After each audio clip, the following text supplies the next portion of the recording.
Yo. I don't think they're ready for it. On the loose, on the loose, on the loose, on the loose. With the beast, on the loose, say the truth, on the loose. Off the chain, it's all the gauge. Yeah, getting wild, yeah, we out the cage. It's getting wild out here. One by one, we watch them all falling. It's getting wild out here. But I'ma be the last one standing. You can't stop what's begun. You can't stop a revolution. Coming, coming. It's getting wild out here. Yeah, it's getting wild. It's getting wild. Eating them, beast, eating them, feast. Fire the most, tire the least. See them admitting defeat, and they so useless. I'm so ruthless. New phone, who this? Give no reply to excuses.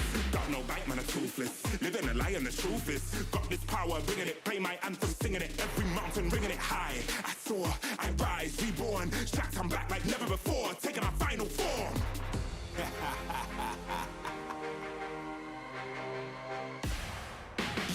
It's getting wild out here.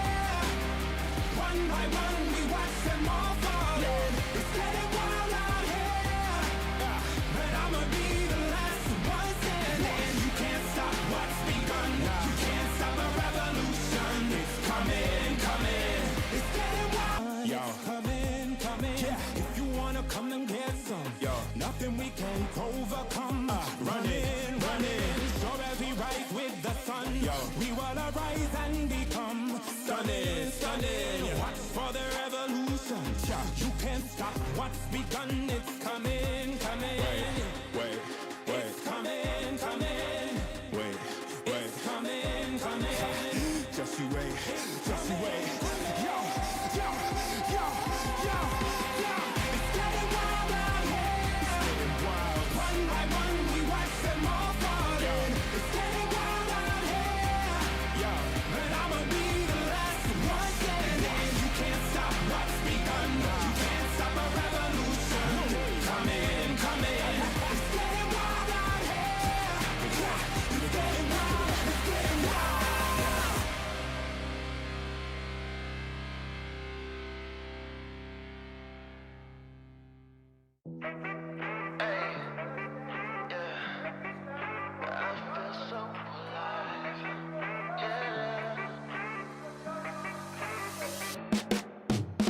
I got this feeling in my bones, things will work out. Nothing's gonna keep me back or turn me around. Hey. I just know it'll turn around somehow. These good vibes never run out. 'Cause I'm feeling alive. 'Cause I'm feeling alive. 'Cause I'm feeling alive. Watch me do my favorite dance, 'cause it's all good. You would do the same thing, I promise you would. Oh, got me feeling so high, never come down. These good vibes never run out. 'Cause I'm feeling alive. 'Cause I'm feeling alive. 'Cause I'm feeling alive. And they can't take my shine. This feeling is one of a kind. It's the best day of my life. 'Cause I'm feeling alive. And there's nothing you can do. I'm feeling brand new. And even when I'm down, I'm still cool. There's no way I can lose. I feel invincible. That's just what I choose. Yeah, feeling good's the choice. Now scream it out with your voice. Yeah, my time has arrived, 'cause I'm feeling so alive.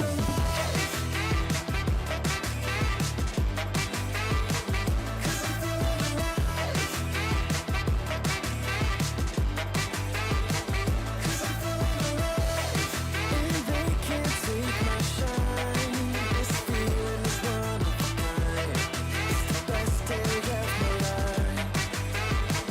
'Cause I'm feeling alive.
Yo. I don't think they're ready for it. On the loose, on the loose, on the loose, on the loose. With the beast, on the loose, say the truth, on the loose. Off the chain, it's all the gauge. Yeah, getting wild, shot me out the cage. It's getting wild out here. One by one, we watch them all falling. It's getting wild out here. But I'ma be the last one standing. You can't stop what's begun. You can't stop a revolution. Come in, come in. It's getting wild out here.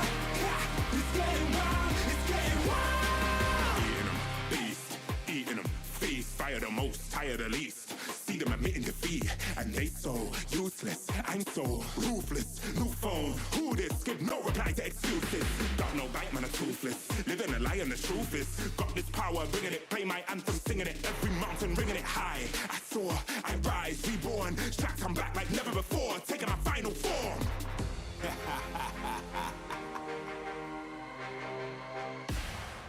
Yo, it's getting wild out here.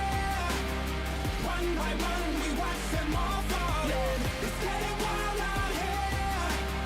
But I'ma be the last one standing. You can't stop what's begun. You can't stop a revolution. It's coming, coming. It's getting wild out here. Yeah, it's getting wild. It's getting wild. For the revolution. What? Waiting on an evolution. Yo. It's coming, coming. Yeah. If you wanna come and get some, Yo. nothing we can't overcome. Running, running. Sure as we rise with the sun, Yo. we will arise and become stunning, stunning. Watch for the revolution. You can't stop what's begun. It's coming, coming. Wait, It's coming, coming. wait, It's coming, coming. Just you wait, just you wait. Yo, yo, yo, yo, yo. It's getting wild out here. Getting wild. One by one, we watch them all falling. It's getting wild out here. Yo. But I'ma be the last one standing. You can't stop what's begun. You can't stop a revolution. Come in, come in. It's getting wild out here. Yeah, it's getting wild. It's getting wild.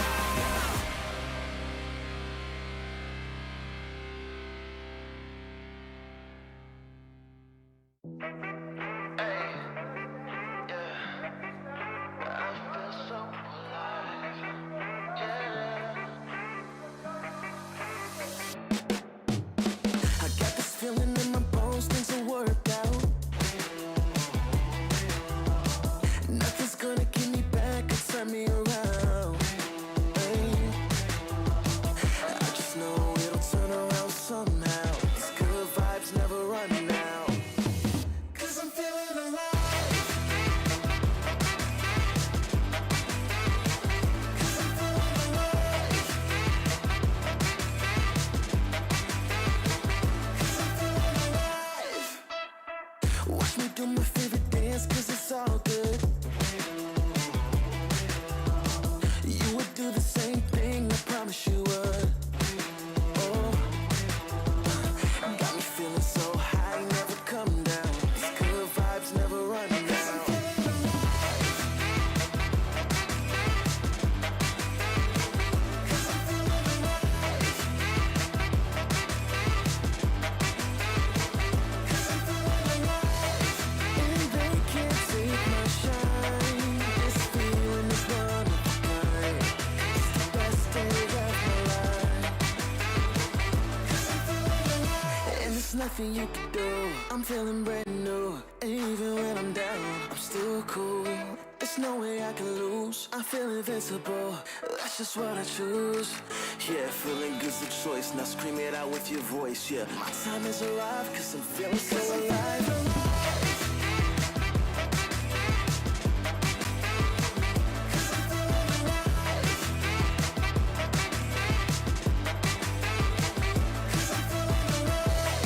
And they can't take my shine. This feeling is one of a kind. It's the best day of my life. 'Cause I'm feeling alive.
Yo.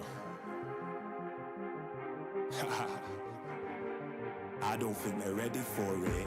On the loose, on the loose, on the loose, on the loose, with the beast, on the loose, say the truth, on the loose, off the chain, it's all the gauge, yeah, getting wild, yeah, we out the cage. It's getting wild out here. One by one we watch them all falling. It's getting wild out here. But I'ma be the last one standing. You can't stop what's begun. You can't stop a revolution. Come in, come in. It's getting wild out here.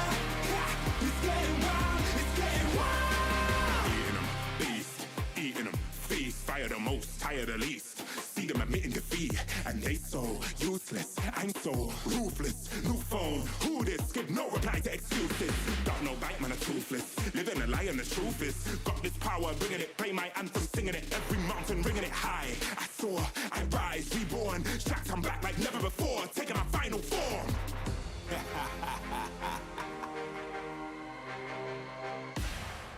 Yeah, it's getting wild out here. One by one we watch them all falling. It's getting wild out here. But I'ma be the last one standing. You can't stop what's begun. You can't stop a revolution. It's coming, coming. It's getting wild out here. Yeah, it's getting wild, it's getting wild. For the revolution, What? waiting on an evolution. Yo. It's coming, coming. Yeah. If you wanna come and get some, Yo. nothing we can't overcome. Running, running, sure as we rise with the sun. Yo. We will arise and become stunning, stunning. Watch for the revolution. You can't stop what's begun. It's coming, coming. Wait, It's coming, coming. wait, It's coming, coming. just you wait, just you wait.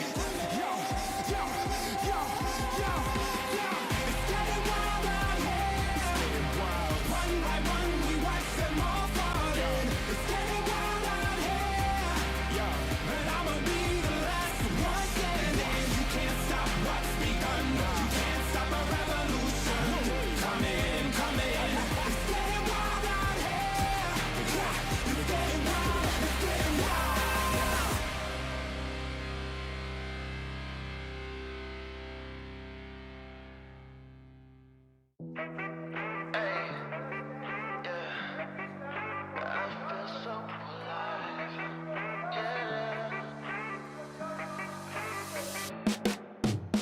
I got this feeling in my bones, things will work out. Nothing's gonna keep me back or turn me around. Hey. I just know it'll turn around somehow. These good vibes never run out. 'Cause I'm feeling alive. 'Cause I'm feeling alive. 'Cause I'm feeling alive.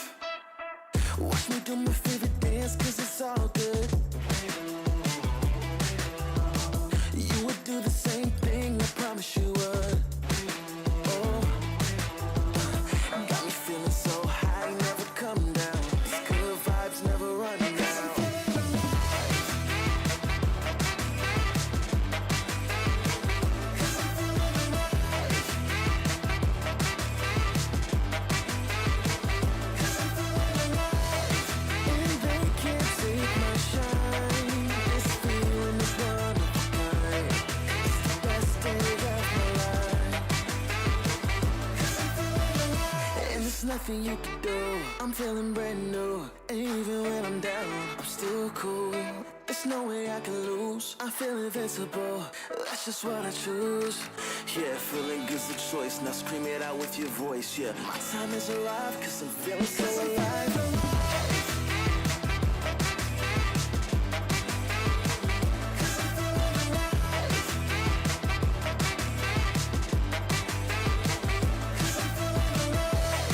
And they can't take my shine. This feeling is one of a kind. It's the best day of my life. 'Cause I'm feeling alive.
We are live! This is the moment everyone has been waiting for. Day one of the PUBG Mobile Macau Invitational Grand Finals is finally here. And from this point on, every decision, every rotation, and every elimination could shape the championship. Let's see who rises to the occasion. I'm Hot Jukes, and on the mic with me is none other than Maxman. Maxman, how excited are you for the grand finals? Oh, I'm so pumped, Hot Jukes. I cannot wait to get right into the nitty-gritty here of the PMMI 2026 Grand Finals. And we've got an amazing set of 16 teams playing today. And not only that, we also have a surprise show match happening before the games today. Hot Jukes, there's too much happening. It is a good time to be a PUBG Mobile esports fan.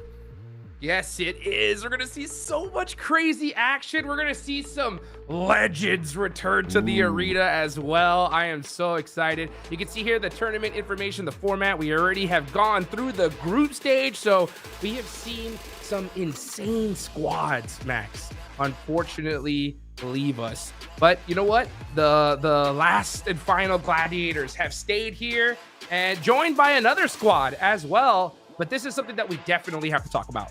Yeah, I mean, looking at the Smash ruling taking effect on the final day of the finals, and this is going to be a massive one. We didn't have a Smash last year, right? But I believe it will be happening this time. I believe you two, Hot Jukes, right? Believe we're going to be getting a Smash here in PMMI 2026, and I would love to see it. We don't get... Actually, have we ever had an international Smash? I'm trying to think about it. I don't believe we have. It's never happened. So maybe this will be the one, right, to happen. We had a lot of regional Smashes, but unfortunately, when it comes to the global stage, it just hasn't happened yet. And with the caliber of teams we have here, I feel like it's going to be really hard to do so. Because teams, if they do get in that Smash zone, it's going to be a massive target painted right on their back. And teams are just not going to let you get those chicken dinners. So I'm telling you, we might get one, but they're going to have to go through so many hurdles to secure those chicken dinners right at the finish line. That's for sure. You know, the one thing that I think we're going to see here in this tournament, because we've noticed just how insane this entire lobby is, right? I have a really good feeling come final day, we're going to see possibly 3-4 squads all so close to that Smash zone, right? Because we've seen such even play across the board in the group stage. Now the finals is always a different story. We could see something completely different. We could see one team off the rip here soak up so many points. That's what everybody wants to do. But the way that they're going to be able to do that off the rip here, Max, is gonna be in Rondo. Such a huge way to start the day. You keep selling me on this idea that 3-4 teams could get in the Smash zone on game one on day 3 of the finals. I would really love to see that happen, but you would need to have a very minimal point gap being created at the very top of the rankings. And because this lobby is so, I would say it's pretty homogenous, right? It's quite even throughout the entirety of these 16 teams. It could happen. This is one of the few lobbies where I'm like, actually, who knows? Could be happening, right? Unlike PMGO, where you actually had a really big gap created by teams like 4 Thrives. I do not believe we're going to see something like this happen on the PMMI 2026 stage. But also, would you have to bring out a bit of a storyline, a bit of a negative here looking at it, because we have missed out. Looking at this lineup of amazing teams, there's no Regnum Karia, no Ulf, no Nigma Galaxy, no Yangon, and no Alpha 7s, man. Going to show, again, that group stage was absolutely ruthless. And these teams were able to make it out of the battle and make it in the top 16. Yeah, absolutely correct. Let's take a look here, though, at the different teams. All gamers have now joined the fray. So this is the one squad that did not participate in the group stage. They had made it all the way straight here into the finals. So this is gonna be the first time we see them, and we're gonna talk about them a little bit more here in a bit, Max. But you can see all the different regions that have showed up. Yeah, unfortunately, we're not going to see Ulf as well from Turkey, so it's just going to be S2G. But look at this. I mean, it is China versus the world here, as we're going to see 5 squads here from PEL. I'm seeing a typo on Aurora. There's an L. Does that mean they're going to take the L? No. Oh, no! The production team have kind of seen, they peaked in the future. No. But no, this lineup is looking really good. And I have put out my top 3 predictions, right? And I'm going to reiterate my top 3 here for people to know who I've cursed officially. For me, All Gamers is going to be 3rd. 2nd place is going to be E-Arena. And I have predicted Aurora for the win. A lot of people are not happy with me, Hot Jukes, but that is my top 3 because Aurora, we're just looking so damn good back in that group stage. Do you also agree that Aurora could maybe secure the trophy here? Absolutely. I mean, that's a great prediction, Max. I mean, considering how well they did during the group stage, and I mean, the lobby is just so insane, and they did phenomenal. And one thing that we've always kind of been concerned with Aurora is like the fact that they've always been slow starters, right? Day one, just kind of putting something on the board, and then the final days they pop off. In the group stage, though, they did consistent gameplay day one and day two, and were able to end up on top of that insane group stage. So big expectations coming from Aurora. All I want to do is see consistency. If we see what we saw in the group stage, I think your top three is rock solid. Yeah. You know, at the same time, though, with how insane some of these squads are, there is a possibility we could see a team that we did not expect, boom, just rocket launch their way to the top. Yeah, I mean, really, they could be a massive surprise. They could be like Weibo, for example. They're just barely qualified by, what was it, 2 points ahead of the likes of Regnum Karia and the likes of also Ulf. I feel like they're the reigning champions, right? You got Suk on that roster, extremely experienced player. Actually, the entire team were actually putting up some really good numbers in their good games, but they need to just increase that point average, which is, during the entirety of the group stage, I believe it was around 5-6 points per game, which, fair enough, it's not going to be the amount of points you want every single match if you want to be crowned your PMMI champions. No. You want to try and get towards the 10-point average per game, which is what Aurora, S2G, and BTR were very close to going into the group stage. So right now, that top three I just mentioned, alongside even the likes of E-Arena, are the main big names that we expect Hodrix to maintain momentum and maybe win it. But as you said, literally any team here could just come out, pop off on day one, and just take home the trophy super early on. It's so wild. I mean, I'm looking at all these different teams, all these rosters, and all of them have such incredible talent. You got D+, got Nolbu. We saw crazy work from QZZ when it comes to TIANBA, right? And even the likes of FURIA, I mean, showed some great signs of life. You never know, right? If you get some good positions, I think every single team here is going to capitalize on it to the absolute maximum. But before we get into that crazy action, we do have an international elite match. That's right. We're going to cast some TDM action here off the rip, Max. Normally, when I'm told before an event, oh, we're going to do some TDMs, I'm always like, oh, okay. Be like, yeah, sure, we'll do some TDM. Oh my goodness, the lineups for all these TDM games happening today and also tomorrow, Hodrix, is absolutely wild. Because we talked about Jimmy, right? He's coming back. There was a lot of hype. My man, Paraboy, is going to be playing in these TDMs, Hodrix. It has been years since Paraboy has played at this level. Come on. I need to see this guy just step up and destroy everyone on Warehouse. Does he still got it? Is he still playing like gyro thumbs? I don't know, right? I know he switched to 3-finger back in the day, but I mean, seeing Jimmy come back in the final day, I was like, oh my gosh. And he won the game. This Titan of the arena has returned. Oh, yeah. Was that? Yeah, he won the game too, right, Jimmy? With the he won the game. Yeah, so crazy. like I was like, all right, yeah, like okay, just comes back, wins his first match since we've seen him in so long. And then I was checking Instagram and I saw Paraboy wearing his jersey and saying, hey, see you tomorrow. And I was like, oh, let's go. So, man, we're going to see him off the rip here. It's going to be fun to watch. Yeah, I just need now Paraboy to qualify with this team, you know, to a global event. Maybe PMGC if he does well in his next season of PL. But come on, Paraboy. As you said, I want to see if he still got it here against these big names. Because it's Paraboy going up against the likes of, well, Revo is here, but yeah, well, Alpha 7. You know what? Bad example. Silas. Oh, he also didn't qualify. Bad example.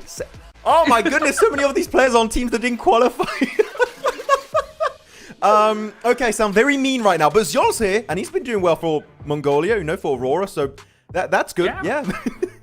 Yeah, Zol's definitely making it happen. That's for sure here. And let's take a look here at this roster we got here. So we got Paraboy, Jimmy, Order, and Suk, as well as check out the VPs as well. AJ from Thunder Talk did so well yesterday. Yeah, I mean, really did so well. But come on, man, this is OG Nova. We're so close. We're just missing King. Where was King? Was he not available? We should have brought him in. I love Suk, but man, we could have had OG Nova playing here. But you know what? 3 out of 4, that is way closer than I ever thought we would get a kind of a lineup closer to the likes of Nova. But yeah, Paraboy, Jimmy, Order, really stoked to see them perform. And it is interesting that Order did leave, right, his previous squad of Weibo to go for RSG, and so far didn't qualify, unfortunately. But you know, Order is still absolutely willing to go the entire way and secure the TDM win. Yeah, we can take a look here at some of the other player profiles here. You got, oh, look at that. Aurora, Top, Nobu, Doc, Federalis. Dude, all these players have just performed so incredibly. It's going to be just amazing. They really have put their names up on top when it comes to the top esports players in the world. There's just no doubt. It's just crazy. For 3 players of Aurora play the amount of players showing up on this event, because like, you're an international FMVP, you're an international champions, right? It's kind of crazy. But now we looked at all the lineups, and also last one on the right, Top, Nolbu, Dog, Federalis, also absolutely insane.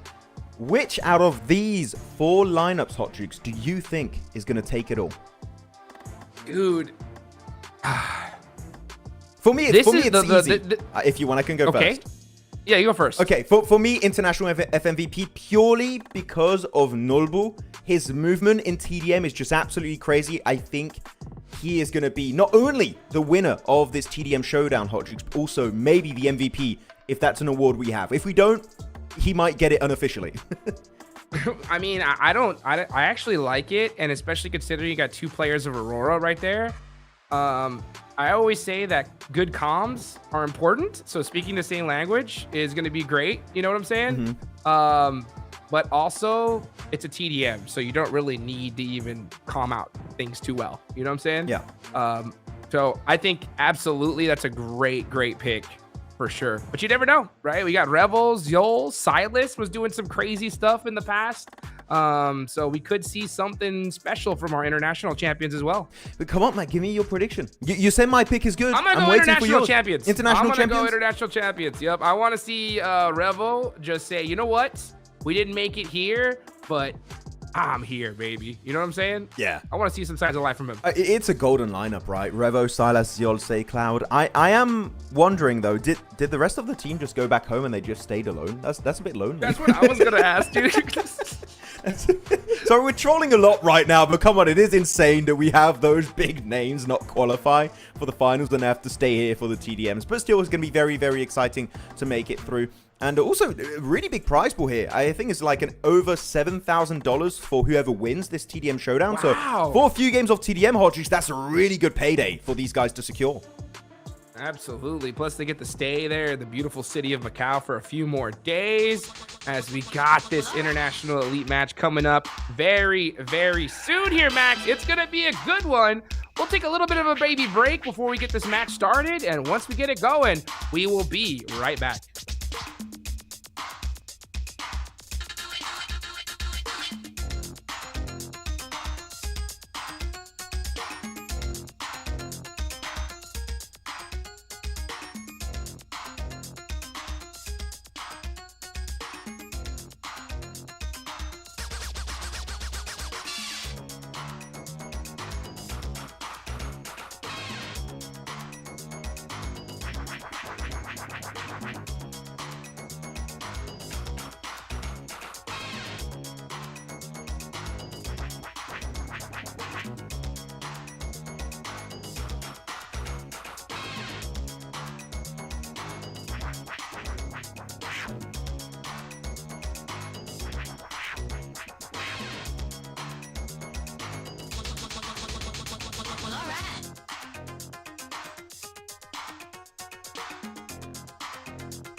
Yo.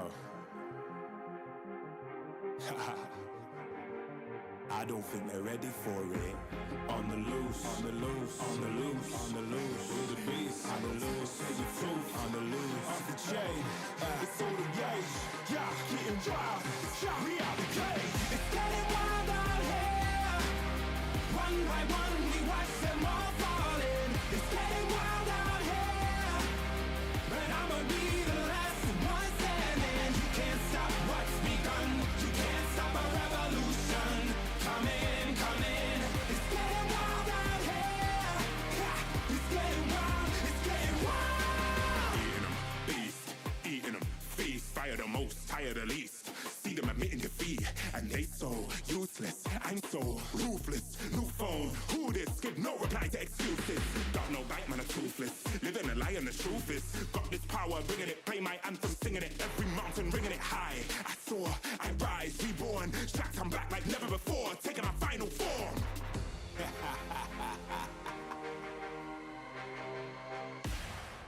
Yo, it's getting wild out here. One by one, we watch them all falling. It's getting wild out here. 精英对抗赛，来自全球各赛区的16位精英选手，各队王牌全新 each the 汇聚 ace of their，强 team 强联手， gather 竞 here 逐 and 巅 unite 峰 to。battle for the summit. 首先欢迎 First, 统治战场的 let's 海外 welcome 王 the 朝 overseas 国际 dynasty, 冠军队 the international champions team, Alpha 7 Rival Alpha 7 Revo, 2024 2024 PMWC champion, 冠军 2025 PMGC 赛 champions, 拉斯 REG Silas, 2025 冠军 2025 PMGO champion, 都有 Aurora Zio, 2023 2023 PMGC champion, YG Say Cloud, 2025 PMWC champion. Welcome。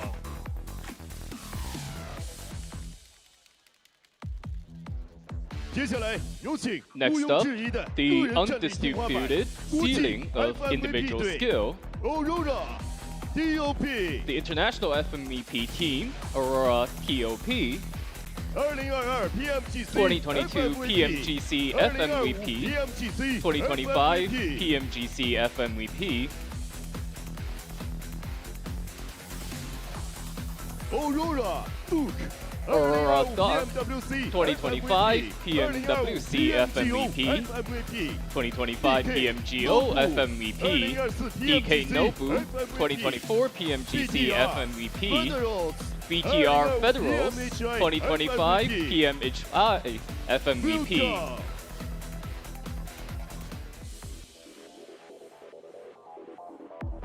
接下来让我 Now, 们有请代表 PEL 顶尖强 bearing 权的 the glorious PEL legacy of PEL, FMVP 队，他们是广州 the TT 阿杰。 PEL FMVP team. They are Guangzhou TT Ajay, 2022 PEL Summer FMVP, 2023 PEL Summer FMVP, Hangzhou KSG Tianyu, 2023 PEL Spring FMVP, Suzhou Tianba QZZ, 2024 PEL Spring FMVP, 派大星 Guangzhou TT Xin, 2025 PEL Spring FMVP, 2025 PEL Summer FMVP.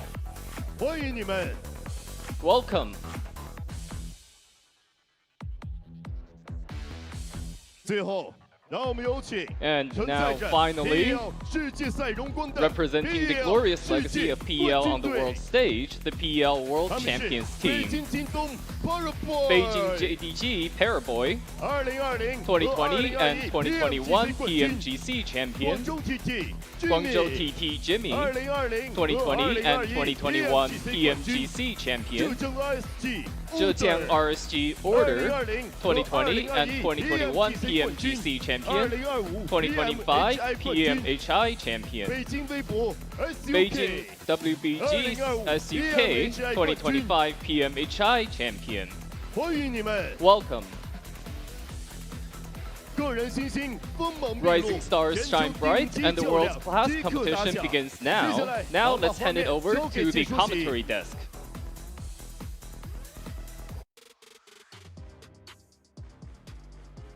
We are back. Look at that stage, Max, man. Looking good. Everybody looks so excited. Rebel did look a little too happy. I think I understand why. You know what I'm saying? I know he's happy to be there, but I did see behind those eyes a little bit of, why isn't my whole team here? You know what I'm saying? Yeah, I felt a little bit bad when he was walking down the stairs, but you know what? He's going to show that he's built different, that he has what it takes to be a TDM champion here. And you know what? With that lineup, it's definitely going to be looking quite likely that they could take home the win, but you're going up against not just any random guy, any random schmuck out there, Hot Jukes. You're going up against pretty much ex-Nova Esports from the OG days of PUBG Mobile Esports, plus Sook, that was a global MVP back in PMGC years ago on the side of 4 Angry Men. This is just a legendary showdown that I think will be remembered in PUBG Mobile Esports history for the longest time ever, because when would you ever imagine these 4 players going up against these other 4 players? Never. I would dream about this, Hot Jukes, but never thought it would ever come to reality. Me neither. I mean, and I'm so excited to be able to talk about it, watch it live with you on the mic, my man, because this is just a legendary lineup. Now, it's just as far as predictions go, looking into this, right? Remember, it's a TDM, so, you know, communication does matter. It's not going to be crazy important, as mostly it's just going to be about gun skill, right? Hitting those shots, making those plays. And these guys are good enough to be able to calm out, hey, all right, let's move to the right. Let's take a look at this, you know? But you got a whole squad of PEL world champions that have been playing together for quite a long time versus some of the best gun skill in the game, all trying to figure things out. So, man, it's going to be a wild one to watch here, Max. It's going to be absolutely crazy. And you know what? Going down to predictions on this one, because I want to have a little bit of fun with it. And you already said international champions earlier.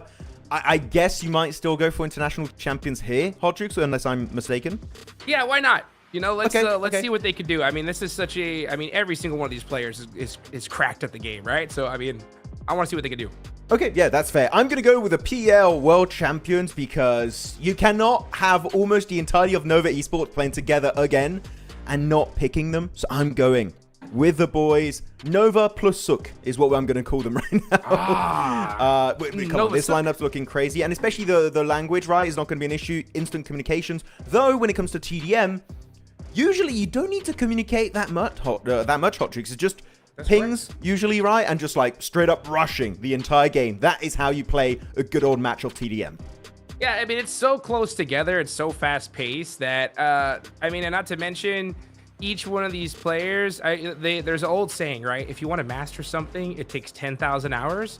Well, each one of these players has probably put about 20 to 30,000 hours into this game. You know what I'm saying? Giga Masters. So exactly, they're the Masters Ultra Plus at this point. Ooh. So when it comes to TDM, yeah, these guys are gonna basically, without words, have a good idea of what's going on. Unless, you know, one of the players does something that, you know, they're not expecting. But you are correct in the fact that the PEL World Champions have been playing together for years at this point.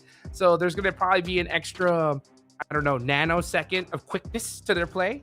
But never know. It's a TDM. Anything can happen. Yeah, there is one big point of advantage for the international champions, by the way. There's a very serious point I do need to mention. There's no explosive bow for Sook. You can't use it in TDM. So instantly Sook is nerfed significantly compared to the Battle Royale mode. No, here. I wonder what's going to be the weapon layout. Usually in TDM, what you do see used most of the time, Hot Jukes, is just a P90. Because, I mean, we saw it, especially during the main tournament in the group stage. P90 is just this absolutely broken weapon. Are we going to see any variety? Genuinely, I don't think so. I think if you're not playing P90, you're playing to lose at that point. Yeah, I wonder what it is. I mean, because usually when we see TDM matches, sometimes too, like it'll be set to have like standardized weapons or to try to make things fair. Yes. So I'm not sure exactly what we're gonna see going into it. If they are allowed to pick which weapon it is, then yeah, dude, P90 has got to be the weapon to go for sure, right? But who knows? Maybe we see nothing but, you know, M4 shotguns, Scorpions. But yeah, Scorpion. Yeah, oh my, all pistols. Imagine that would be crazy. Oh, we would need Federal if it was all pistols, man. Just give this man the pistols. He'll pop off. Let's do it. You know what? How about no weapons, dude? Let's just see these guys just brawl it out, fist to fist. That would be crazy. Good old fisticuffs. Oh, okay. Well, that could be interesting. It might take a long time to get up to what I'm expecting is going to be 40 eliminations. It's pretty standard here in these TDM show matches. But yeah, the interesting weapons. I don't know, maybe mortars. You know what? Let's just really meme it up here and just put mortars going into the TDM on Warehouse. And it is going to be Warehouse, as we saw earlier on the overall map rotation of today. And yeah, we're going to have a good old hour and a bit of TDM. But with that said, I believe we should be getting ready for it very soon. But this stage here, Hot Jukes, it's looking crazy. Oh, yes, it is. You can see everybody down there watching this. History being made right here as some of the best on the planet to ever do it, right? It's not just the best right now, it's the best to ever do it. Battling it out to see just, hey, who are going to be the kings of TDM? Who is it? Who's going to lock it down? Very curious, looking at all these different lineups. It's tough to tell, man. It really is, but everyone's locked in here. It really is. Got their headset, device in hand, ready to just throw down the gauntlet in Warehouse. And again, you know what, chat? Feel free to put your predictions in chat as to who you think is going to be securing the first win. But oh, it's Order. He's so ready. I still wish Order and Suk stayed together as teammates, but now I wonder, is he going to try and nade Suk because they left on two different teams? Like, hopefully not. Hopefully there's no drama like that. Does he play 5-finger? It's interesting that he's got his cable between his middle finger. That's something different. I don't know. Majority of players I see is always in between the index. By the way, like for all like the esports players, having that cable in, using that as a figure of balance. Look at this pinky side. Now that's crazy. Usually you have to use that cable to help just balance the gyro a little bit. Interesting. I don't know. I just play with 3 fingers. I feel like an absolute noob, which I am compared to these guys. And, I'm definitely not stepping up to the play here. But it's Paraboy. Oh, he's here. Come on, Paraboy. Qualified to PMGC. That's my only dream, okay? I need to see it happen in my lifetime. But I can tell you, for those who have watched so PL, I don't know how much PL you have watched in particular, Hot Jukes, but A lot. the aim of this guy, especially with the Mini 14, you give this guy any kind of long-range weaponry, he will just pop the hell off. In CQC, though, bit of a different ball game. So I do wonder how is he going to work out in this lobby to get right into TDM match number 1. Here we go. We can see Suk jumping on the box a little bit, trying to get some pop shots off. Meanwhile, Paraboy, oh, in the CQC, making it happen. But Ziol able to get a nice return knock. This is going to be nonstop action here. The peaks have to be picture perfect. Otherwise, you are out of there. And I'm seeing no P90s. I'm seeing AKMs. I'm seeing Scars. I'm seeing no P90s. I'm seeing an Orm in the hands of Ziol. Okay. We'll see what he's going to be able to do with that weapon in the middle of the map of Warehouse. Instantly going to be swapping back to his main AR, hoping to heal up. Same for Silas behind that concrete block. Hoping to get it back up to 100% HP, but Suk is instantly going to shut that one down. And so far, it's 4-4. It's even Steven between these two teams, which I was expecting going into this one. These guys are just all so damn good at the game. It is going to be down to maybe just a single elimination to make the difference between who wins and who will take the L. This is so much different than like a normal TDM where you see players just kind of running, just looking to hit those shots faster. Now, these guys are holding angles. They are taking their time, trying to work together to make things happen. Let's see, Order. Oh, nice shots there onto Revel. Meanwhile, he's going to push up onto Ziol with that AK. He looks good. Ziol with 1 HP. Oh, is it the AWM? Yep. No way. Flick shot. Ah, great work from his teammate. Yeah, able to buy some time in the middle, waiting for his teammate to get back and support his location, though Jimmy's going to get pushed up, not going to be able to take down Revo. 1 bullet away from getting that elimination himself, not the way he was expecting it to go down. But JDG here, Paraboy, the man himself, just holding the angle, waiting for a quick heal up as he's trying to go for some pre-fires around the corner, but nothing really connects as he gets fully overwhelmed. It's 12 eliminations now for the International Champions squad, but up to 11, and the PL World Champions are not falling behind. It's neck and neck, and that's going to remain that way, I believe, until the very end of the game. The angles, the peaks, is just so clean, which you are expecting from these guys at this level of play. Absolutely right. And you can see the International Champions pushing up here, starting to apply that pressure, getting a little bit of a lead now. Meanwhile, that's 13-15. That's a 2-point lead only. Let's see what they decide to do. Suk looking for some off angles here. Paraboy. Paraboy's been really favoring this left-hand side. Unfortunately getting taken out there by Say Cloud. Silas have an opportunity to do a good 2v1 situation. Ooh. Rebel with the 1v2. Starting to soak up some points. Oh, he's tearing down the X-Nova lineup. Really good execution, and now they just have such a good line of sight. They're pretty much just camping out the respawn point, but Jimmy has to try and get rid of them, but he just can't do it. They're just holding the line every single time, and now there's such a huge elimination lead creating 22 to 15, and they're going to try and increase it even further. SayCloud does get overwhelmed eventually. Silas holding the line in the distance. The pre-fire will just not connect. Can they pull the comeback out of nowhere? It's now going to be a 4-point difference. It was way higher just a few seconds ago. The redemption arc might begin right here, right now, as Paraboy looking for the angle, finding it possibly onto SayCloud. It's a 1v2, and he just can't win it. Rebo switching to FPP, putting in the work, showing that, you know what, when it comes to CQC, I am here to play. And man, the angles, the work that the international champions are doing is so good. One thing I do notice here, Max, is we don't see any nades, right? So these players are not spawning with any nades, any util at all. I think that definitely changes things up a bit. Yeah, it is definitely a different room setup here. Usually you always spawn with a flashbang and a grenade, but that's not going to be the case here, and a weapon loadout is completely different. And I like that the P90 not being used here, Hodrix, because the fights last a little bit longer, and it requires just a bit more skill to really hit those shots, especially if you're playing with the AKM. As Jimmy, the corner, is just going to be spotted out by Silas. Really good line of sight. He's trying to put his focus down onto Paraboy himself. He's got good counter fire, but that's going to be a 1-for-1 trade-off eventually. 34 to 25. A huge lead has been created. It's a 10 elimination difference here, Hot Jukes. 5 more elimination, and the international champions will be securing the first win here in the TDM show match. Man, we're going to have to see the PEL champs slow things down a little bit, try to turn the tables here. The thing is that you could definitely tell the international champs got the angles working so well together. They got to get the shot on Zyol, but Zyol with that turn, that is going to be it, folks. Only 2 eliminations, now down to the last one. Let's see what's going to happen here. As SayCloud doing some nice pot shots, but that's going to be it. It's Silas to land the final blow. What a insane first match here. And by the way, I don't know if you spotted it, Hot Shooks. Revo had 19 eliminations. He had almost half the points of his entire team, Revo. He was not looking too happy going down the stairs, but I'm telling you, he was feeling himself going into that TDM game. And oh no way, Revo's smiling this year in big old 2026. No way. You just beat one of the most storied squads, right, in all of PUBG Mobile Esports. And we kind of talked about it before, right? We were like, hey, if they win PMGC, they could officially surpass and be the best team on the planet in history, right?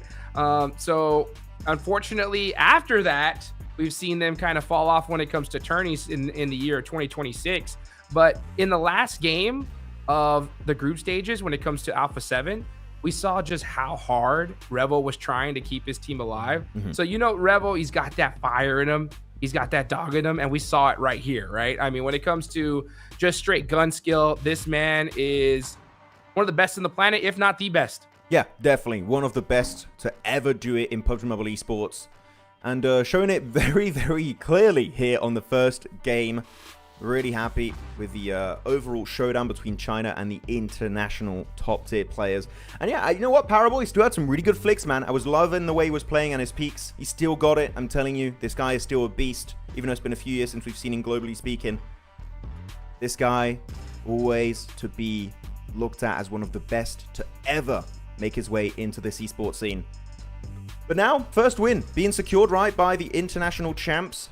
And now I'm excited to see our second lineup, because also a lot of very, very big names, and especially ThunderTalk, right? They had some very impressive wins going back in the group stage. I want to see, can they echo that success going into the show matches? Yeah, that's going to be fun to watch here. Looks like these guys are getting back in the lobby. Going to see some more action coming up very, very soon. But man, TDMs not messing around. And that's the thing about TDMs, Max, is once you get that momentum, it's pretty much locked in at this point. Oh, what is that? What is that? What are you talking about? Oh, he just made sure I saw him put something on his hands to make sure that he can have that smooth gameplay. Oh, some baby powder. A little bit of no slip. Baby powder's old school, by the way. That is OG.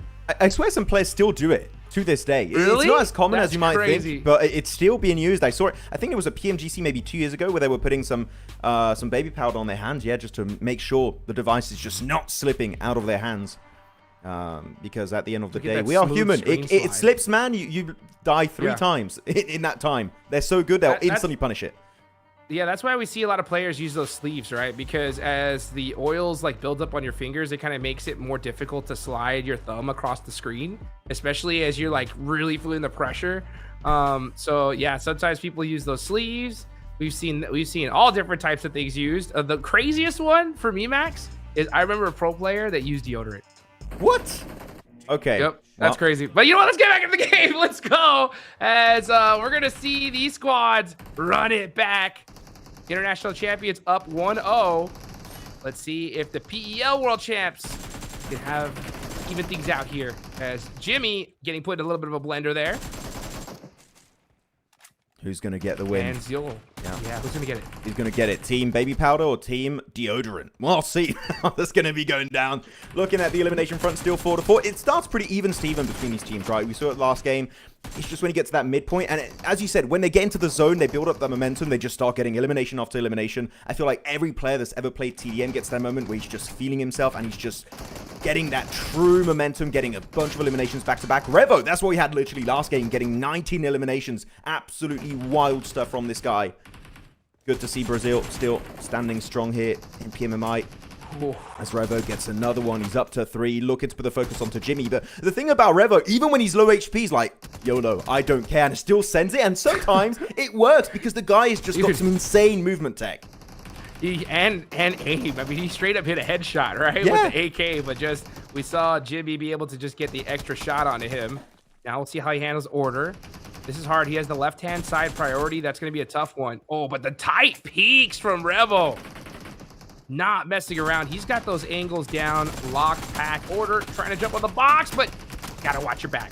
I gotta say, the team play we are seeing from the international champions is just next level, right? If you have one player that's getting a little bit surrounded, there's another player that is just waiting an extra second or two. He has an angle to back you up. Look at that. For example, here, he thinks Zola was going to go down, but no, he's got some great assistance from his teammates on the outskirts of the main building of warehouse in the middle of the map.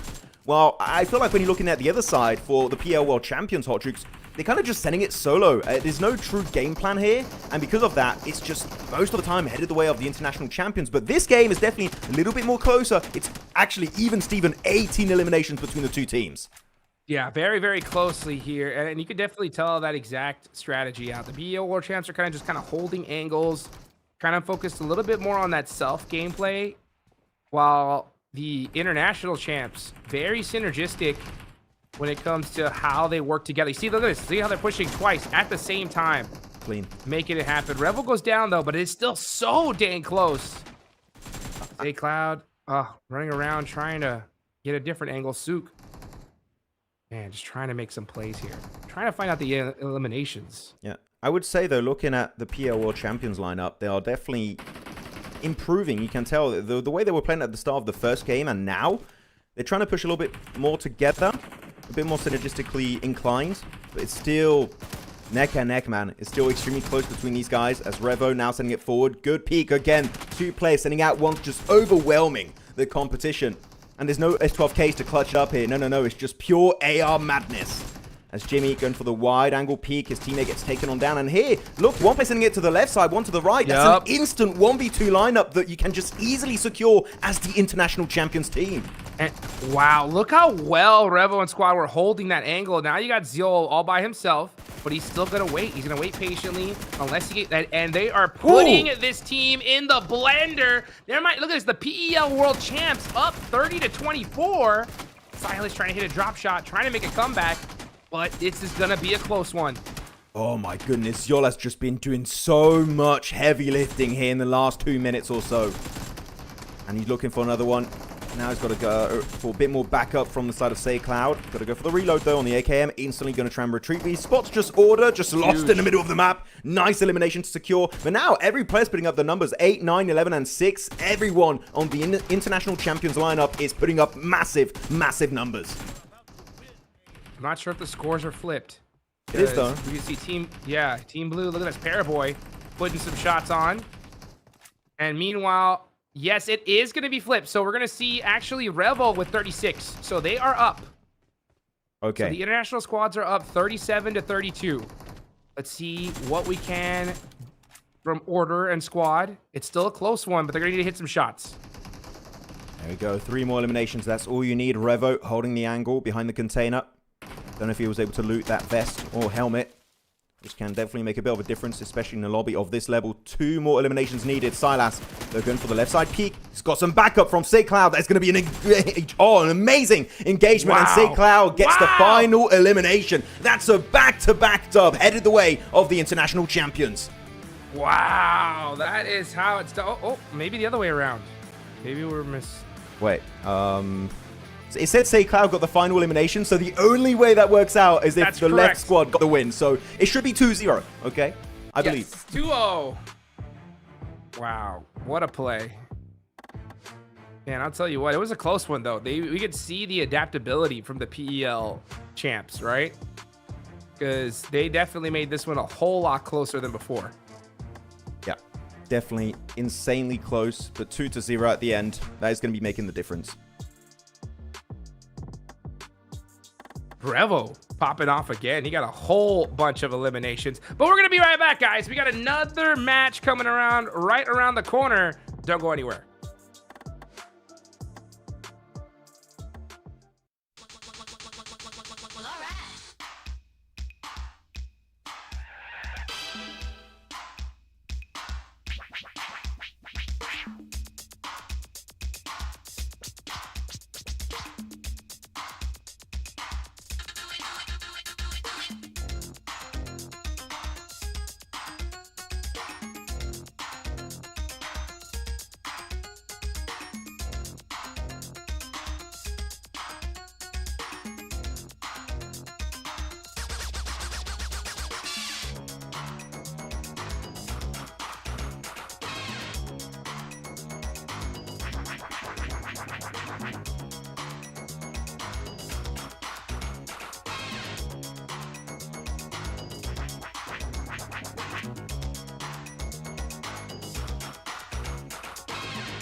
Yo. I don't think they're ready for it. On the loose, on the loose, on the loose, on the loose. With the beast, on the loose, say the truth, on the loose. Off the chain, it's all the gauge. Yeah, getting wild, yeah, we out the cage. It's getting wild out here. One by one, we watch them all falling. It's getting wild out here. But I'ma be the last one standing. You can't stop what's begun. You can't stop a revolution. Coming, coming. It's getting wild out here. Yeah, it's getting wild. It's getting wild. Eating them, feast, fire the most, tire the least. See them admitting defeat, and they so useless. I'm so ruthless. New phone, who this? Give no reply to excuses. Got no bite, man, I'm toothless. Living a lie and the truth is, got this power, bringing it. Play my anthem, singing it. Every mountain, ringing it high. I soar, I rise, reborn. Strapped, I'm back like never before. Taking my final form.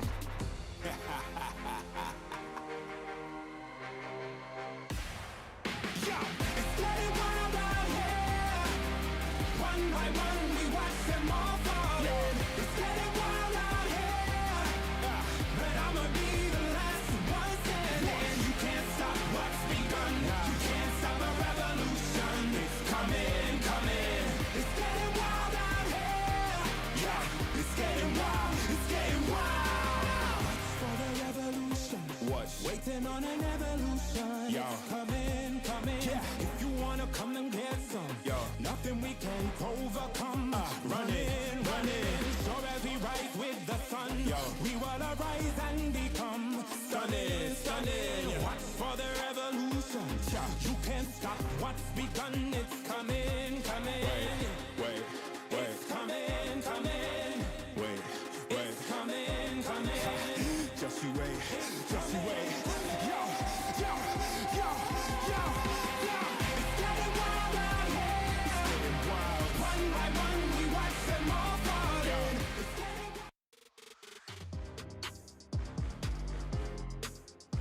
getting We are back, guys. So that is what I'm talking about. The international champs coming out on top 2-0 as we now switch it on over to two different titans of the arena. Look at these squads. They are not messing around here, Max. Yeah, I mean, really solid lineups on the two sides. When it comes to the PL FMVPs, got Tianyu, right, from KSG, AJ from Thunder Talk. You also have on the side of TIANBA QZ, that's just been popping off in the main tournament, and then Jing from Thunder Talk also. So two Thunder Talk players, and then you got the other side, the international FMVPs, which are going to be Top, Nolbu, Doc, and Federalis. And again, I'm telling you, man, Nolbu, I think he might just pull a Reva right now because this guy in TDM is an absolute menace from start to finish. He showed it a few years ago back against Nomi in the finals of the TDM show match in PMGC in London, right? That event, he just destroyed everyone. And I feel like that was the particular moment that a lot of people kind of put Nolbu as one of the best mechanical players out there, because the way he just moves around the map is just a thing of absolute beauty. It's a poem in the making here with guns. With that said, let's get right into our second TDM show match and see who's going to secure the big old dub. Let's take a look. Jing trying to get some nice angles on the top. Wide on the open, but not able to hit those shots. Top doing a good job there of just applying that pressure, wait for his teammate to put in the work for him. Doc as well, making things happen. And goodness gracious, the international FMVPs are starting off with a nice little 4-1 lead. Doc hits the headshot. Wow, look at these. Look at this piece. He gets the level 3 vest as well. That's a great start. Yeah, really good. Able to also cancel his leap animation just to get that done. That's the best way to do it here on TDM on Warehouse. Just to really hide yourself back into a decent, safe position. Yeah, the point lead, no, has been reduced a little bit by the PL FMVPs. Definitely got to be a little bit cautious here of how things are going to be wrapping up. Of course, it's a BO3, so you need to get 2 wins, as you saw last game. The top, able to get himself a nice one secured. Doc so far, top eliminations, actually going to get himself another one down onto AJ. And as you highlighted earlier, Hodrix, you don't have the grenades, which I'm sure if we did, Doc would definitely love using that because his utility is just absolutely mental, but no grenade, so he has to go back into that CQC range. It's all about just hitting them shots here in Macau. And we know all these players have hit plenty of shots in their careers. Now it's time to make it happen here in this TDM. 5-9 so far. UZZ did so well during the group stage. Ended up as being the player with the most damage mechanically, especially from that mid-long range. Just untouchable. But what can he do up close? Let's see as things are starting to slow down. Players just saying, you know what? All right, let's get a little reset here. Doc saying, nah, let me get out of here. I'm ready to get into the action. And just like that, gets taken out. I love it. It's a close one. You saw Doc had the jitters. He's like, I haven't killed anyone in like 2 minutes. Come on. He just tries to send it.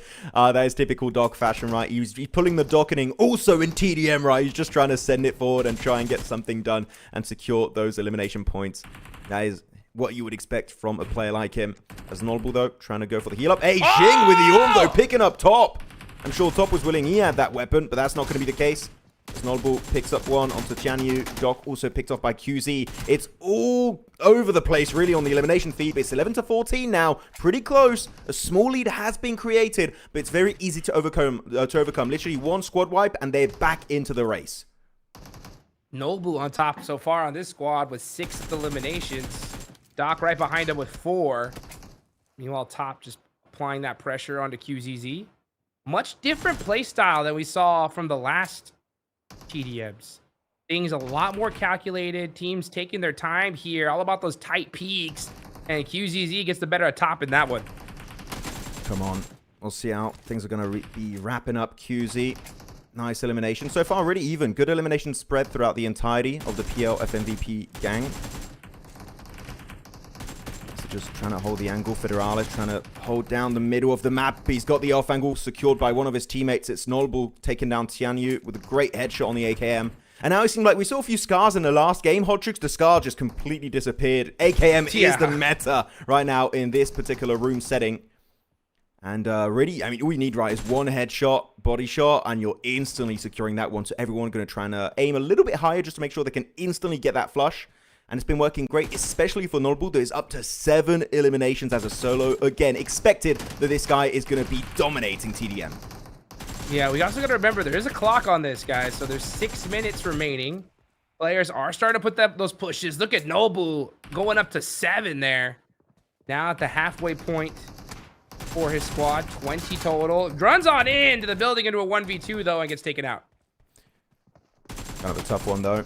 20 to 17. Federalis, good movement, but actually not even able to secure a single bullet's worth of damage. So really not the best engagement, as Nolbu also going to get taken away onto the right side of the map.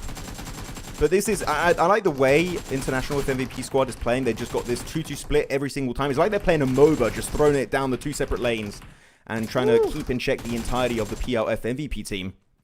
Federalis, good engage here with the iron sight, able to get himself a bit of damage down onto QZ, forcing him to stay slightly more passive and heal up back to 100% HP. But you know what? He peaks too soon, and Federalis, one bullet, and he instantly secures it as AJ looking for the second, and he will get the 1v2. AJ putting them right back on track.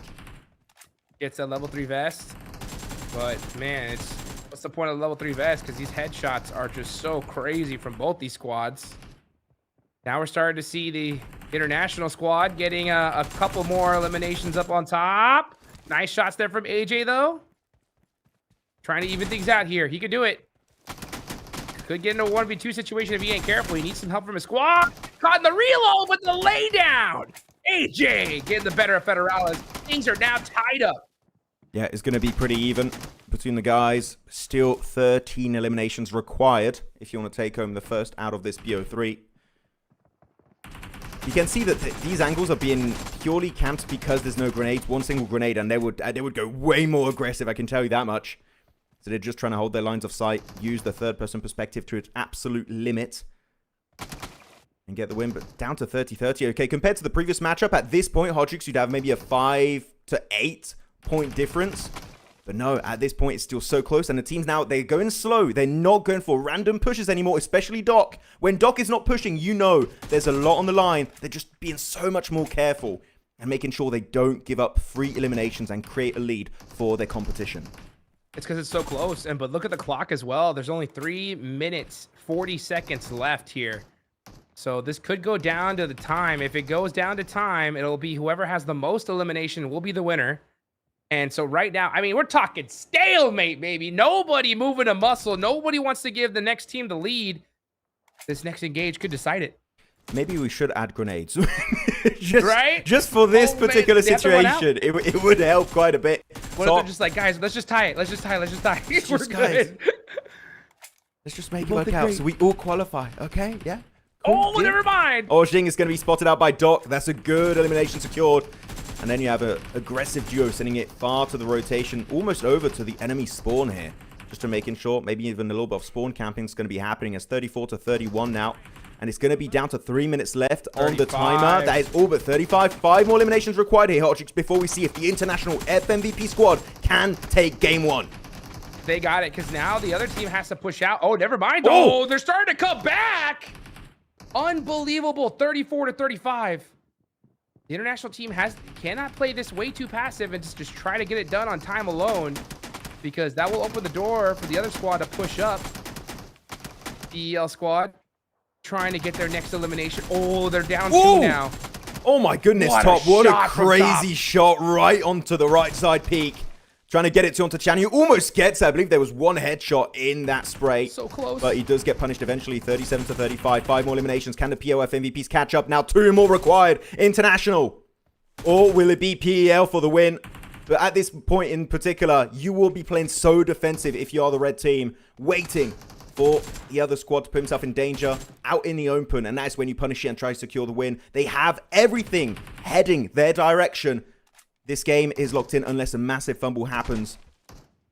But looking at the elimination spread, 13 eliminations for QZ popping off in both Battle Royale and TDM. This guy is destroying the lobby. But can he redeem it in the eyes of his team?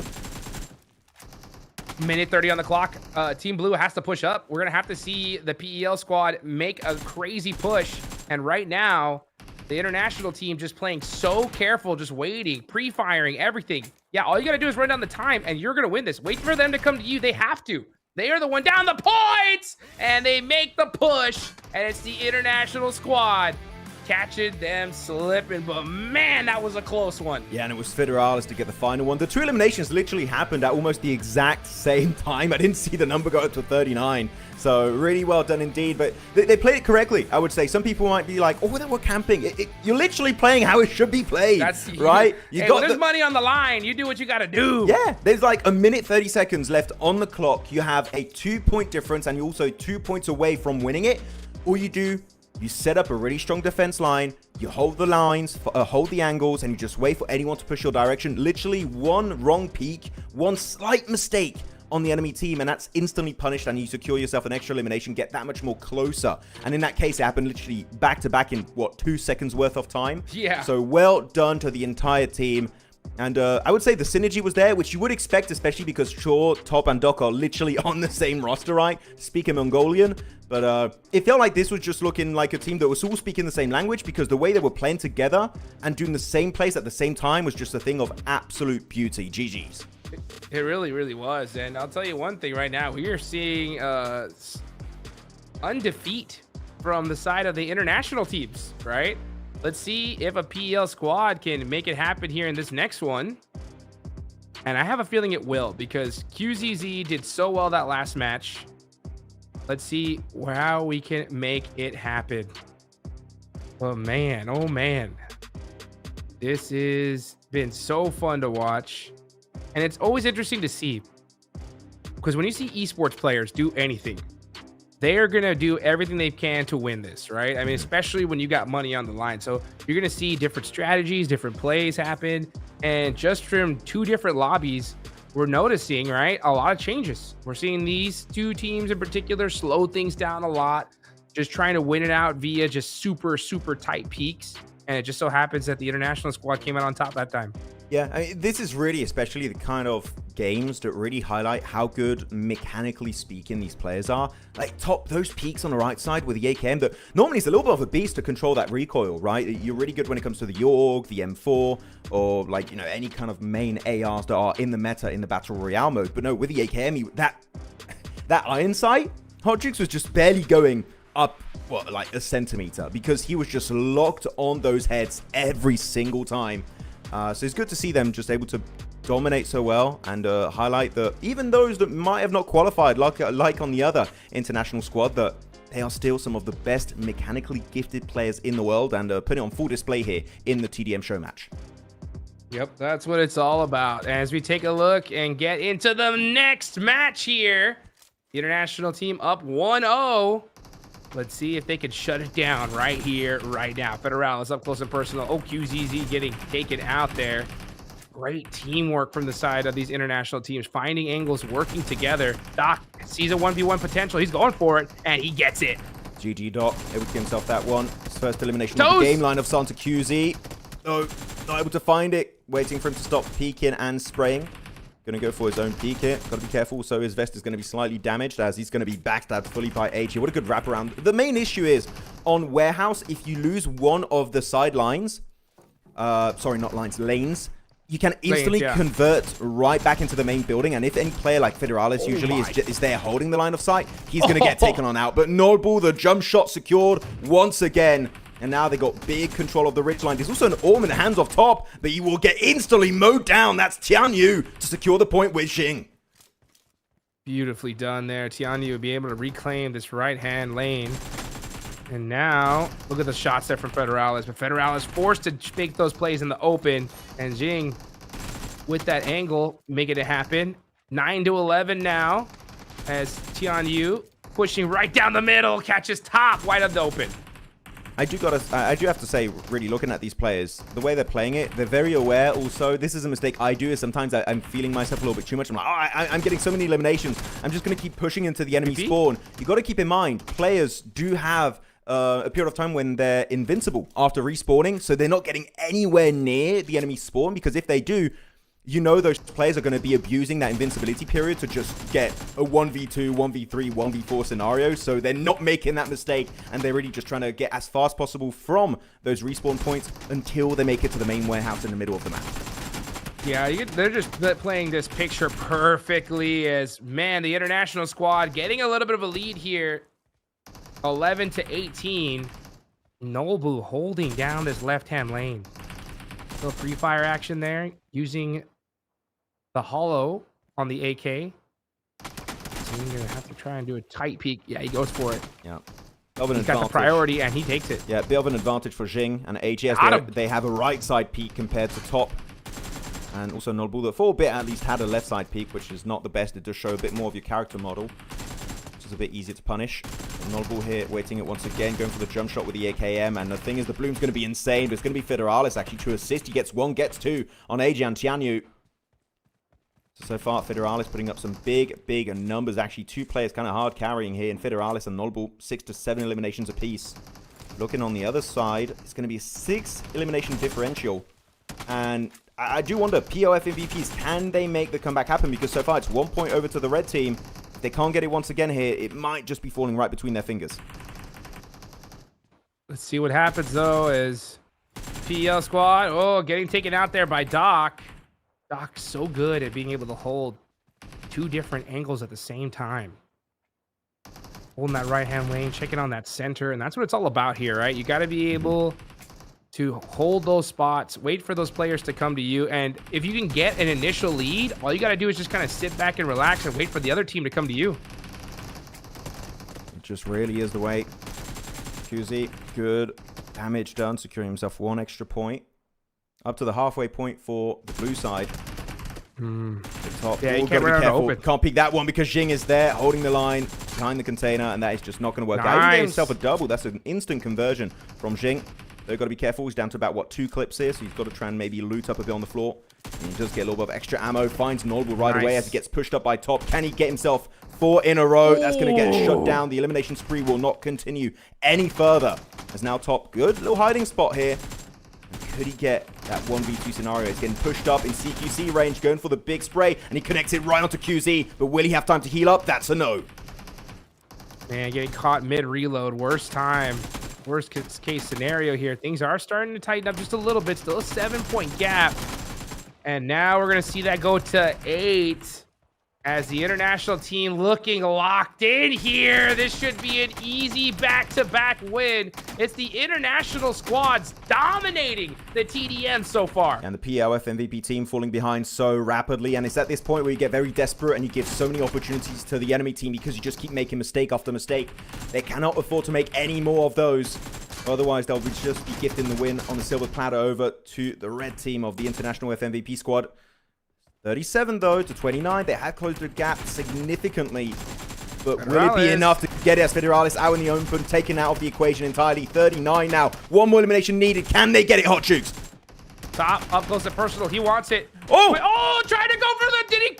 I thought he punched him for a second. That is wild, and it's a 2-0 finish for the international FMVP team. GG, well played. I mean, yeah, he was trying to meme on them because they had such a big point gap. Why would you not try and go for the extra aura points and just go punch them down into a pulp and secure the win in the process? But no, it was secured by Federalis. It really has just been such a consistent player throughout these 2 games today. Really happy with this performance. Unfortunately, I would say the team play for them was just way stronger compared to the PO FMVP squad that were just pushing, and the lines of sight and especially the spraying from the red team was just so damn clean. Really hard to go up against. Wow, well, what a way to start things off, guys. The international squad's doing so well when it comes to TDM. We got some more action coming up for you very soon. We're going to be right back.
And here we have it. We're getting ready for our third BO3 and final BO3 of the day. It is going to be PEL FMVPs up against the PEL World Champions. It's a PEL showdown here. China versus China. And who will be taking it home? Will it be the blue or the red squad? Of course, very exciting to see if the Nova team will be able to get it as they're getting ready for the game. Bit of a truce at the start. Everyone looking to respawn, and we're getting right into the action once again on Warehouse. Third time in a row. As instantly, it's going to be a 3-1 push for the blue team. Sook holding the left side angle as a solo, making sure they cannot converge right in the middle. But that's going to be an instant line of sight found out by Jing. But though he's going a little bit too aggressive here, showing his back to Jimmy, and that's instantly going to get punished. So far, the elimination has been a little bit of a gap created to the advantage of the PL FMVP team. The things have slowed down. Center of the map secured by Tianyu and AJ. While Jing and QZ both handing the off angles on the outskirts of the building. Things slowing down, coming to a halt. As Paraboy also got himself a good line of sight in the middle of the map on that ramp. Maximize his information with that third person perspective, but QZ gets a pixel and he gets an elimination. Now trying to convert it onto order as AJ's got the orb, and he does get order. What a great snipe. What a great snipe at DQZ, getting some nice shots down range, and Tianyu putting that pressure on as well. But right now, it is the PEL squads. There we go, 9-4 here. And we're going to see Jimmy trying to hit some shots, trying to get their revenge. And get the dub. Order with a tight peek, get the better of Tianyu. Good engage, QZ. Oh, good response here, good movement. He'll get himself back into hiding. Hopefully his teammate's going to keep him safe so he can heal up to 100% HP.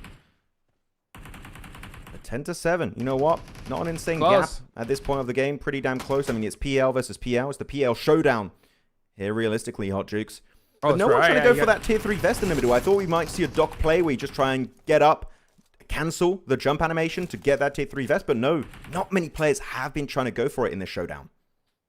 It's risky, right? You have to literally expose yourself completely to get it. And this is so fast paced that if you get up on top there and get taken out, oh, it's going to really hurt your team. Plus, I mean, everyone's going for headshots anyway. So the vest is kind of like, oh, what do we do at this point? But if you can get it, why not? Yeah. By the way, now it's been 2 games where it's been 2-0. I kind of want to see a game go to match 3. That's right. 1-1, and see who's going to be taking it 2-1 in the end. Because, yeah, by the way, earlier we did confirm, just to make sure everyone is aware, the first match was a 2-0 for the international side. It looked 1-1, but it was not the case. So, so far, every game 2-0 has been just truly dominated by the international lads. But now I want to see a redemption arc from one of these 2 PL teams.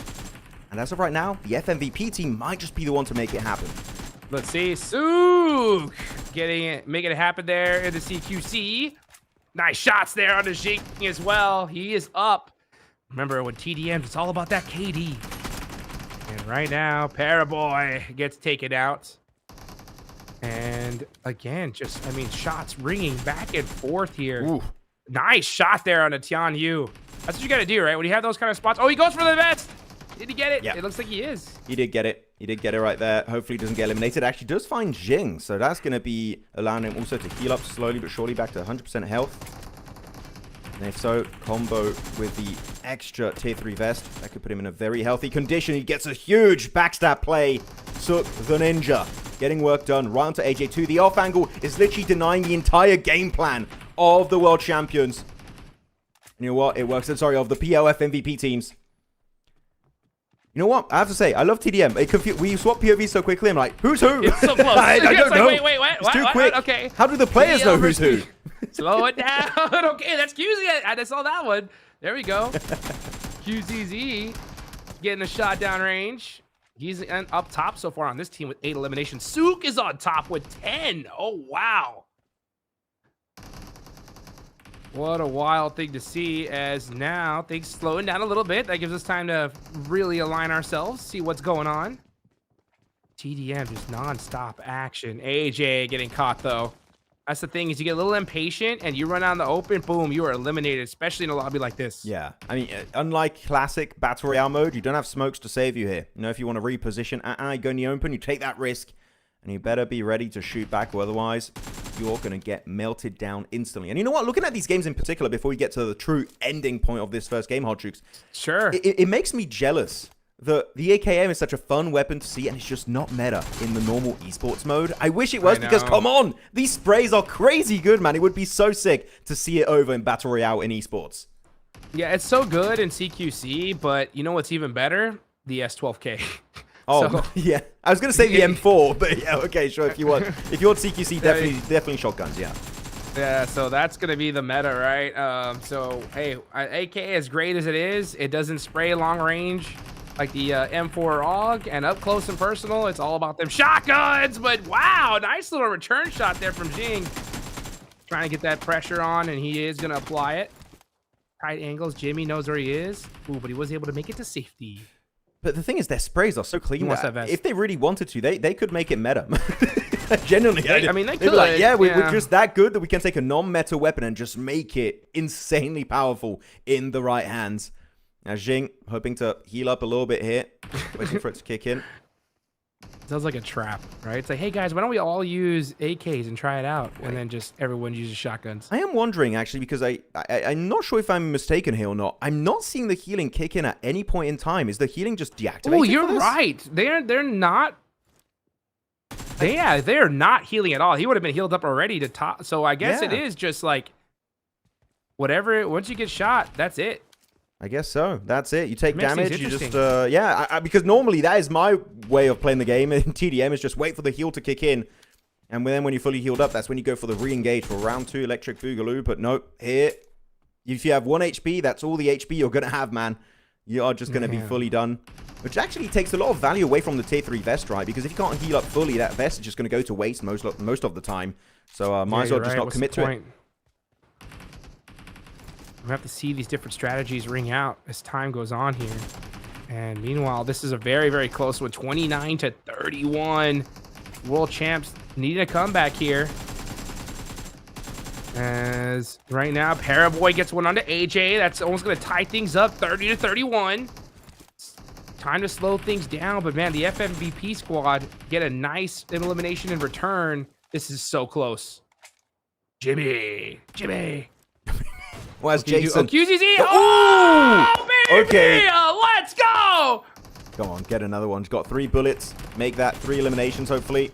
Tries to go for 1 shot. Goes for the quick run, but he's going to have still backup from his teammate, Tianyu, to get it done. 5 more eliminations required for the POF MVPs to get game 1 of this BO3. So far, it's looking pretty good, but that gap is not insane. I've seen bigger comebacks happen in TDM as QZ just not able to hit that one, down to a single bullet, and literally almost just 1 HP, but the off angle is there. Jimmy shuts him down. He's officially my favorite player. Arm shot in the finals. QZZ, I'm a believer. Let's go. Oh my goodness, this is close though. The comeback is real. The world champs trying to tie things up here. One elimination is all they need to do so. And, oh, the FMVP squad. Oh, it's so close. 38 to 39. You have to hide. Cannot allow that elimination to come to you. QZZ, though, he wants it. He's looking for those angles. Oh, the toes! Run! Jimmy, run! Trying to get to safety, but there's no healing, remember? So Jimmy is going to be big time hurt! And barely makes it to safety. Oh, you almost get so many eliminations in a row there, trying to lock it down. That one elimination. But instantly, I love it. Powerboy is instantly playing alongside Jimmy. Very passive, putting the two players with full HP bars on the front line. That is a very good strategy to play through around. The time. But the time, yeah. 1 minute, 20 seconds is still enough really to get those few eliminations. But here, we're going back to what happened last game, where everyone is just holding the lines, waiting for one player to make a mistake, punish it, and maybe secure the first game of this BO3. Down to a standstill. Yeah, the FMVPs are like, push us. Push us. You're the ones that are down. You're going to have to run out in the open. Oh, so hard. They're going to have to find an angle because they know exactly where they are. QZZ, though, he might just want to get it right here. Will he risk it? Will he risk the tie? Maybe not. Nah, yeah, I don't think so. I think you just stay. You just stay and wait. Wait for them to push out in the open and then make the play here. Gotta be careful. Yeah, he's not moving. Oh, no. Oh, the toes again. The toes again. Order. Getting away from it. Now here comes the push. The last try here for the world champ squad. And they do tie things up. It's Sook against Tianyu. Oh, be solo Sook. One bullet. Jimmy, also one bullet. You gotta let it down to your teammate. It's gonna be Jing to go out there and get it done. It is gonna be won by the PEL FMVPs. And that was just way too close for comfort. But eventually that final point is gonna be taken on home. But still, respect to the two teams here, Oddjukes. It was close almost the entirety of this game. And they were playing it so well, too, to hopefully get the final two eliminations. They do tie it, as you said, at the end of that game. But even a tie is not enough to take home that trophy. So close. Oh, man. The FMVP's coming out on top as the world champ. You can see, look at him. He's like, I thought we had that one. So, man, what a play, though. What a play. I love this here. We're going to run it back one more time. And, I mean, hopefully 2 more times. We'll see if the world champs could come out on top in this next one. It looked really good in that last one. It could have been, it was anyone's game. It really was. Yeah, no, it was very close, down to the wire for these guys. And eventually, you know, that's the thing. In these modes, only one team can take the win, and the other one will have to try harder next match. But it is a BO3, keep in mind. So it's still not game over for the PL champs. They can still make it happen. They just need to do it back-to-back, which not an easy task at hand, for sure. Nope. Definitely got their work cut out for them. We'll see how this is going to be working out. Look at the man himself, Powerboy. I miss you. It's been too long. Come back. It's been too long. Hopefully we could see them there in PMGC. That would be an absolute wild ride. But I can't wait to honestly see what these matches are going to look like coming up here, Max, right? What is Powerboy going to do when he's back on the field of Erangel? Yeah. Well, it's maybe not now. maybe PMGC. Yeah. Actually, I'd have to check out the PL rankings, see how close they are from possibly making it to PMGC. I believe the point gap is quite minimal. So we might see him at the end of this year over in good old Turkey. Would be great. But going on to this next matchup, right? 1-0 so far. Who do you think is going to be securing our next match? Not talking about the entire game, well, unless if you pick one team, then it might be the entire game, right, Oddjukes? But which team do you think is going to get our second point for the showdown? Man, I'm hoping it's the world champs, right? I mean, we got to see them get a dub in a TDM here. And I think this is their chance to do it. They had a really good comeback there. It was really, really close, down to the wire. But, you know, all it takes is one singular play to make it happen. What do you think? Yeah, I agree. I want it to be tied up. And then it's a final showdown into the final game of that BO3. But here we go. For what might be the last time today. Right back onto Warehouse for this final TDM. It's going to be QZ. Nice angle secured. As he's going to also have a little bit of assistance from his teammate. But that's an instant 1-2 drop down. Jimmy doing the work with the AK. And even, oh my god, the Spidey sense were tingling right behind him. He instantly gets it. There's 3 eliminations for his team here, Oddjukes, and every single point has been secured so far by Jimmy. He's owning. He's owning. Nice little pre-fire here, but he gets caught in the 1v2 situation. Jing trying to get the revenge, and they do. Wow, way to turn things around on the FMVP squad. Sook gets a nice knock there onto AJ. Gonna be another close one here. Everybody holding very similar angles consistently in these matches. Uh-oh, AWM, Iron Sight, do it, do it. Tian, you could become one of my favorites. Come on, chance. Okay, good timing though. Like instantly swarming that position. Even if he gets one elimination with the Orm, chances are he's not getting the second. So good try. I kind of wish there were more than just 5 bullets on the Orm. Then players might be willing to play around it a little bit more. Like give them 10, 15 bullets for all I care. Just send it. Make them want to play with the Orm. Would be definitely a lot more fun around the middle portion of the map. But so far, slight lead created of 2 points for the POF MVPs. But we saw the comeback last game, right? At the very bitter end. So don't count them out just yet. 2 eliminations is nothing at the very early stages of this game. That is correct. That is correct. Order. Look, using that 3 peek to try to get some angles, get a little bit information. AJ as well. Just waiting for Jimmy. Saying, Jimmy, come here. There's no one here. This is open. Now it's closed. They don't switch. Jimmy. That's so eerie the way you're saying that. Right, why are you going to say it like AJ that? there. Hello, Jimmy. Here I am. AJ getting the double knock as well. And now, going to go back to that same spot. Hey, it worked before. Why won't it work again? Here comes Jimmy. He's trying his best to make it work out. Hey, actually, you do have a little bit of an opening between those 2 slates of wood. So actually, it kind of works like a movie. But now it's going to be AJ. Here comes AJ. Trying to go for the right side peak. Down to about 50% worth of HP, so definitely a bit of a disadvantage against Jimmy, but he's going for the right side peak, and unfortunately only a bullet shot is going to be found as he goes for the push. But look at Tianyu. He's just prone getting that information, feeding the intel to his teammates. He's really just the scout from his team, which, yeah, you can be a scout in TDM, apparently. It works. It does.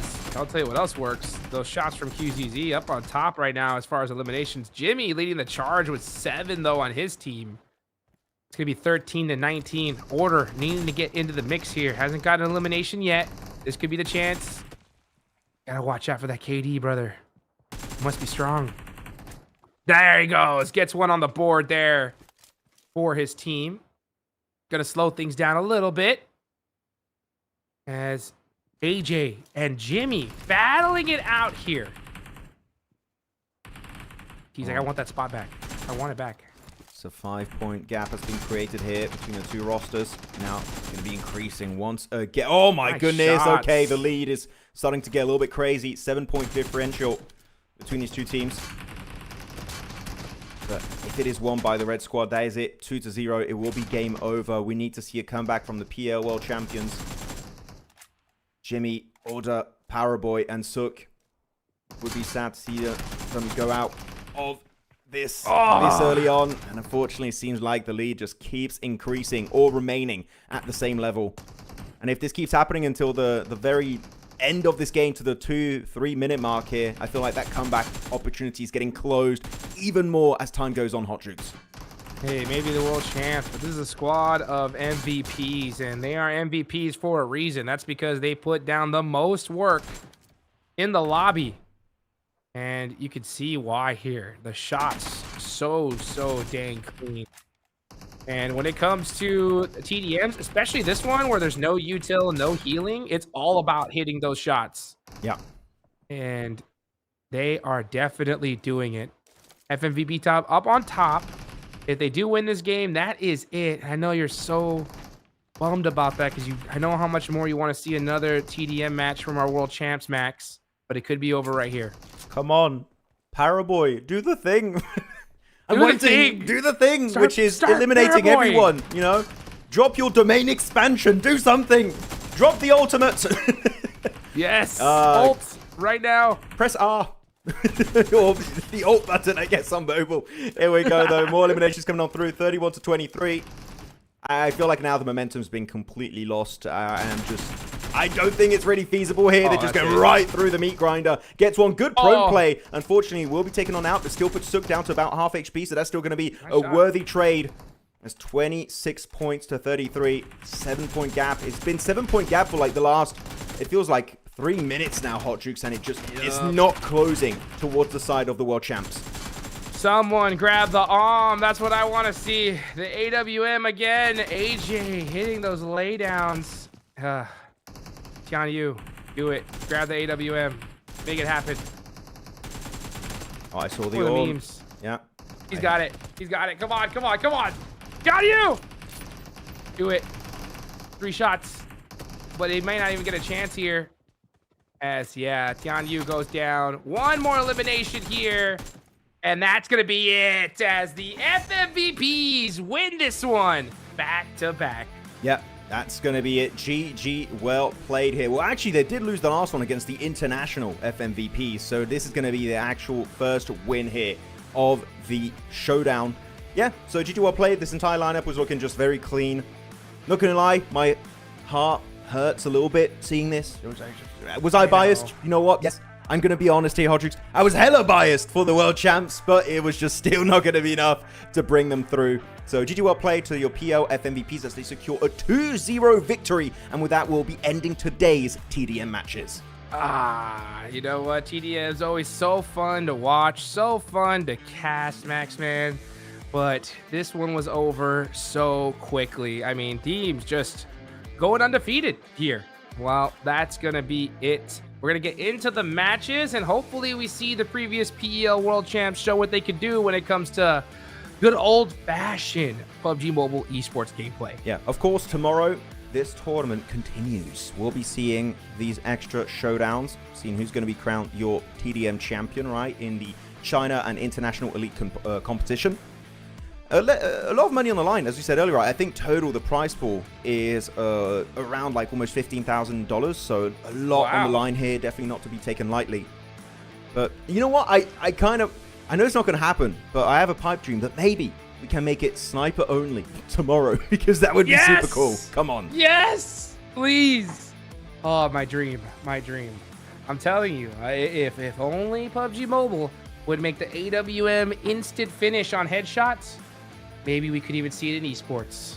Please, PUBG Mobile, my dream. It's too much copium there. It's too much. No, just drop. It's not going to happen.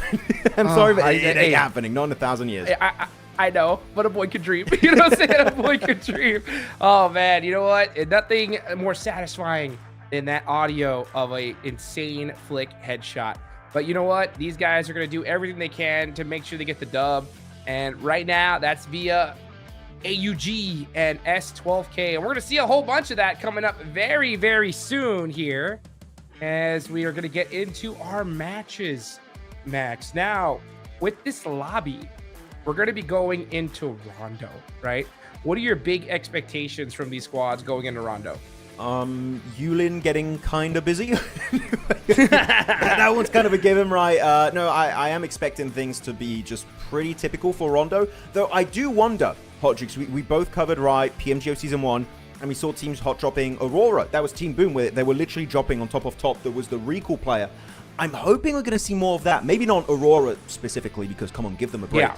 But maybe other teams, maybe not on day one, but eventually are seen as a potential threat to the top ranks on the leaderboards, and they're just dropping it right on that recall player. Because if you've done your research, if you know how they drop, where they drop with the 3-1 splits, right, going into the hot drops, and you just find that one true weakness, that one Achilles heel of a team, you can instantly try and punish that and secure yourself a little bit of a point advantage, and also reducing the chances of that team doing well in that particular game.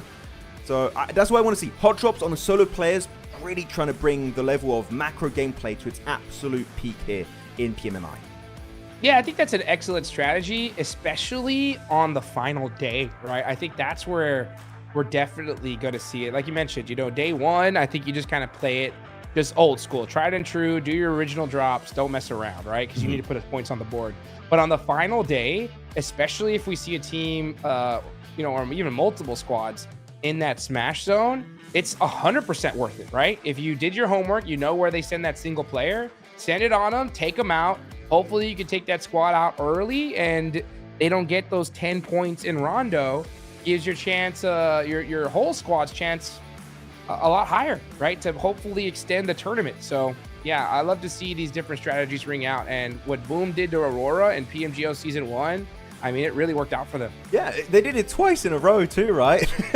And I love it because I interviewed Reefus right after that happened, and I was asking him, okay, like, are you guys going to change your drop or anything? And he's like, no, come to us. And they lost it again.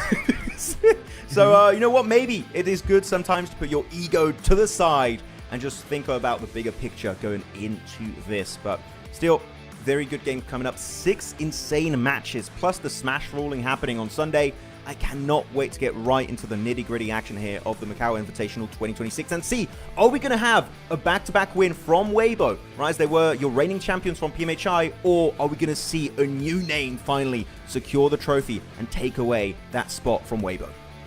Oh, man. I mean, it's going to be a close one, that's for sure. I mean, Weibo, I think definitely, without a doubt, came to play here. And excited to see what they could do. But, man, this whole lobby is just so dang stacked.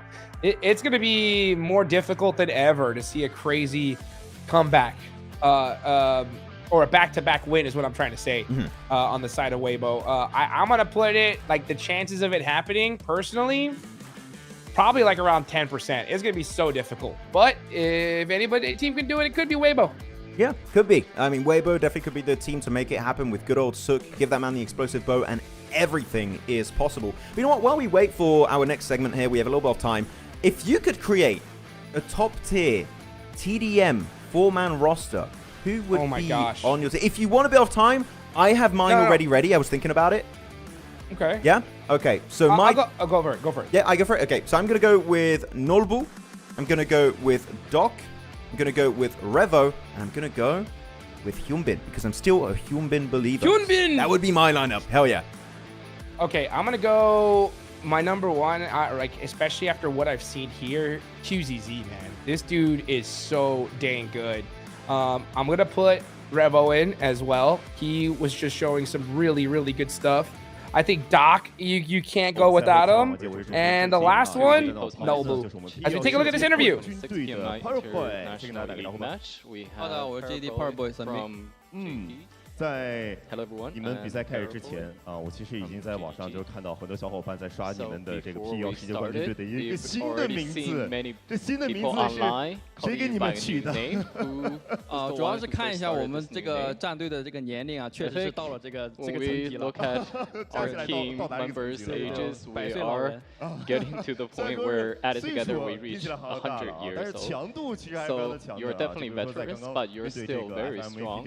So when you're facing the FMVP team, you were playing very well. Yeah, we almost matched up with them.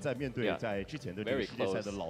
So now you're matching up with a lot of the old rivals like Silas, a lot of these players you played against before. How do you feel? I think before the match, I felt like everyone should be around the same. I saw Silas before the match, and we actually came to a draw. But during the match, it just felt different. Suddenly, everyone felt much stronger. It feels like everyone was at their peak.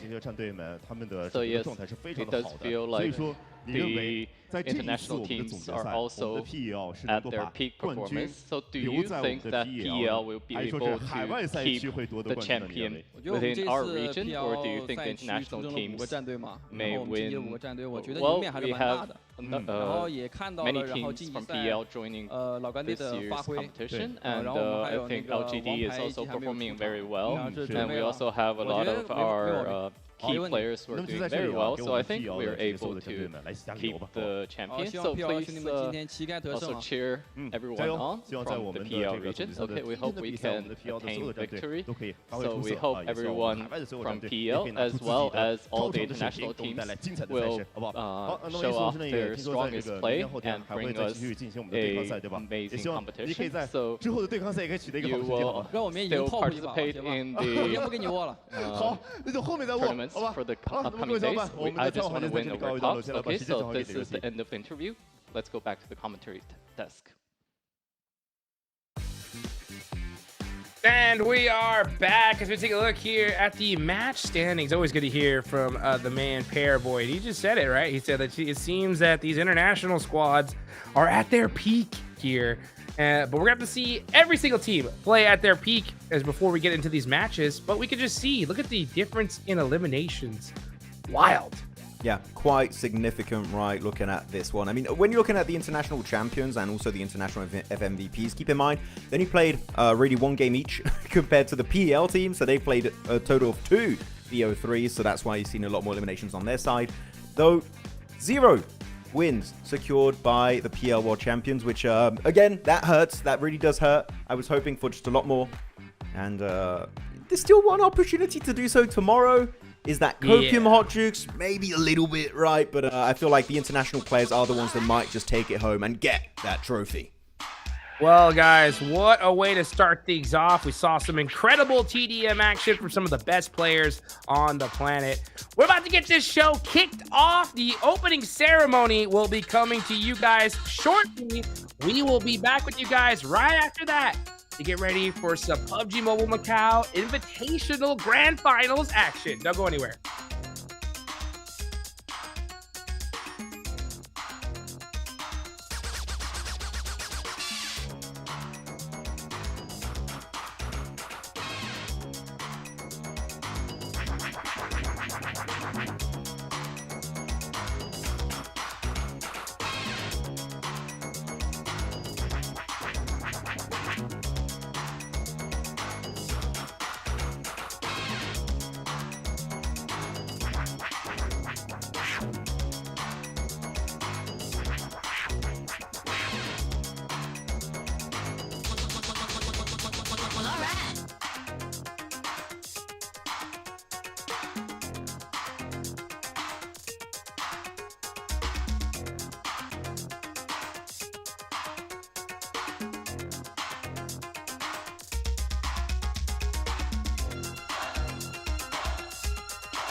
Yo.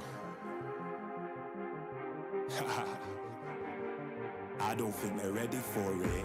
On the loose, on the loose, on the loose, on the loose. With the beast, on the loose, say the truth, on the loose. Off the chain, it's all the gauge. Yeah, getting wild, yeah, we out the cage. It's getting wild out here. One by one, we watch them all falling. It's getting wild out here. But I'ma be the last one standing. You can't stop what's begun. You can't stop a revolution. Coming, coming. It's getting wild out here. Yeah, it's getting wild. It's getting wild. Eating them, beast, eating them, feast. Fire the most, tire the least. See them admitting defeat, and they so useless. I'm so ruthless. New phone, who this? Give no reply to excuses.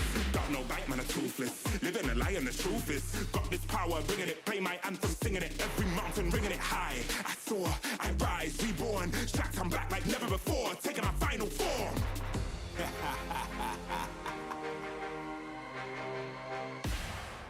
Yo, it's getting wild out here. One by one, we watch them all falling. It's getting wild out here. But I'ma be the last one standing. You can't stop what's begun. You can't stop a revolution. It's coming, coming. It's getting wild out here. Yeah, it's getting wild. It's getting wild.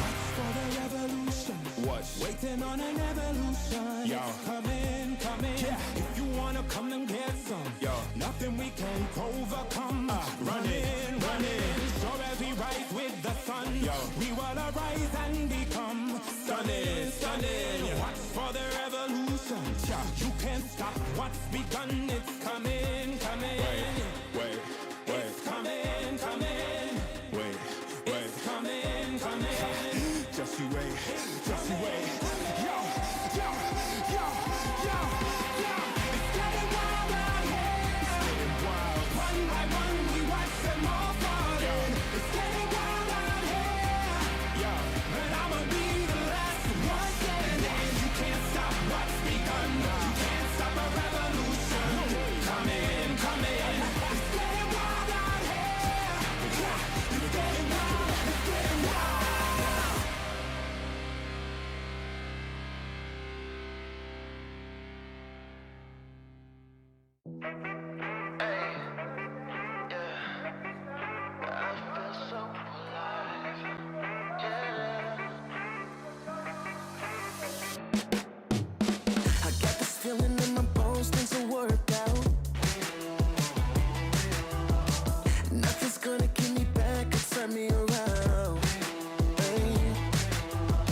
do my favorite dance, cause it's all good. You would do the same thing, I promise you would. Oh, got me feeling so high, never come down. These good vibes never run out.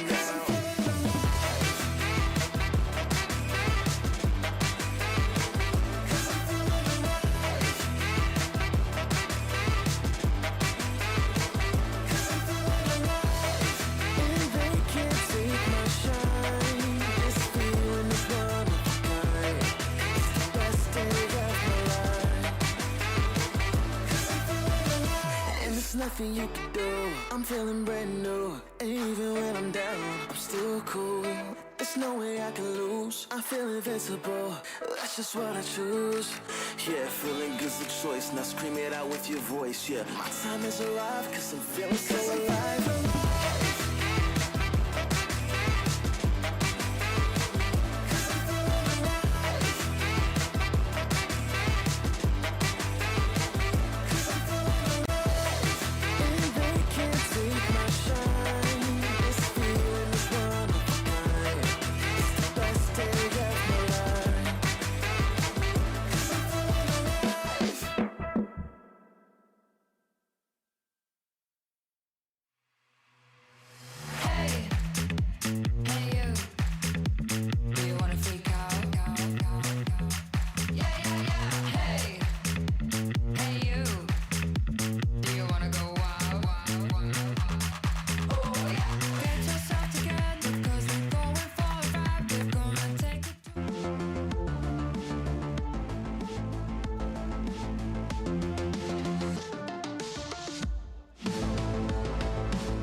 台下的人总会问：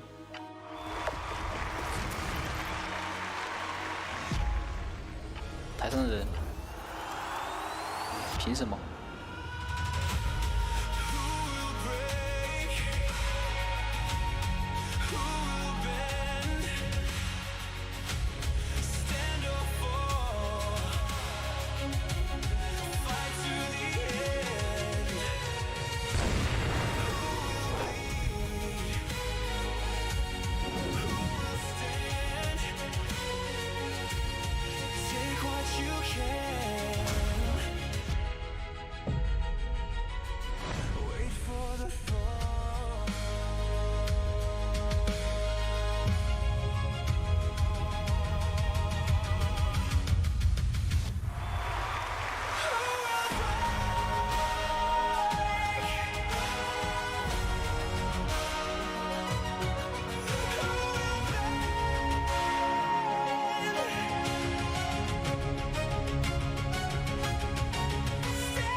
为这名最高的山峰，只会开出一朵花。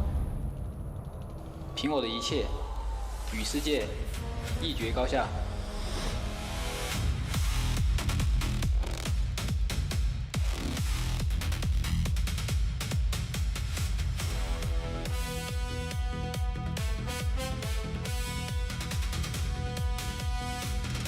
有请2025 PMHI 总冠军 2025 PMHI champion Beijing WBG SUK to return the championship trophy.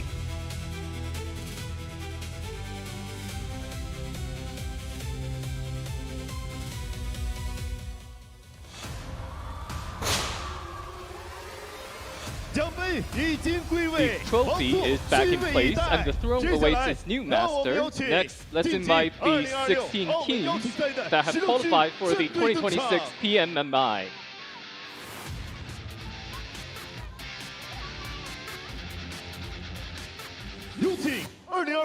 First up, the 2025 PMHI champion and the 2025 PMWC runner-up, representing the PEL region, Beijing WBG.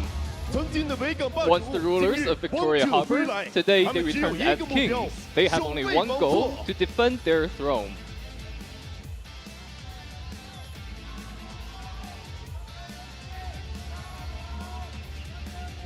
Welcome!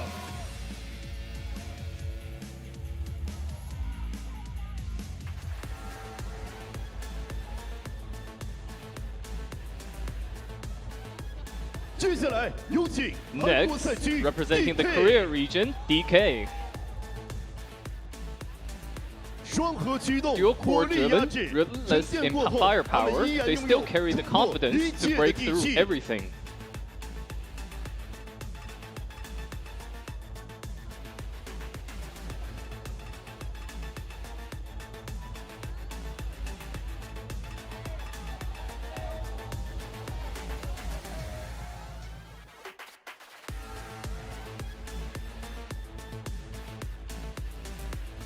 Welcome!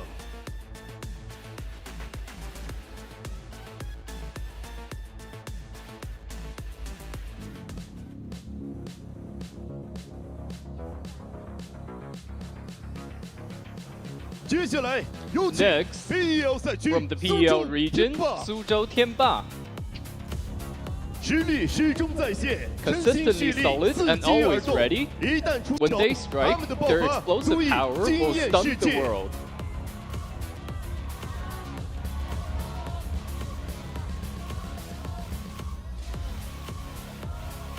Welcome!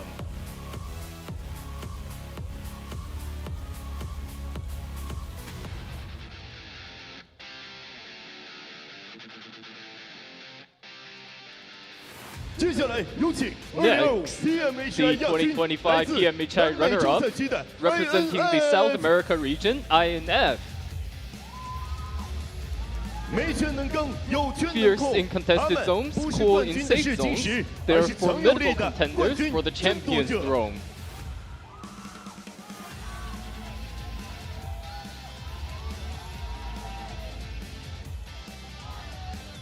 Welcome!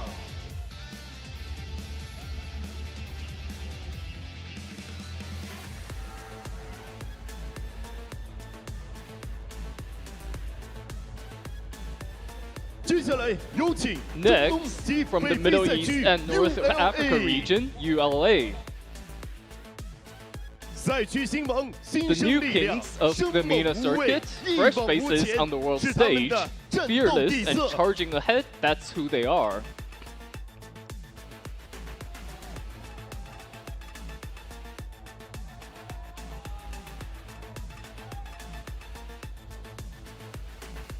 Welcome!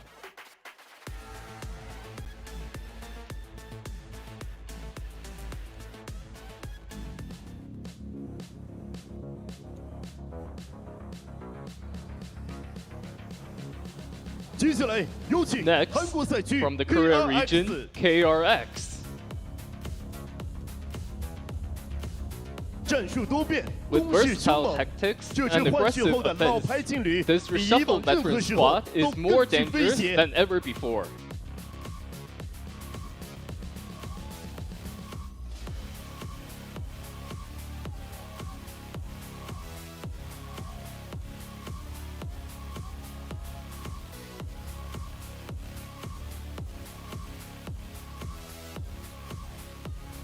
Welcome.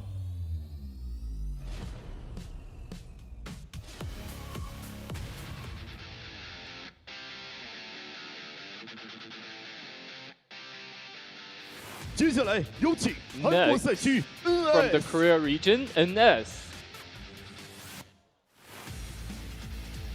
步枪之后，这 After 支红 roster 色军团完 reinforcements, 成了 the 最后 Legion 一 has 块拼图。 completed their 红 final 色浪 piece. 潮 The 势不 Crimson 可 Wave 挡。 is unstoppable.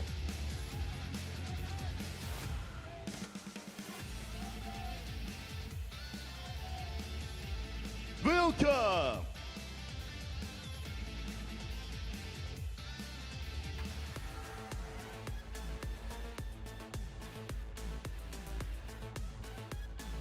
接下来有请 Next, 东南亚赛 from the 区 Southeast Asia RRQ region, RRQ.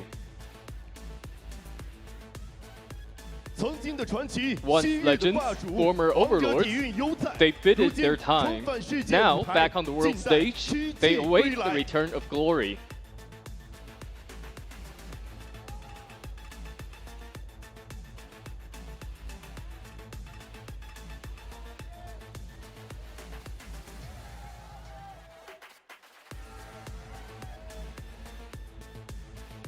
Welcome.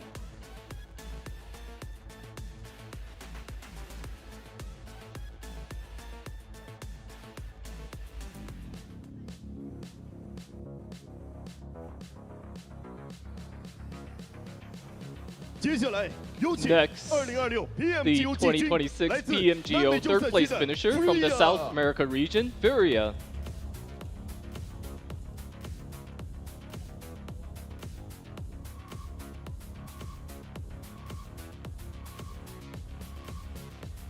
从装上阵，一鸣惊 Re-equipped 人。 and ready to 从 shock the 赛季 world, 冠 from 军 regional 再到世界 champions 季 to 军， world 他们 third 只 place 用了一个赛 finishers 季。 in just 黑 one 豹囚笼 season. 见 The 血 Black 封喉。 Panthers are unleashed and they strike to kill.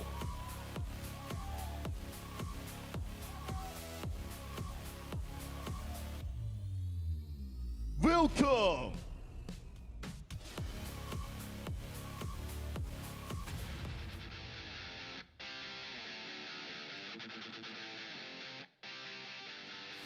接下来有请 PEL 赛 Next, 区 from the 杭 PEL 州 region, LGD Hangzhou LGD.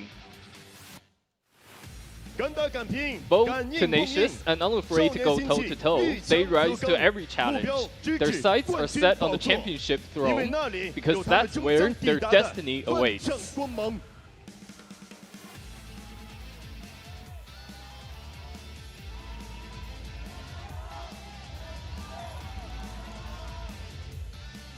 Welcome.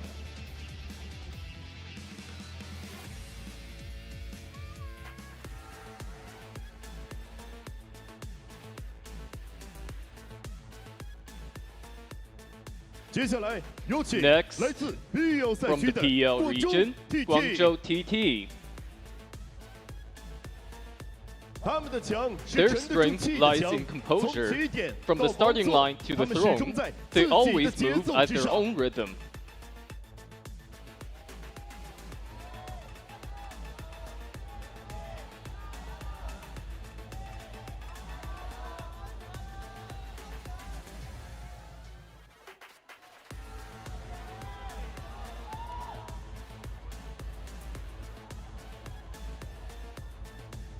Welcome.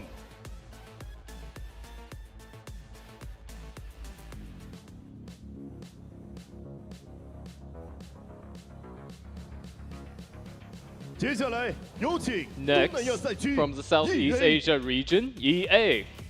枪法凶悍，打法 Sharp 疯 shooting, 狂 wild 泰国 play 的黄 style, 土正在 Thailand's 杀 new 向世 overlords 界的 are 舞台。 storming the 他 world 们将用 stage, 行动证明 proving with 强 every 者 move 不 that 惧 they are 一 no 切。 pushover.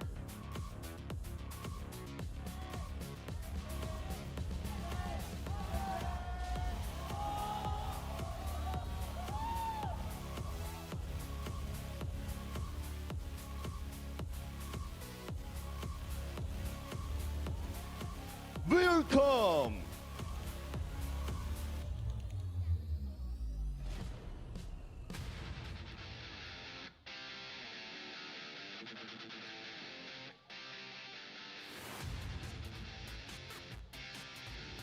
接下来有请 Next, PMHI the 2025 PMHI third place finisher from the Southeast Asia region, BTR.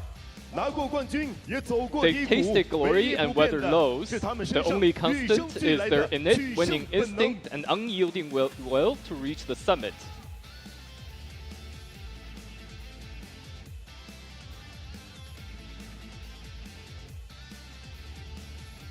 Welcome。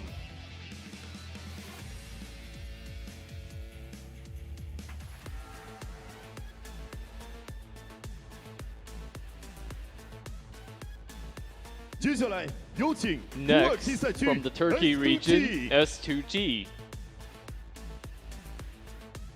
曾登顶世界之 Having 巅 once stood 蛰伏 atop 之 the 后 world, 卷土 they 重 return 来。 after a 土耳其 period 的 of 骄傲 silence. 正 The 在 pride of 苏 Turkey 醒。 is awakening.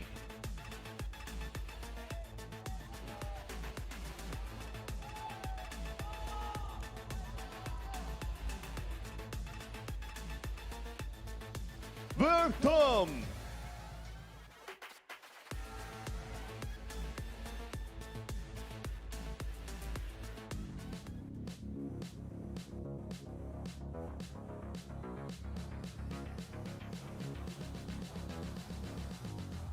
接下来有请东欧及 Next, 中亚 from 赛 the 区 East Europe and Central Asia region, AURORA.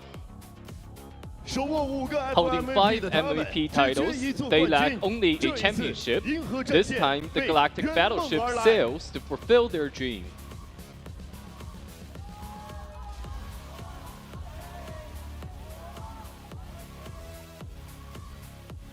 Welcome。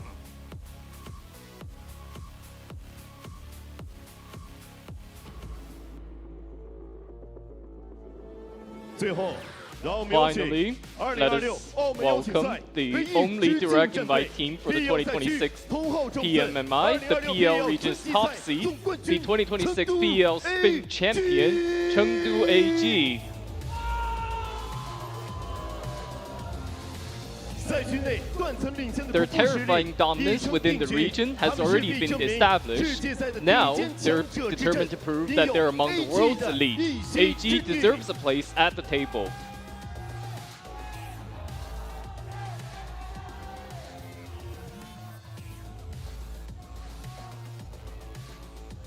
Welcome。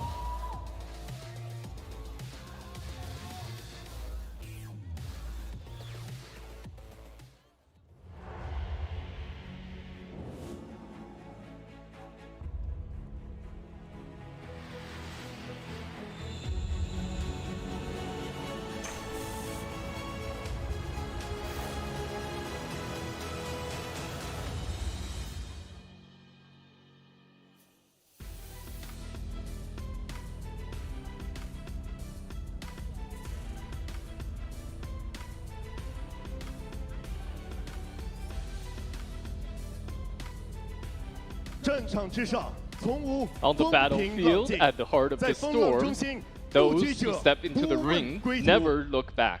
在这里，每一枪都是答案， Here, 每一次的交锋 every 都会 shot 改 is 写 an 战局 answer, every clash 全球环 rewrites the 伺 game. 万千 Surrounded by 变数之下 rivals and 谁 endless 将 variables, 冲破阻碍 who will 在澳 break 门 through the 杀出重围 obstacles, 成为 survive the 最 Macao 终赢 storm, 家 and emerge as the 子弹 ultimate 已 victor? 经上膛 Bullets are 胜利 chambered, 已 the 经 will to 点 win 燃 is 此 ignited, 刻在 and 此 now 正 the 式 battle 开战 begins.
Yo.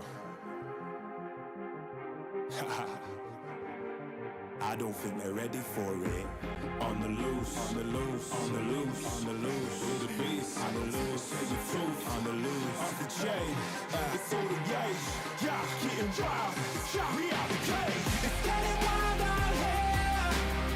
One by one, we watch them all falling. It's getting wild out here. But I'ma be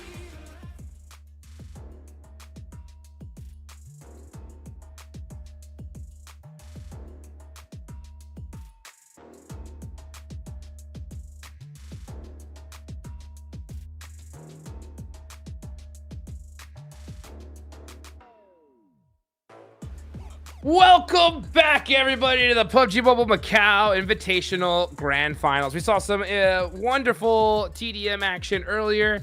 It's time to get into the nitty-gritty, though, the serious time, right, where the big money's on the line. It is the finals. We're about to get into Rondo, Max, man. Are you ready? I am so ready right now, Hot Jukes, for the Macau Invitational Grand Finals of the big old year of 2026. And the lineup, again, is just looking so incredibly stacked. We lost so many titans of this esports before making it to this very stage. I mean, last week, well, sorry, not last week, literally earlier this week, Hot Jukes was absolutely ruthless. So many big names completely taken out of the equation. Like, you would have told me before this event, Regnum, Ulf, Nigma Galaxy, Yangon, Alpha 7 don't make it to the finals, I would call you a dirty liar. But actually, you were speaking facts, and they're big surprise, big upset, and you know what? I think we're going to see way more of that happening this weekend. Oh, for sure. I think we're going to see some monster squads just get eliminated, or not eliminated, but end up being on the bottom of the leaderboards just because of how crazy this lobby has been. It's going to be really all about consistency here. You got to be able to perform no matter what the situation is.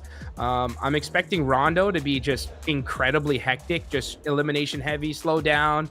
Then, of course, we'll see who ends up on top. But when it comes to Erangel and Miramar, man, I'm not going to be shocked if we see 64 players like 20 minutes in. Could be. I mean, really, I feel like we've seen that already a few times during the group stage, so we might see something very similar here in the finals. But Rondo, you said it right. First map, the first one that all these players are going to be ready to drop onto. The first battleground to dictate who will be securing the first chicken dinner of this stage of the event.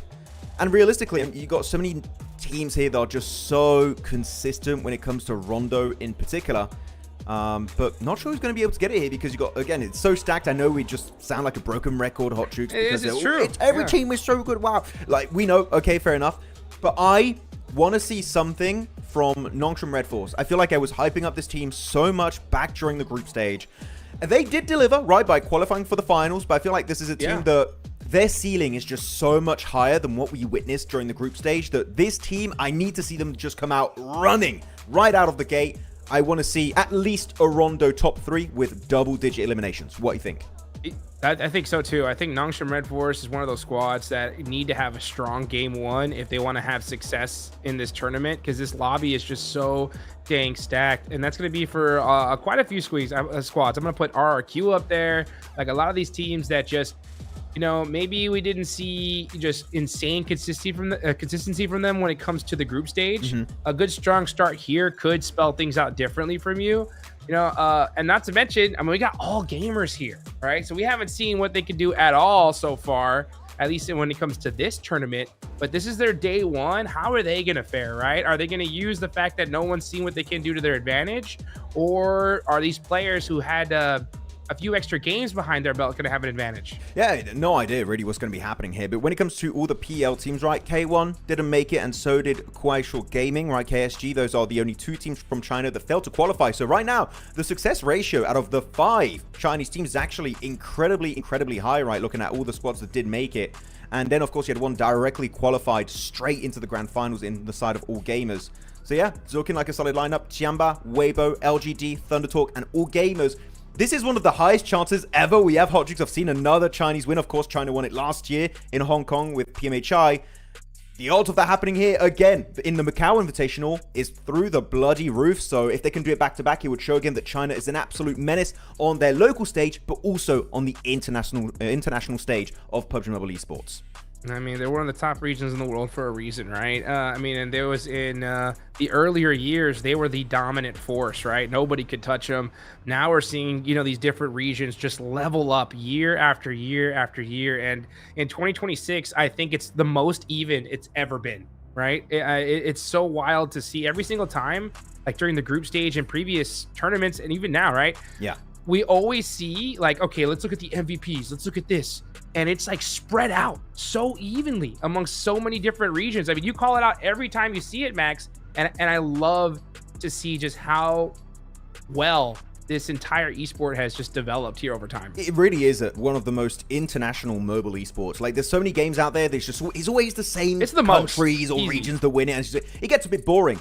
I love about PUBG Mobile Esport. It's always a different country that wins it. It feels like you just had Pakistan recently winning PMGO Season 1. Oh, Here's going to be a different one because, yeah, unfortunately, Fourth Arrives are not here. But looking at the top teams of the group stage, I'm going to not say the team names. I'm just going to say the countries just for the sake of it. From top 1 to, let's say, top 5, it was Mongolia, Turkey, Indonesia, Thailand, China, and then it was another China and LGD. And then after that is actually going straight to Brazil with Furia. So looking at the amount of region disparity you have in this tournament is just so incredibly fun. Of course, as I said, it's looking quite likely for China to do a Hodrix because of the sheer amount of Chinese teams you have in this particular event. But it could be a non-Chinese team winning it. I'll be like, it makes sense, yeah, because literally it is almost impossible to predict who's going to be claiming that trophy.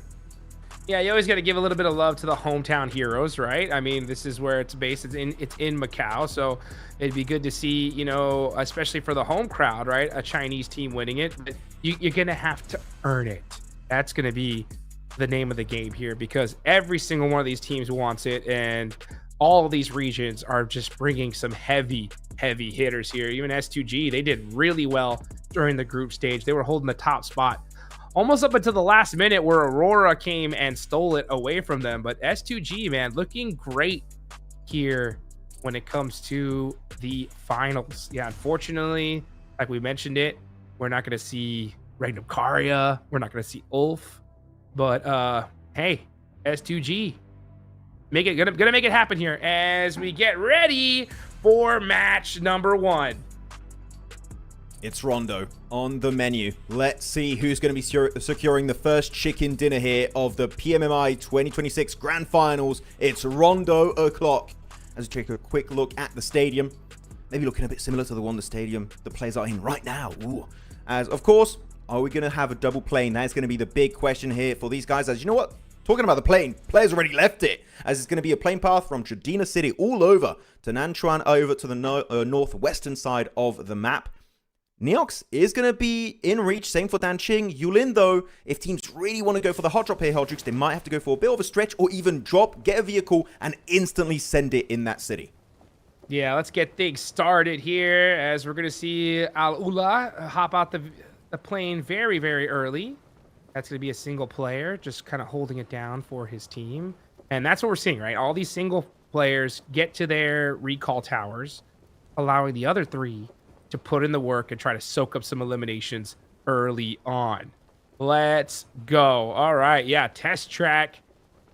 Neox Factory completely stacked right now. And there's Nobu! Right off the rip, getting some eliminations. Well, he was farming up points initially onto the North American team of Wolves, but there's no Wolves in the finals. He's like, who am I going to take down? Well, apparently it's going to be some of the players of Thunder Talk, or maybe even on the side of S2G and Nongshim Red Force. Nongshim Red Force, though, already got to be careful here as they have their forces spread out quite thinly. It's only XZY and Hyunbin remaining, right? So they're going to have to play as a 2-2 split for the rest of this early stage, unless their recall player just decides to go for a quick regroup onto that position, and which is a really good way to do it. Aurora do something very similar in Yulin, where the recall player, if he does get one single recall, then he goes on the offensive to just back up the play of his teammates and maybe get a few more eliminations in the early stage. We might see something very similar here, as though KRX and Influence Rage off to an amazing start for the Korean team. As now it's LGD, Ling S also getting so many strong moments, but Sook is the man to step up to the plate and get that first elimination for himself. Oh, a double! Hey, Sook! gets another! Ooh! Oh, it's Suki. Okay. Yeah, Suki! Getting it done. That's a double right there. Well played on the side of Weibo. Suki and Sook on the same team. That's not confusing at all when it comes to player comms. Definitely not. They know exactly who's going to make the plays. as we look on over to Aurora. No elimination just yet, but they're getting ready for it. TIANBA trying to set up a trap here. I don't know if Weibo knows exactly where they're at on this roof just yet. No, it looks like Sook does have an idea. Playing this very carefully. QZZ's got that nade locked and loaded. Is he going to be able to hit it onto Sook? I think Bay might have seen it with third-person perspective, trying to jump his way down behind that smoke. Big pre-fire from Aking. And again, you call this area Parkour City for a reason. Any roof is pretty much playable, as QZ holding the front line with the JS9. Again, one of the best weapons currently in this meta, especially in Update 4.4, where it's been added to Miramar and Erangel. The Molotov going to spread out a little bit too far of a throw from Bay, so the utility not really having the intended effect. As XEY also picked up from Nongtram Red Force, so it really seems like they're having a bad early start in that hot drop in the Ox Factory. But Weibo finally fully committing to the fight. Hot Jukes looking to take that 4v2. Or 3v2, really. Now we're going to see FURIA actually getting to do it with Aurora. We saw that in the feed. S2G getting one on a KRX. Fights happening all over the place. Got to take a look here, though, at Weibo. Nice. Getting Aking, being able to get a nice shot there with that S12K catches. Sook slipping. Now it's 2v2. Good. Flush that one out. Secure that point. You never know how long you're going to survive this encounter. But yeah, it's going to be now 2 players remaining in that fight. As 33, yeah, I believe that was the recall player actually taken on out. So this is looking really bad for Weibo. If they do struggle the encounter, as crazy from Bigatron's just in the distance, maybe looking to go for a cheeky third party. But Aking taking so much utility damage. But luckily enough, they got a good position. And also the rooftop is playable if he wants to make his way on top of those crates. That extra bit of elevation is just so tough to work with in this particular location, Hot Jukes. You never know where players are going to be hiding. Bay, in particular, has got an amazing off angle. If Aking goes a little bit too far and wide, might get punished. But he does make it to another building, so you will be safe for the time being. Yeah, I mean, it makes sense because Bay was so still for so long. I think it was a little bit confusing, right? It's like, okay, where did they go? I'm starting to wonder where they're at exactly. Let's just back things off and then live to fight another day. So, not a bad strategy. I mean, as long as you're able to get to recall tower and you should be able to get everybody up. QZ's throwing stuff around. FURIA getting caught on the drive out. Ziol punishing him in return. And now we're going to see Silence there. Got Ziol to literally half an HP. Bay's angle is now taken out. So TIANBA having 2 eliminations, both for making. As QZ gonna get looted and scooted here real soon. End up on top in Danqing. Very, very nice start for all these squads for the most part. Able to put some points on the board. KRX starting it off with 6. FURIA with 5. Ooh. You don't see this top. You don't see this position used that often, right? On top of the actual test track itself, it's quite rare. But with the M249, as you stated, not with the extra ammo capacity. 75 bullets right onto Silence, gets some significant damage. But he's got no utility, no Molotovs, no grenades. Would have made it way easier to secure it. He's going for the jump shot, and he's sending it downwards. But he gets it, connects right the headshot onto Silence. Top, going for the most insane plays ever, will get eliminated eventually, but still takes 1 point onto Silence. Only Top would go for plays like that. What? M249 flying from the top rope. With a headshot. Top, not messing around. Saying, you shot my teammates. I will have my revenge. And he definitely, vengeance was his, but he ends up getting finished in return. But it's okay. He's already back in the game. Man, I'll tell you what, grand finals not disappointing here. We're starting to see some crazy plays. And as we look over to EECA 3, Schweppes with 2. Man, this squad did so dang good when it comes to the group stage. It's all about seeing if they can replicate that here in the grand finals. And I understand why this is one of your teams that you predicted to be in the top 3 at the end of this. Yeah, they're looking just so solid back in their home region. Of course, it's very tough transition going from playing in your home region, doing well there, to doing well globally speaking. But if there's any team that can make it happen for the first time, I would say All Gamers is definitely the one to do so. As actually, I'm looking at the as the nade comes down. So is he good damage here? Going to secure himself that knock. Will it get flushed out? We'll have to wait and see. As Flower H getting 1 nice knock found onto EECA. That's going to be a clash they just want to hopefully come out from on top. As Flower not going to have enough time to go for the reset on Maple, his comrade. As Flower now playing around his own utility. Good jump here. Will the bounce get the knock? Almost did, but he's hiding behind, but gets the backstab. Wow. Omawa Mushinderu right onto Tony K. And Flower now, he's got the backup of his teammate, and it's looking like an absolutely insane turn of events. E-Arena, it looked like they had the control hot troops, but they lost everything in a matter of seconds. And now all gamers are going to go ahead and get that res on. Schweppes is hurt big time. He tries to go and get the play, but what a solid start here from this team. Doing a great job working together, making things happen. That was such a good play. Really, you're looking at the movement take in particular from Flower. He delayed in such a way that, sure, he's moving around, being really hard to pin down for E-Arena. And then it gives enough time for his teammates to join up in the fray and just overwhelm E-Arena with the sheer firepower that entire roster really has. So, what a play. But, oh my goodness, that circle is terrible. It's pretty much a 50-50 river split. A little bit worse than that, actually, because of the eastern side. There's a lot of water in play this time around. But I want to ask you a question. Where is Weibo? I didn't see. I believe they're at Tinlong Garden right now because they were a solo player for the longest time. And they did get a full team reset. But yeah, they had to go super far out in the blue, Hodjux, to get that reset. So now, information-wise, they have no intel. They're going to be super late on their rotation. Weibo, game one, not looking too good. This is devastating, especially with such a northern shift. Yeah, Weibo are just light years away from the zone. And they're going to be so dang late. Everything's going to be taken at this point. You can see the great migration happening so quickly. With a shift like this, everybody knows that the north side's completely wide open. So if you can just kind of hug the circle and get to that side, you should be clear as Razy gets a nice knock there on to Kami. Lost, putting some fire down range as well. Unfortunately, Kami's so far pushed up. It's going to be very difficult to pick him up. Yeah. The rest of STG have to start making some plays here. Hopefully still have some recalls available if they want to get onto Kami, because that is definitely not going to be a good save attempt, and lost instantly getting back in that vehicle. Give it up. Yeah, as you said, it's just 1 point, and I'm pretty sure Kami's can be brought back to life with one of those recall towers. But actually, looking at the circle, there aren't many recall towers. It's unlike if you have a central circle or even a southern western circle, you have a lot of recalls available.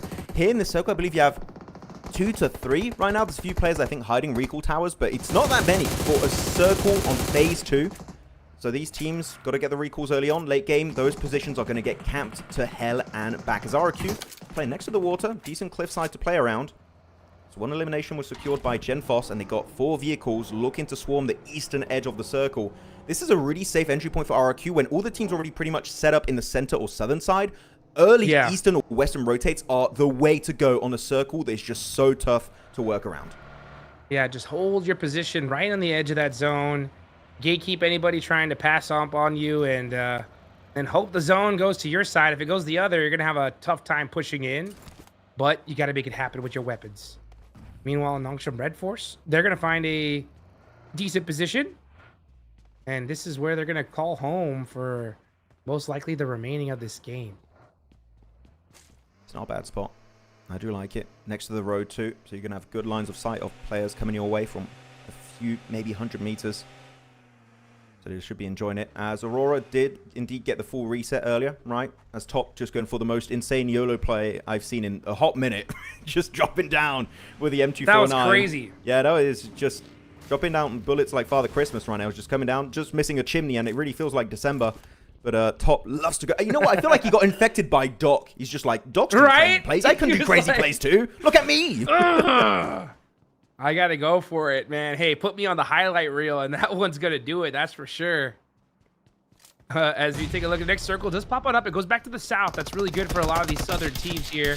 Bigatron, pretty central up right now. Aula gets Nongshim Red Force. Tries to get the free fire quick. Unfortunately, not quick enough. As Tizzy gets even the elimination, gets shot in the back. Okay. That allows Claws to get a quick, easy thirst. It looked like he got shot in the back. Meanwhile, so easy. Yeah, so right now, Nongshim looks like they're going to just have to take that loss and try to rotate out away. Unfortunately, a lot of these spots are already taken. They headed towards the way of RRQ, but a nice driving is going to get them to safety, but this is back out of the play zone. Meanwhile, another fight rigging on out. Here comes KRX versus LGD. Benny in the back line, just kind of be scouting all this, but look at all the utility usage from LGD. It's always so difficult to hold these buildings. when the enemy teams are up close and personal. And this nice knock there from Ling S, though. Really good play. This is mainly because of the circle. The circle, it's been so tough for these teams. It's just forcing everyone to fight for any kind of real estate control. And this time it's going to be KRX sending it right onto LGD from PEL. We'll see who's going to be coming out on top. So far, 6 eliminations for KRX. South Korea looking just so strong at the start of this Rondo match. But can they weather the storm? It's QXC. Oh, that's a good angle with a U-tilt. But LGD do go back into hiding. Maybe MACAO does get build damage done onto that player. But Binny trying to get the spray through the smoke. Hopefully also going to get the reset to TR8. Slowing down to quite a bit. Go for the reset and then commit. But I believe the third party's happening from a distance. It's going to be all gamers getting involved in that conversation from a range. All gamers just applying that pressure to KRX. Now you got to try to throw some util out. Oh, those nades, though, are rock solid on the side of Tian. Catches TRE. He's forced to go for the other res. That's going to be good nade. Though. Boom! Gets the knock. And now KRX getting shredded from too many different angles. Very, very fortunate for LGD. This is the way for all gamers. Just, you see that rotation, shut it down instantly. And by doing so, also, they're kind of taking care of all the northern teams. They just have to focus on 180 degrees, maybe a bit more, but degrees of land in front of them. So, sure, they don't have a compound right now, but there's no threat realistically behind them at this point of the game. So I am loving the overall play. Sure, there's still LGD, but at least KRX is just taken out of the picture entirely. So that's going to facilitate their mid-game transition in this match. So yeah, again, all gamers, you got to be careful, Hodrix. They could be a threat in the lobby like this. Definitely. I mean, they're doing a great job. They're rotationally, they are crushing it right now, being able to sneak up and catch some players off guard and put some serious points on the board. Uh-oh, D plus Kia are in trouble. KRX did go out already. First team out, but they had 6 eliminations, so not the worst start. FURIA, very similar situation. They go out with 7. So heading elimination heavy here at the start. Next zone about to pop on over as D plus trying to catch these players of TIANBA out. And D plus are already down to 2. It's Chips. Does end up winning that 1v1. And now trying to use that utility to catch Eagle. Will it be good enough? It is. All right. So D plus getting some revenge on TIANBA. That's it. Ooh, ouch. First Chinese team taken out of the picture, but Chips here in that position. Very nadeable. That's going to be a big issue. And all gamers, we saw that earlier. They do not take any prisoners. No neighbors for them. But you know what? What a clapback. That's going to be Chips. Looking so good. And Fabian has actually able to get himself that one done. With the angle, Fabian looking to maybe rock up a little bit higher up on that ridge line. As you can heal up, use the first aid. GG, well played. Try and punish them. As you found the knock, you do have a slight advantage here. You got to leverage it as much as possible. But I feel like that's going to be a little bit too wide of a rotation. The off angle is unexpected. It's Liu to shut it down. Chips against the world. Can he get the 1v4? That is a big fat no. As all gamers up to already 7 eliminations in their first game of the tournament, Hodrix. What a start. They're going to be able to get that res off too. I like that play from D+. You had no choice, right? You got to knock. You're down 2 players. If they get the full reset, you're done anyway. So might as well make the push. But unfortunately, with no vehicles, it was just a little too slow. But a good effort nonetheless. They're going to end up with some points on the board. 5 total. But man, all gamers starting so strong. 7 points. And that's the thing, is that they have not played any of the group stage matches. So to come out in Rondo swinging like this is going to definitely put the lobby on notice. I mean, look how high the elimination board is right now. 7, 7, 7, 6, 6, 5, 4, 4. Like, so many teams with 4 and 3 eliminations too. It is insanely high. Of course, we already lost a few teams, right, in total, but it is very high for a Rondo match. You know what? We might be getting close to 100 eliminations total this game. With the recall towers, though, being deactivated very soon. Team's got to be quick. If you're going to lose a player, lose them now. They can be brought back to life, but only for the next few seconds. Otherwise, that is going to be game over for that player. Yeah, let's take a look at Al-Ula trying to get into this next zone. Yeah, this is a good idea. Nongshim Red Force say, hey, you guys take that side. We'll take this side, all right? Let's just get into this next zone, and then we'll worry about each other. That is the right play, because if they fought it out and on that edge, both of them are going out. Most definitely. So, take your time. Take your time. Uh-oh. Tian. Could be a good nade here. Looks good. Just a little short. And now we're seeing the cover flares ring out from Influence Rage. So, like, this is where we're going to have to set up right here on the edge of the circle. And they have a nice dip here. Let's see if they're able to hit these shots. The one bad nade could spell disaster for them. Yeah, little boy said, ooh, that hurt. Let me back things up just a little bit. As LGD spreading out, spreading their wings out here, trying to find some off angles. That could work. The thing is that if one of those players gets knocked, they're getting thirsted immediately. I mean, look at all gamers. They're just waiting in the wings. They see, well, they maybe don't see the fight directly, but they definitely hear the fight happening between LGD and Influence Rage. They're going to wait for the elimination feed to light up, and then they're going to send it forward. As Weiji not going to be in that damage range of that utility. But yeah, all gamers, they're waiting, but the blue zone is really causing an issue. They want to wait for the third party, but the blue zone has different plans in mind for them, and they've been forced right over to the west of their location, so that third party might not be happening anymore because of the circle. As Tian, Weiji, and MACAO looking to send it on Influence Rage, but they are not giving it up. They are holding that ridge line like their life depends on it, because it literally does, as the utility is huge. Weiji put extremely low. Out in the blue zone too. He might go out to that blue zone damage. Oh, it's hurting. MACAO got a nice knockdown on the little boy. That opened up the door for LGD to be able to make some plays here. But they're going to have to do it again. Tian catching Pedrino. That's huge. Now you have the numbers advantage. Now you got to find a way to make a play. The only thing is that Lauren's I don't think they really know where he is. He sees Tian wide out in the open here. And Tian is in big trouble. Let's see if Lawrence is going to beat that play, though. Oh, leapfrog it. Is trying to pick up his team. But S2G waiting in the wings right there in the corner as well. Oh, Weiji. He's just going to try to move to a different location here. Tough plays here from LGD, trying to figure out what the heck to do. It's unfortunate for them, though, because they had such a good advantage onto Influence Rage. Leave us alone. Okay, that's it. It was a joke. Leave us alone. They almost got the full reset. Aurora, though, Al-Ula just getting completely surrounded by foes. Is not looking too good. Weber, though, after one of the longest rotations in this entire game, are able to make in the play zone. But this time around, it's going to be against the side of Al-Ula. It's going to be quick, down to 7 bullets on the shotgun. Also going to be so easy. Oh, Nongshim Redford just sending it forward, looking for a piece of the pie, as Weibo do get eliminated, and so do Al-Ula. That is MENA out of this game entirely. And another win headed the way of Nongshim Redford, just shy of double-digit eliminations in Game 1. You said it, Max. You wanted to see Nongshim Red Force pop off in Rondo and start off strong, and they did. 9 eliminations is how you get it done. Max Man Curse, what? Not this time. Well, I didn't pick them in my top 3, actually, so kind of. You said, you did say you wanted to see them pop off in the rip, and they're doing it, man. So, and all gamers are as well. 8 eliminations. They are down to 2 players here. Another team, though, you got to keep your eye on is Aurora. They are set up pretty. Influence Rage are able to get their full squads up. I love that disengage between Influence Rage and LGG. Sure, that fight was going on for so long, but when you're outside a circle, at a certain point, you got to say, hey, boys, it was fun while it lasted. Let's get into the zone and worry about each other later. And it worked out for both of these teams. A little bit of a truce in the meantime. Just like, you know what? Let's reposition and let's put the fight to later on. But, you know, with the circle closing, the whole point of Battle Royales, you can't put fights off for the entirety of that game. It's going to be a bit dicey eventually down the line, as Aurora still got 5 eliminations. Actually got so much space to the western edge, right? This 2-2 split is amazing, keeping the entire ridgeline in check. Those 2 southern players in Ziol and Rethus just completely denying that playable area away from all gamers. So, sure, right now, the elimination's not as high as your Nongshims, your Arenas, or your All Gamers, but that chicken dinner potential for Aurora at this point, Hodgix, is through the bloody roof. Especially considering that their back is against a wall right here. They have nobody behind them, so all they have to do is look forward and use their gun skill, and that is literally what Aurora does best. So they are locked and loaded. Tian using his last smoke from that weapon, from the smoke gun. Now we're going to see Bigatron. Bigatron with 2. 2 eliminations, 3 players up. And now the fight that happened earlier, hey, it was pause for a minute, unpause. Yeah. Let's go. The truce has ended between these two squads. Oh, no, maybe they're going to sign it again. Okay. Pause again. Okay. Mini pause. Truce 2.0. Wait.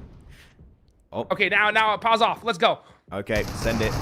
Back to the fight. Pedrino on the front line, getting picked off first by Tian with the S12K.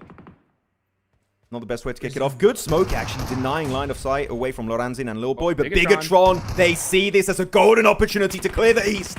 Influence Rage, LGD, even if you win it, you know what? You might still get taken down by the Indonesian super team. Is Axel, Razak, and Razy for the win. And they've got so much utility. 5 grenades for Razy. Influence Rage in a world of hurt in this fight. Oh, they are turning this into a red zone, and that is Influence Rage out. LGD in big trouble, because now it's not just Bigatron. You got E-Arena on the other side as well, saying, hello, how you doing? And I think Bigatron, after seeing E-Arena, are like, okay, we got our eliminations. Let's go back to safety. Man, they just all destroyed Influence Rage, and LGD's like, all right.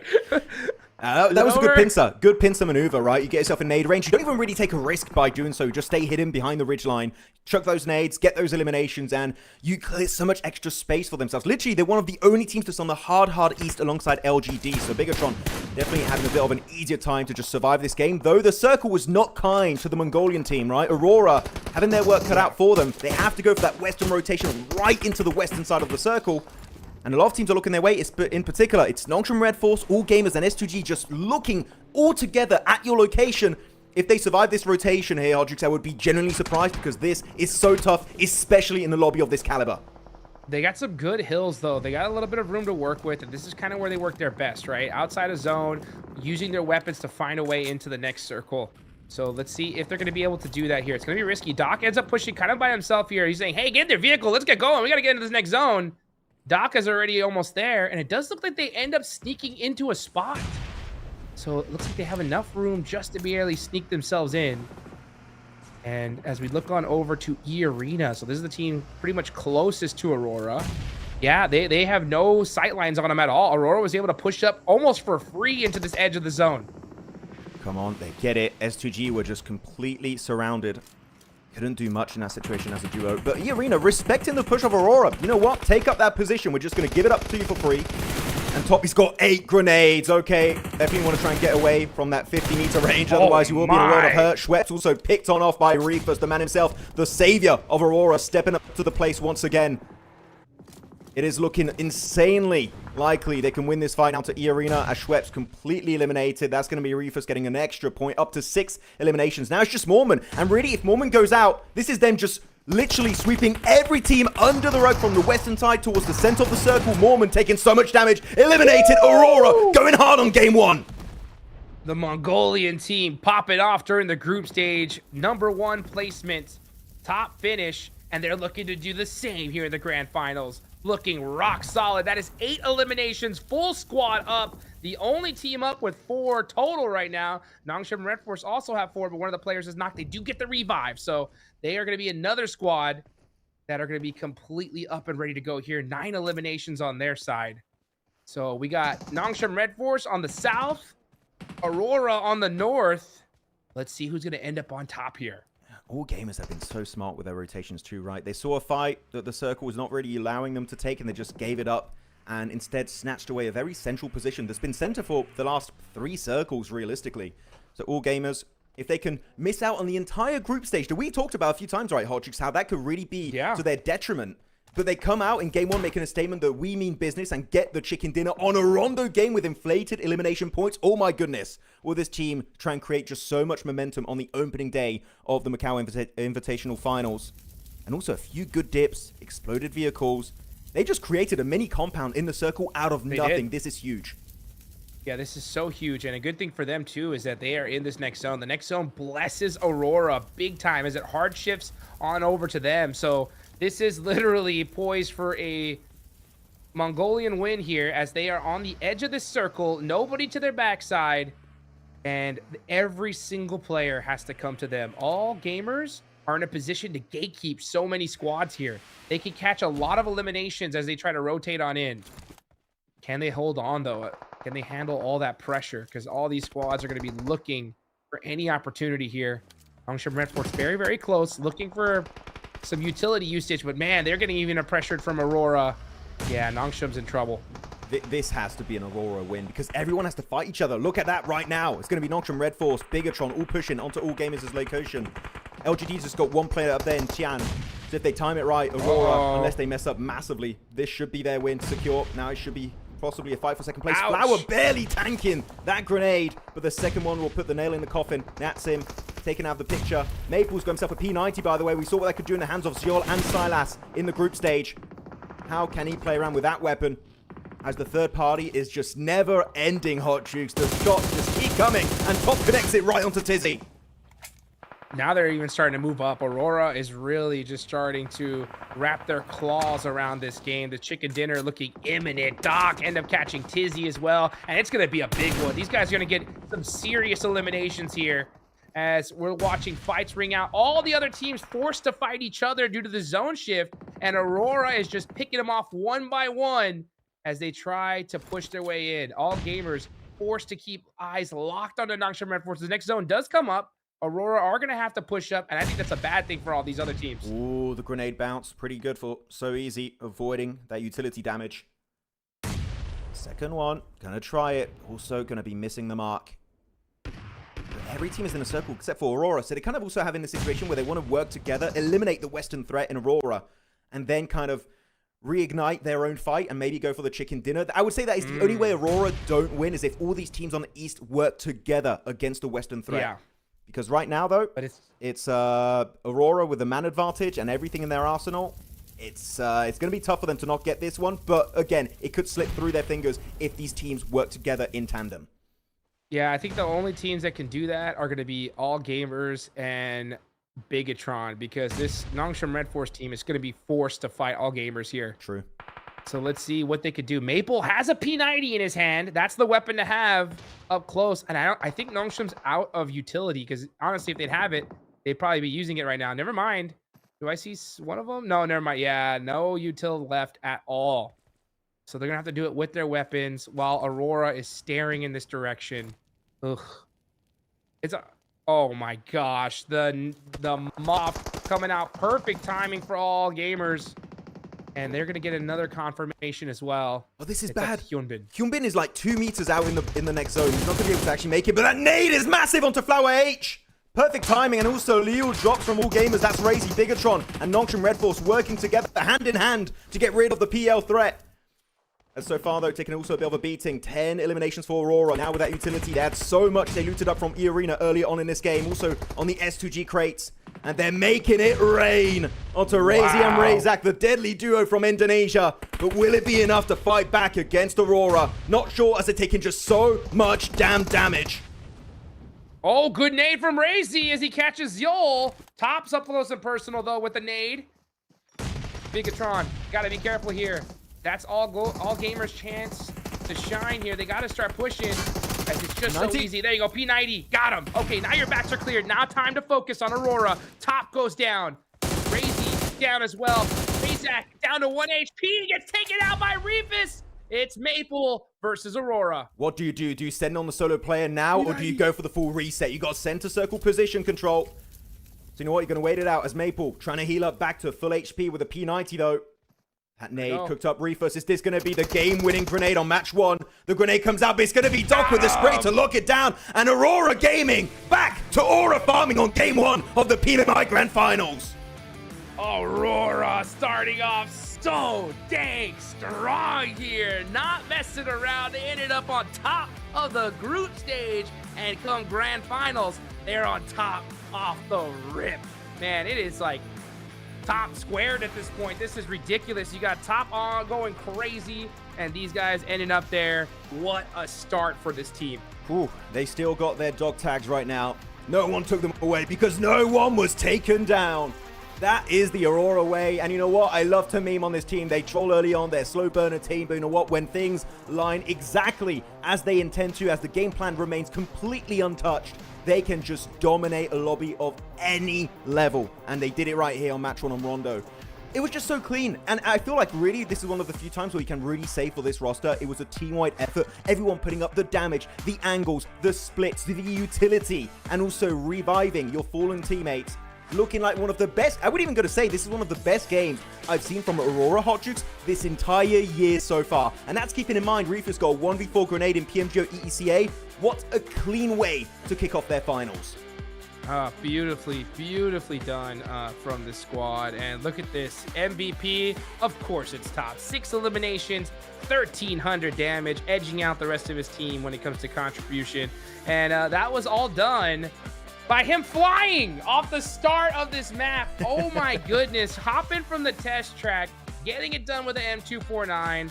And then once he was revived, the dude just went absolutely insane here. So Aurora starting off strong is a dangerous one here, Max, because they are not showing any of their previous history of a slow start.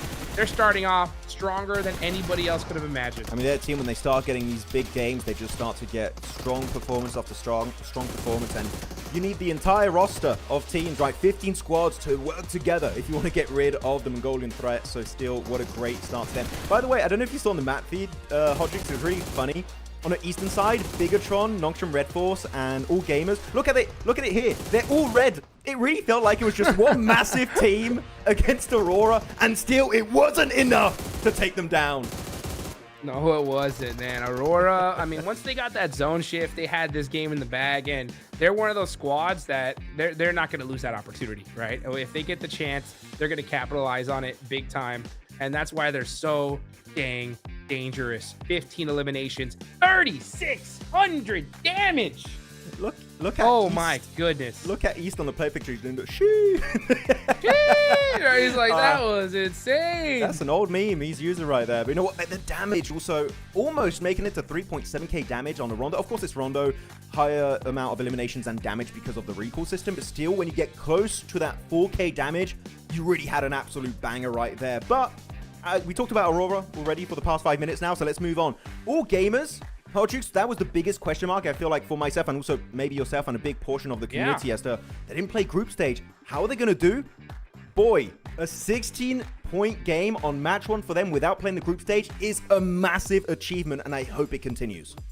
Hey, that's what I like to see. You know what I'm saying? The Chinese team coming on in saying, you know what? Yeah, we got invited to the finals. You know what I'm saying? We got a little cozy spot, but we got invited for a reason, baby, right? We ain't gonna mess around, and they didn't, right? It's always good to see a team that gets that privilege show the reason why we got it, right? I mean, let's put it this way. If all gamers were in the opposite position where Aurora was, they would have won just like them, right? But for them to put up so many points, considering how tough it was with Nongshim Red Force right behind them, it's a great finish and an excellent start to the day. Absolutely excellent start to the day, as you said. But though, I want to really highlight also a very strong positive start here, which is EECA. I think that you in particular, Hotrix, brought it up as they were looking very aggressive, very committed to their skirmishes back in the group stage, and you wanted to see that continue. I would say, man, a 10 elimination game on Rondo, definitely it shows that confidence remains for the Thai team, and I'm really happy in particular Schweppes was the MVP of, I believe it was Group Yellow, right, back in a group stage, and it was him, but also the entire lineup putting up some massive numbers. So I'm really happy that EECA are able to convert that previous success here on day 1, especially on game 1. And I just hope it can continue with the next 5 games of today. Man, there's so much positives to talk about here. As we take a look at the elimination leaders so far, top on up there with 6. Ayala with 5. Whoa. Okay. I mean, that's crazy considering that FURIA only got 7 eliminations, 7 points total, and Ayala had 5 of them.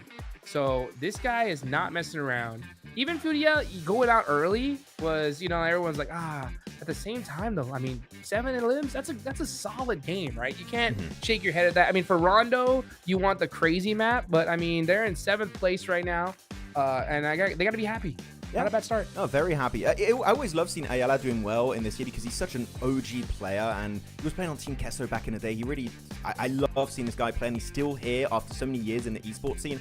Love to see Ayala putting up big numbers. Though, talking about big numbers, Top is the man to bring the biggest number. Wow, the big number of 1,321 damage. Of course, Top will be doing it. I didn't see his loadout for a big portion of the game. Of course, we saw him do some weird drops with the M249, but I didn't see a DMR in his loadout, unless I'm completely blind and I missed it. But if he did that without a DMR, those are some crazy ratios to have for himself and his teammate of Ziol.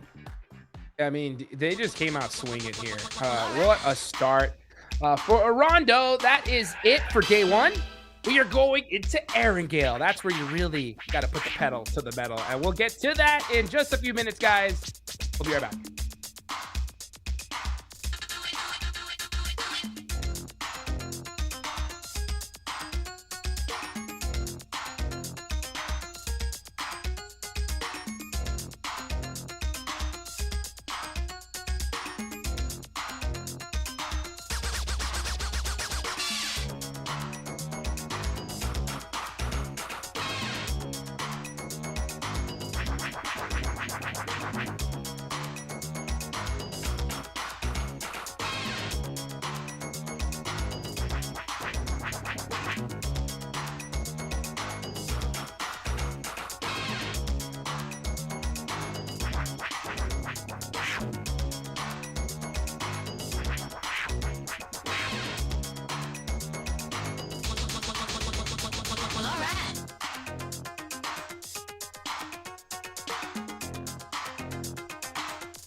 Yo.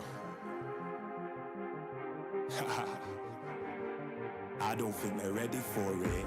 On the loose, on the loose, on the loose, on the loose. With the beast, on the loose, say the truth, on the loose. Off the chain, it's all the gauge. Yeah, getting wild, shout me out the cage. It's getting wild out here. One by one, we watch them all falling. It's getting wild out here. But I'ma be.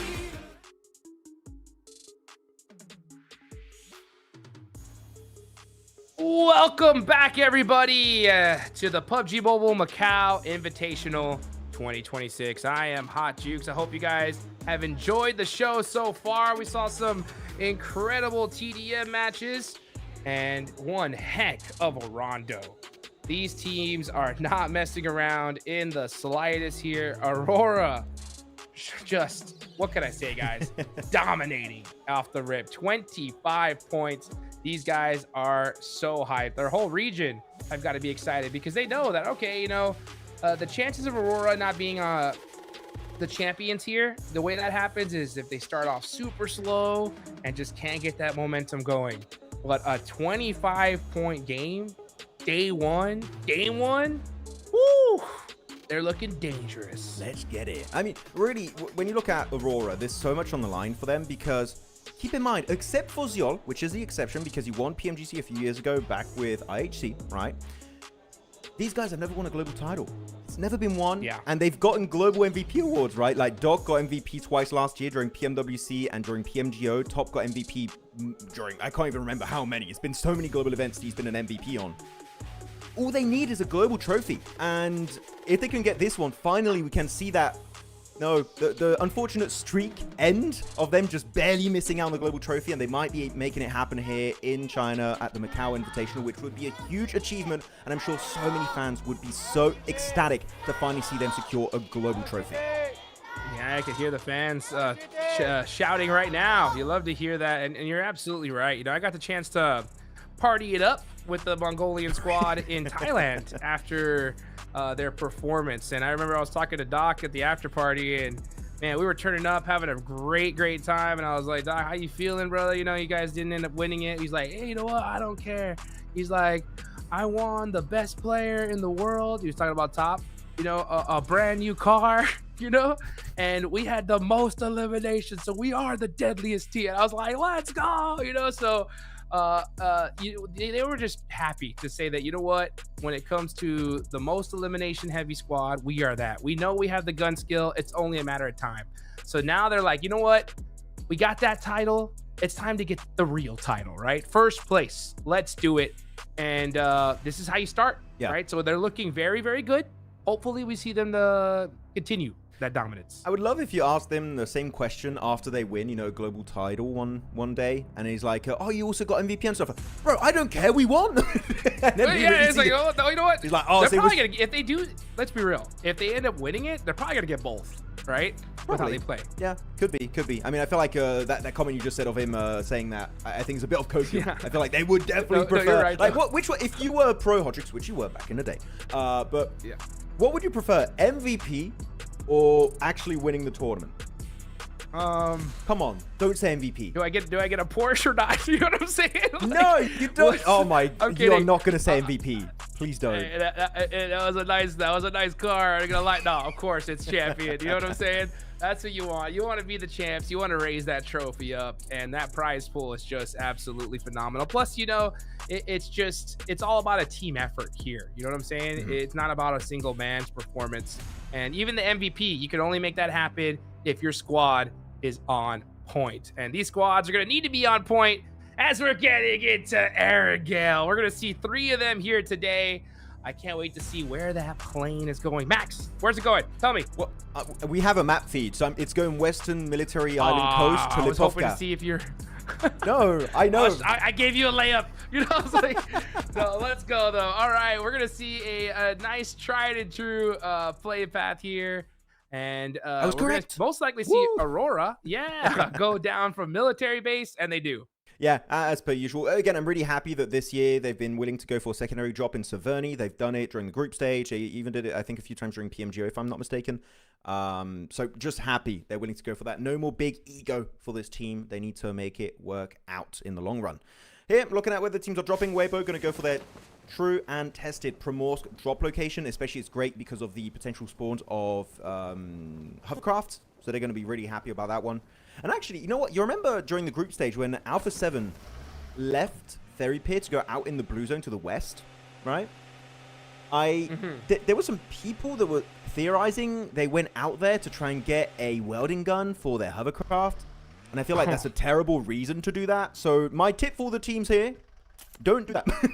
Don't do that. Don't get eliminated for a welding gun. I know it's good with a hovercraft, but it's not that good that it's worth almost getting fully eliminated, okay? That's crazy. I was wondering, like, what are they doing, right? It's a theory. Get a welding gun. It's not sure. Is it theory? Yeah. Wow. Regardless of whatever idea that they were trying to go for, in my opinion, dumb. Just not the right idea. You know? I'm sorry. He dropped the D word. Oh my god. It didn't work. You know what I'm saying? But you know what? If it did, brilliant. You know, that's how it goes in this game sometimes. You have those 50-50 decisions, or I don't know what percentage it was. Uh-oh, yeah, here we go. LGD. Okay, yeah. Keep it up on the arena. Go for the right side angle. Yeah, you don't want to get... You got 4 players in one car. LGD... There's no way they survive as a full team. One dies at least. Come on, so much damage. They're making it. He gets the headshot, Joker, with the ASM Abacan and E-Arena right in the vehicle, looking to chase them down. That's one. And another one picked up by TIANBA. That's it. E-Arena and TIANBA working together to eliminate that team. And that's going to be the end of the line. LGD not even able to loot a single weapon, it feels like. And that is the end of the game for them. GG, well played. Look at the face on the bottom. Look at the player cam just grinning ear to ear. He said, I'll take that all day long. Eagle getting 3 free eliminations. Man, a worst case scenario here for LGD. What just happened, man? Ouch. That's what happened, right? Like, you send 4... Sorry, but this is kind of crazy that they took 4 players in one car, by the way, and just like, oh, let's go in Yasnai Poliana completely blind. Don't do that. What kind of play is that? What? I'm not dropping the dumb word. I'm gonna say it was not an optimal play. I'm gonna be very smart about my wording here. That is correct. We're just joking around here, guys. You know, it's an early game of Aaron Gale. We usually get a lot of time to just kind of talk about what's going to happen, as usually it's a very slow start. Just an unfortunate situation for LGD in that case. And it happens, right? You go for a drop, trying to go and find some loot. Unfortunately, fighting some other teams there and get taken out early. So, yeah, worst case scenario for them. They only had 6 points when it comes to Rondo. So they're going to really have to try to make it up here in these future matches. Great start, though, for TIANBA. They'll take those eliminations all day long. Yeah, like, oh, thank you, E-Arena. You're forcing them in our direction. 3 points. Yum. we love that. By the way, I want to highlight one really fun early macro decision that was made by Influence Rage. As we know, right, Hodrix, Nigma Galaxy failed to qualify, meaning Pachinki, it's free. It's open for the taking. Who's going to be snatching it? Because you don't only get a central position on the map, which is great for rotations, all the loot also inside of Pachinki, and also a lot of vehicle spawns, right, especially in the garage. But in particular, you have the loot truck that we did see there for a few seconds on screen. I do wonder what they got. I did see an M24, which can spawn in the loot truck, so maybe that was the strong weapon they got in that arsenal. But if they got himself a P90 or something similar to that, maybe an MG3, that would definitely be a good reason to change your drop to just Pachinki, because it's just amazing, especially with that good old loot truck. Man, that loot truck has just been a game changer here at Esports. I love it. I love the addition of it. I think it was a great decision to put that in the game, because it definitely adds a little extra spice to these main drop locations, right? Because at the start of this game, you know, we always saw a lot of teams head towards those crazy POIs, as Ula just sneaking away from all gamers. And it always felt like there was a lot more loot in those areas, right? So now that you got the loot truck, it really makes Pachinki worth it, because you can get level 3'd out, you can get a lot of gear from it, and set up pretty. So I love it. I do love also seeing sitting with a hovercraft there, looted up from the outskirts of Eastern Milta City. Also, keep in mind, there's also going to be, yeah, right here, you do have a gas station, which does, usually, it's not 100% sure, but it does spawn a welding gun, which if they can get that one for themselves, it would be great. But Nongshim Red Force has got a perfect line of sight to just deny that loot. As, all you got to be careful, though, because, yeah, the best policy, you see a hovercraft, you just instantly shoot at it, and it's already smoking. I can't see the exact HP of it, but it must be incredibly low. So that hovercraft is already here, battered and almost fully busted, Hotchuk. So it's... Oh, no, but I do hear the welding gun. Okay, so they did get the welding gun, so that means we are going to have the hovercraft back up to 100% HP. Let's go. Let's go. Welding gun coming on out. Love to see that. This player is doing everything, using every little tool they have in the game to give themselves an advantage. So they're talking to be holding this ridge line by the bridge. I love this spot, especially for a circle like this, because if the zone shifts, you have a lot of different ways to rotate away from it. Down that ridge line there, you can go on the other side with the hovercraft on the bridge and go rotate the other direction. Very, very solid for Thunder Talk. And they're going to be dead center of this next zone as well.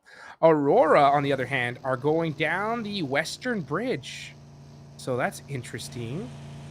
They're going to go actually up it. Okay, so they're going to be rotating on the opposite side direction. Yeah, they have a good feeling that the zone is probably going to go back to mainland. That's why. Yeah. I mean, Aurora just telling to themselves, it's so much easier when 4 Thrives is not holding the bridge. They're loving it. It's like, oh, free bridge rotation, no gatekeeping. Oh, this feels great. If only we had that during PMGO Season 1, but unfortunately, no. 4 Thrives had a really good position in that event. But TIANBA, though, playing on the outskirts of the mountain to the east. Right, it's going to be Lumberyard in particular. Influence Rage sending 2 plots tower, which I'm always a little bit skeptical of teams going in that position so early when teams are nearby, because it's very hard to protect your cars. I feel like they might have put it at a perfect angle here. It actually is going to be somewhat protected. But you pop yeah, okay, that's... I was going to say, Lorenzi, hide it just a little bit more, but they will take the shots, and I believe it, yeah. Oh, they're rolling away! Back! No! Oh, you got to put the parking brake on that thing. They're locked in place. That sucks, man. That's terrible. No, worst case, my car. Oh, he's not happy. Little boy's like, you gotta be kidding me. No way it rolled back. You failed the driver's license. You failed the exam. Don't get it. You forgot the bloody brake. He wants it. He's like, give me my car back. No, I need it. I need it. Oh, tough. Next zone does pop on up, and it does go to mainland. So, yeah, Aurora had the right idea, right? They're like, you know what? South ain't going to be the play. We're going to have to go up north early, and it pays off beautifully. And I'm telling you, when you play so many games, your instincts are going to tell you probably where that zone's going to go. And Aurora made the right decision here. Lorenzen does take down Milu. Yeah, what do you see? This was a great circle, by the way, because it pretty much takes all of Military Island and also 90% of the water out of the equation. So this is actually a very kind circle for this lobby, except for teams like maybe your Weibos, Auroras, Bigatron, they're still going for a wide rotation for the play zone. But outside of that, this is a great circle. Teams should be very happy about this playable zone. But yeah, Influence Rage, again, losing their position. Sorry, not the position, their vehicle is going to lock them in this position. Dude, that was terrible. Yeah. Like, honestly, like that was the worst. I was like, it's getting shot. Oh, they found an angle, and then we just see it rolling slowly back. Like, oh, man. Yeah. I mean, TIANBA were quick, right? They saw that, like, yeah, we can instantly just deny any escape route you have from Harry Potter Tower. We're just going to eliminate it right away. So, a good response from TIANBA on a very unfortunate mistake. Well, I wouldn't even call it a mistake. It happens. Bad luck. Bad luck at that point, yeah. Straight up. Like, man, he's like, are you kidding me? This thing decided to roll back on its own. Rough. But, hey, you got to do what you got to do, right? Regardless of the situation, you got to adapt. You got to rise to the occasion, especially when it comes to these lands. So many different trials you face, but the team that ends up being the champions are the one that can overcome them the most. Let's take a look at TIANBA. TIANBA, I got to keep on holding on this little ridge line here. Just on the south side of Shelter, up the mountain. And yeah, Influence Rage, they're going to be holding this Wizard Tower for such a long time. They got nowhere to go. They got no vehicle. Can't do nothing. It's not even about the vehicle at this point. It's about their resources, right? Every shot you take is a bullet that you cannot get unless a team crashes onto you and you get their death crates, or you find a way to swiftly exit the area. Which, as of right now, not going to be easy. And they do have an interesting split too, right? They got these players inside of the tower, and they also have some players over near Shelter, which is going to be Pedrino in particular over on that off angle. And the main issue I have with this split is that they can't see each other, but because of them losing the car, they don't really have too many options. So it's just, okay, we've got a very unfortunate scenario happening for us. Let's try and make it work out. It's already kind of turning the salvage play because of that position. The regrouping is going to be incredibly tough. And I would even go and say I would not recommend them trying to regroup because you're taking such a big risk at this stage. Not worth it. Stay in your positions, and if you can win the fight as a two-man team, GG's, well played. But otherwise, just try and survive until the circle maybe allows you to eventually regroup by having no one left behind you. Yeah, little boy and his teammate can't even move. There's nothing they can do, right? So they're just stuck there. This is what they were hoping for, though, right? I mean, yeah, we're stuck in these towers. Hopefully the zone just comes to us, and we don't got to move a muscle. So perfect situation for them. Meanwhile, S2G Furia, Igor going to have to jump into that wizard tower. He's all by himself in this position. Where's the rest of the team? Unfortunately, not nearby, and Igor is going to get naded by Soul K and thirsted. Nice point, S2G. Bit of a tough game last match, right, on Rondo. I feel like the circle was just very unkind to 99% of the lobby, so they were really struggling to make their way in there.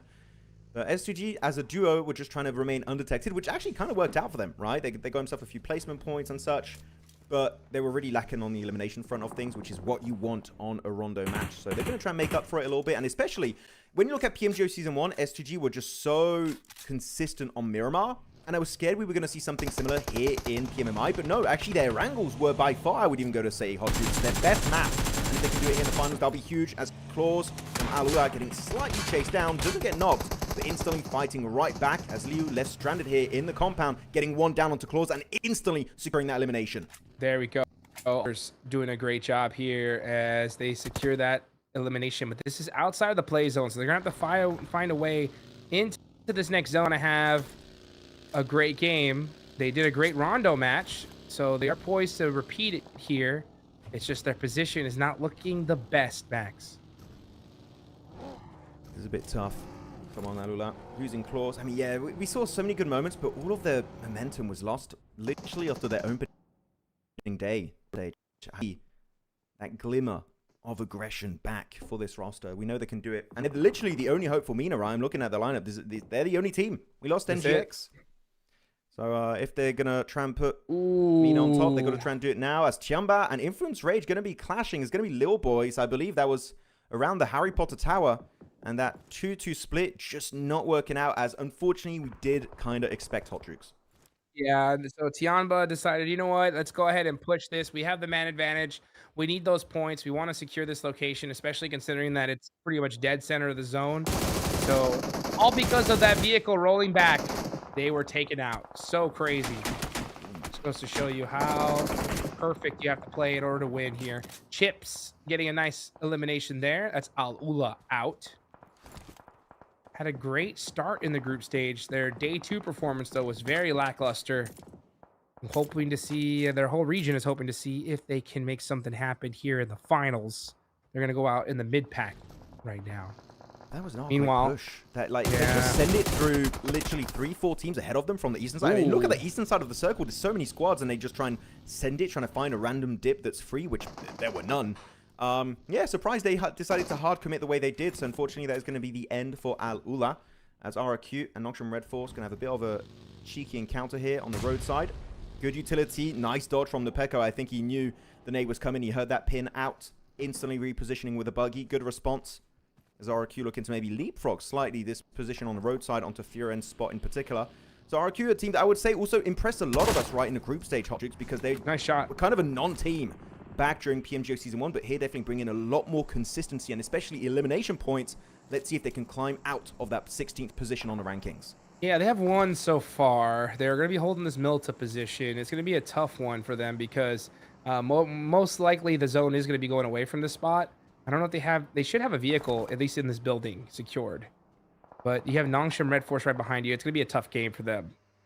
But you got to make something happen, especially since you're in 16th place. AURORA, on the other hand, they are on top of the leaderboards. They're going to be holding this prison spot, which is fine because they're going to still have a lot of room to be able to enter this next zone. So right now, I think they're just going to be holding it, trying to maybe catch some eliminations from these players on rotation. They do pop some shots there onto all gamers. That's going to kind of just play a keep away.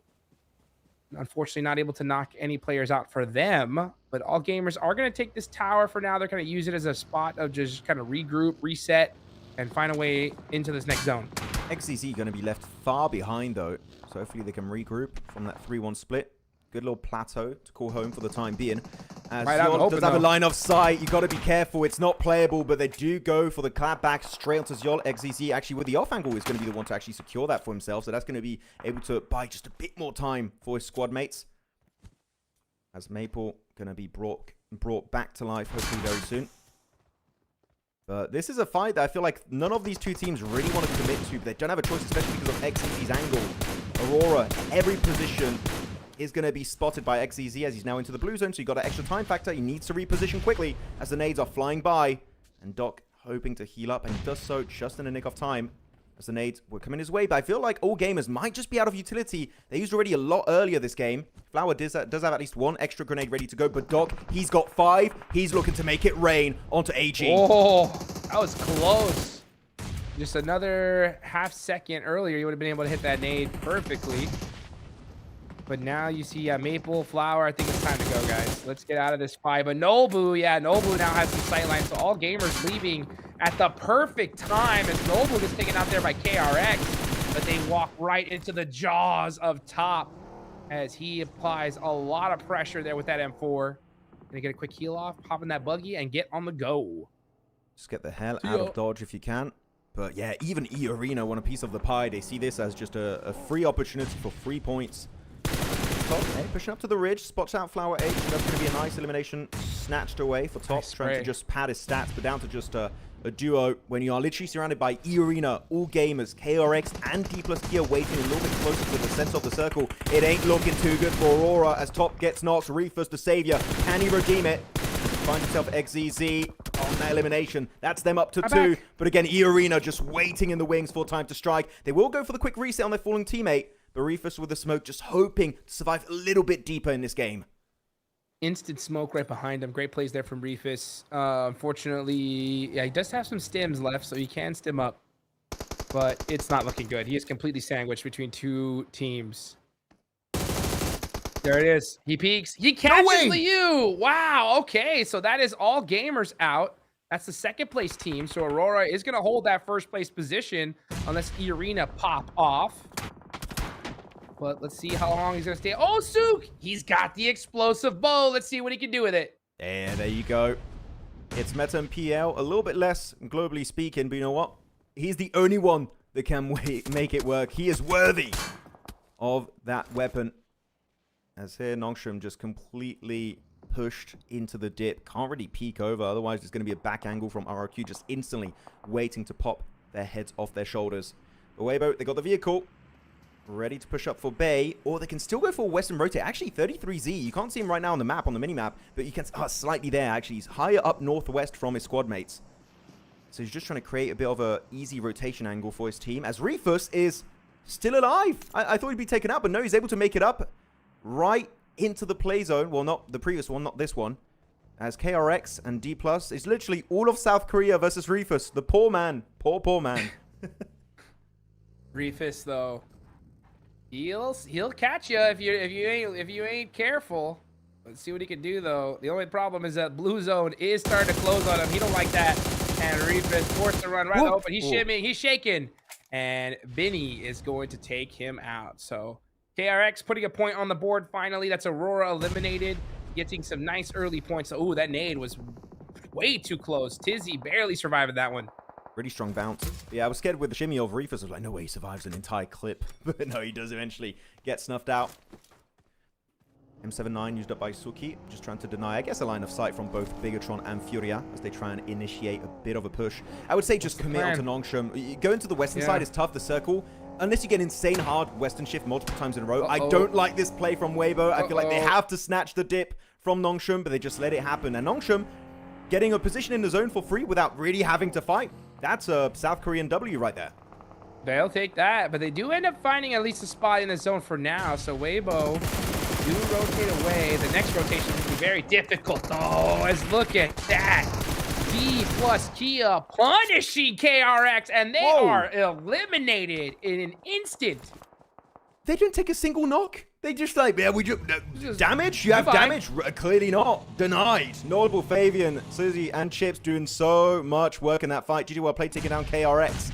Very low pointer for them. Going to be pushed down in 10th position. Maybe lower based on how WBG and S2G perform. But S2G, talking about them actually looking to go on the aggressive side of things. Breaching this compound. Decent entry point too. It makes it really hard for teams like TIANBA to third party from a distance. So I'm loving this breach from S2G. But those grenades, that utility is doing a lot of work. As ThunderTalk looking to occupy the higher portion of this building in Squad House. It's a Western Circle shift. Great for Weibo, but ThunderTalk finally here. Getting overwhelmed. Hotrix down to a solo player. And S2G also, just like D+, successful breach without losing a single member. What is going on?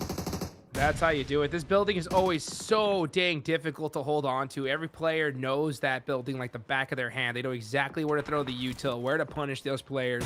So if your squad is 100% in there and you don't have any angles to put any return fire on, it's light work. And S2G just showed that, taking out ThunderTalk, one of the solid Chinese squads, just like that. So S2G on top for now.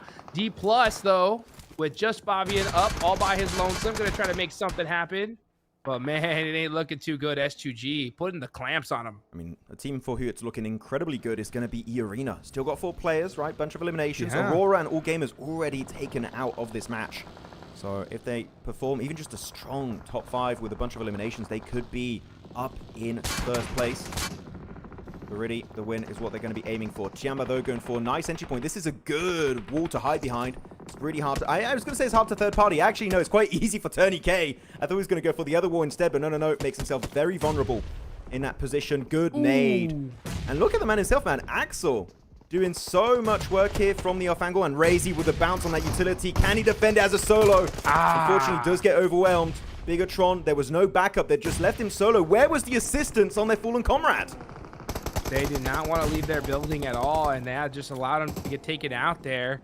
Fortunately, he wasn't able to hold it all by himself. Turney K looking for some different angles as TIANBA is trying to get this reset. Now here comes Bigatron. Too little too late, though, to save their teammate, but can they get these eliminations? Axel trying to get the jump shot with the DBS. He gets knocked, and it looks like Bigatron end up getting punished there.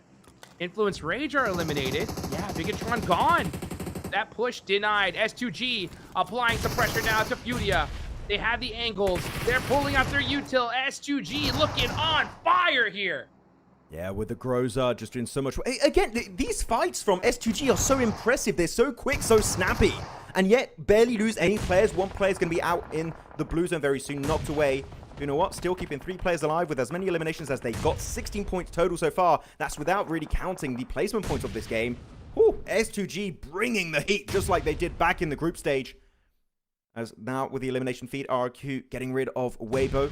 Their Western rotation just didn't work out as planned. Even though the circle was really kind to Weibo and RQ, they were not able to subvert expectations and secure the dub. EECA, 5 eliminations total down to Mormon and Joker. Can they win this one out as a duo? I don't think so, man. S2G are looking a little too strong here. The only team remaining from the region of Turkey, S2G looking so dang strong. You know, their whole entire, all their countrymen now and women are going crazy. So excited for what this team's going to do. The only thing is that this is a very tough position to hold here. Their vehicles are dwindling down, and it's going to be they're going to have to drive pretty much in the wide open to try to find the next safe spot. Their best bet is hoping that some of these teams get distracted fighting each other and then they can rotate away. Yeah, they're going to try to do that right now.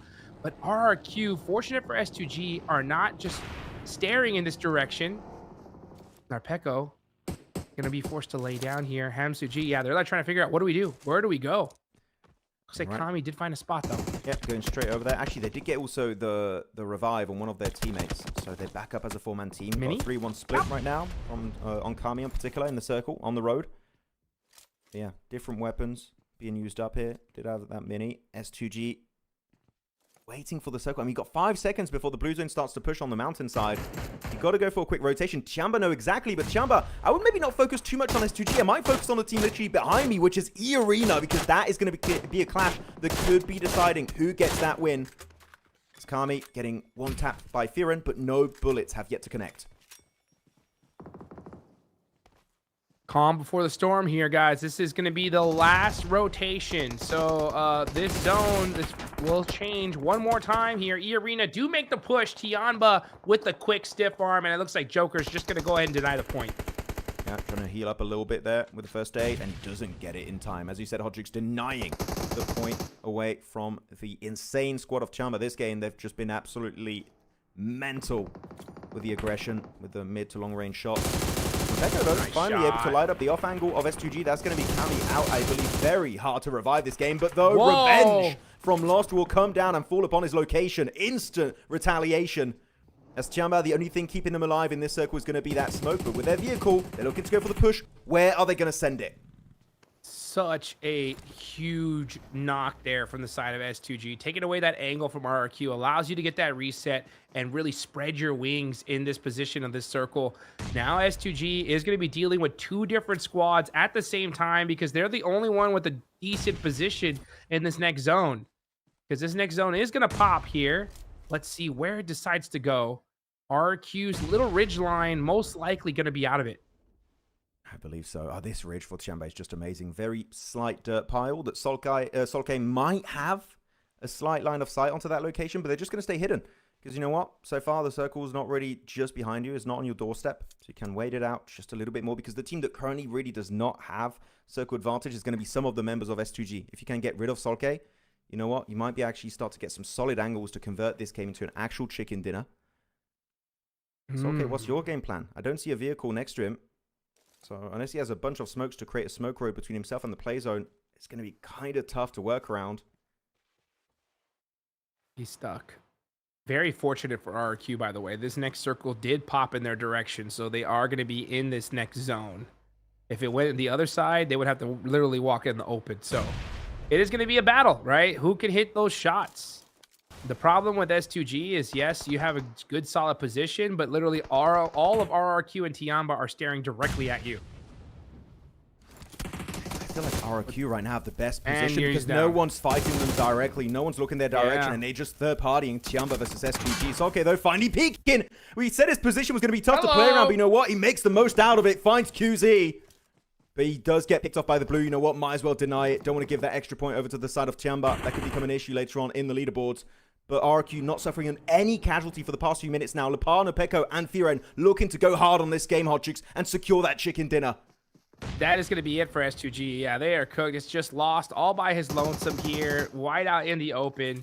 TIANBA are going to have some great sight lines, but you're right. RRQ holding on to that ridge line. They have the best cover in this game.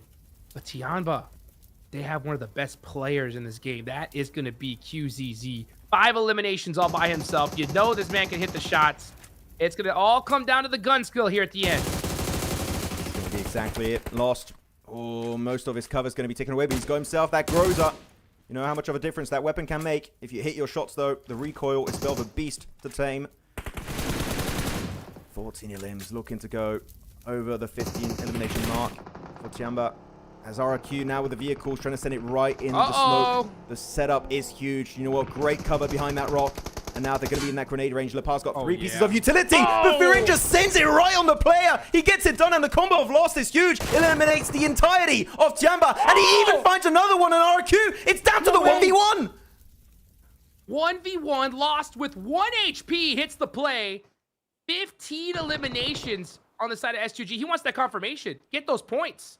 Now it's just Lepar. He has the rock, though, and that rock is a big one. Could this nade do it? Lepar. Oh, just a little bit too far to the right. Lost is running in that direction, though. Ooh, that does piece him up good. How about this nade? 1, 2 nades? Nah, just a little bit too far to the left. Lost is going to have to hit the craziest shots he's ever had if he wants to win. 17 eliminations. Will it be 18? Lost in the open. Shimmies! And that is Lepar. Going to get it done with the cover. RRQ get the chicken dinner. But it's going to be S2G to end up with the most points with that one. That's a ton of eliminations. What a game from a crazy amount of squads in this one. So many of the teams that did so well during the group stage are bringing it back in the finals. RRQ, S2G with a ton of eliminations, as you said. TIANBA too, right? One of the top PL teams actually back during the group stage, especially with the man himself, QZ, just dominating with that overall damage and those eliminations. But loving it overall from RRQ. And one of the best plays from them was clearly how they were able to wrestle away that Western position on the road, away from the hands of Weibo. They did it so early on, actually, so they made it so hard for teams to third party you because they were all fighting for real estate on the mountain to the east. They take that single fight, they just wait for the circle. Circle being, I would say, very kind to the Western teams of Weibo and RRQ eventually with that position, but they make the most out of it. And sure, it does get dicey with that final 1v1, Hot Chooks, but you know what? Lepar still able to bring it home with the second chicken dinner of today. I love those pictures. Domain expansion, last man rock, you know? I'll take that all day long. He had the bullet in his hand for a reason, and he was able to pull it out there towards the end. 5 eliminations, 466 damage, half of the team's contribution. What a way to finish the game off for RRQ. And that's what I'm talking about. It's like, yeah, they got blessed with that circle towards the end. They had that ridge line, but you still have to clutch it up, and he did. So great game for RRQ. You know, these guys have got to be so excited. They need every single match they could possibly get, and that was a great one. But man, we had such great performances from so many different teams in that one, Max. Yeah, it really was super well executed, and it was great, especially that Aurora and also All Gamers were taken out of the picture very early, because it just means there's a chance to close that Rondo gap that was created literally after game 1. Though, looking at the highlights of this game, still not sure what was happening over here. And you can see the final player, MACAO, just running about with a knife in his hand. So my tip to LGD for next game, don't do whatever that was. Just go somewhere else. Don't go to Yasnaya with 4 players in one car, because Yasnaya is already occupied.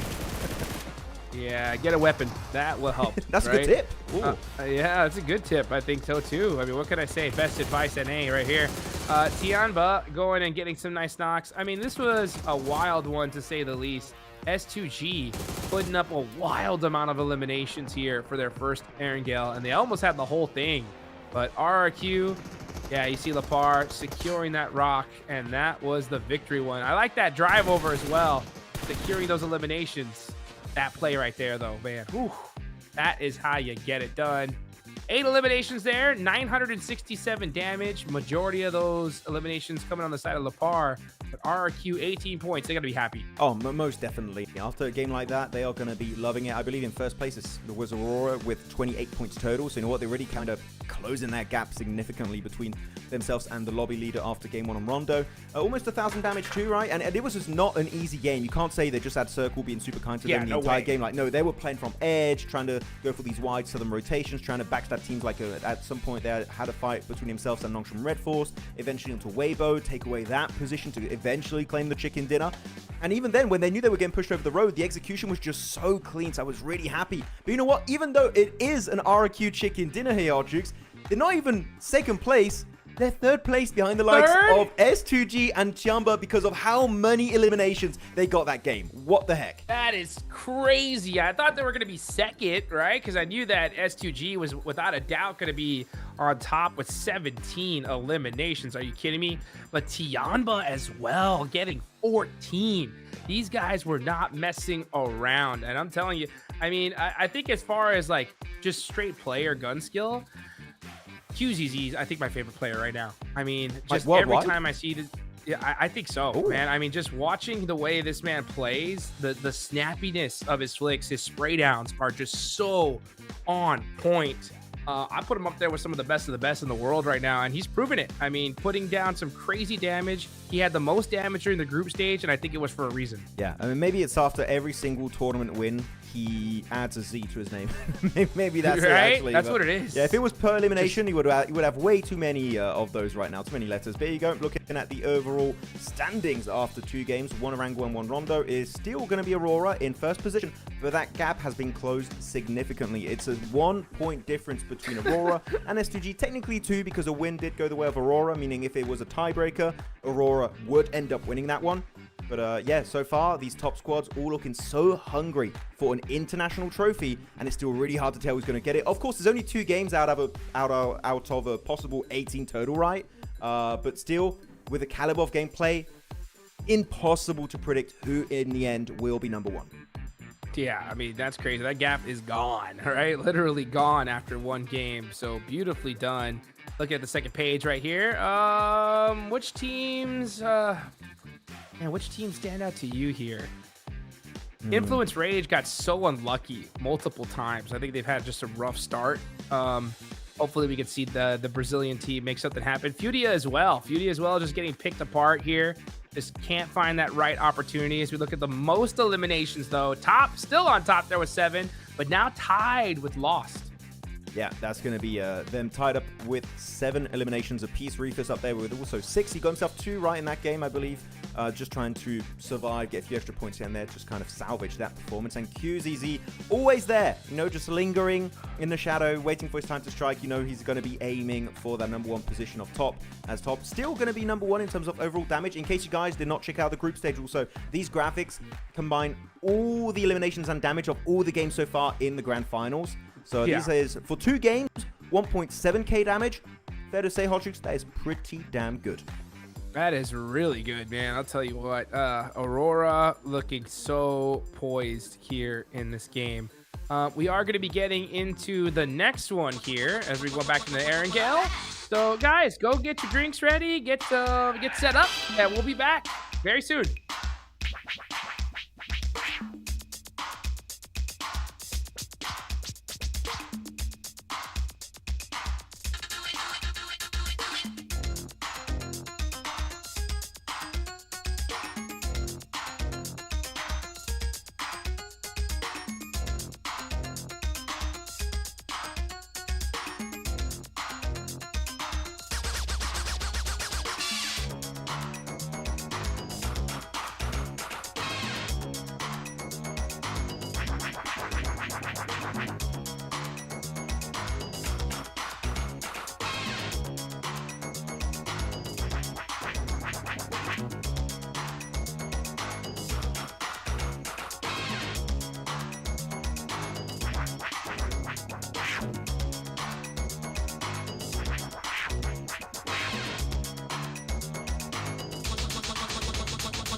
Yo.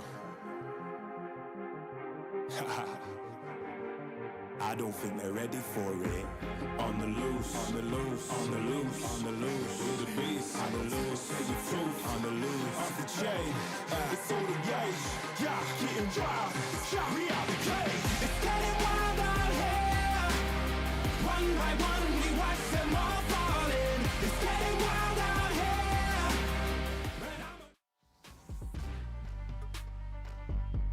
And just like that, we're back for some more PUBG Mobile Macau Invitational 2026 Grand Finals gameplay here. 2 matches are in the books, guys, and Aurora Gaming are on top. S2G, though, right behind them, only 1 point behind on the leaderboards here. So many teams performing so well here off the rip.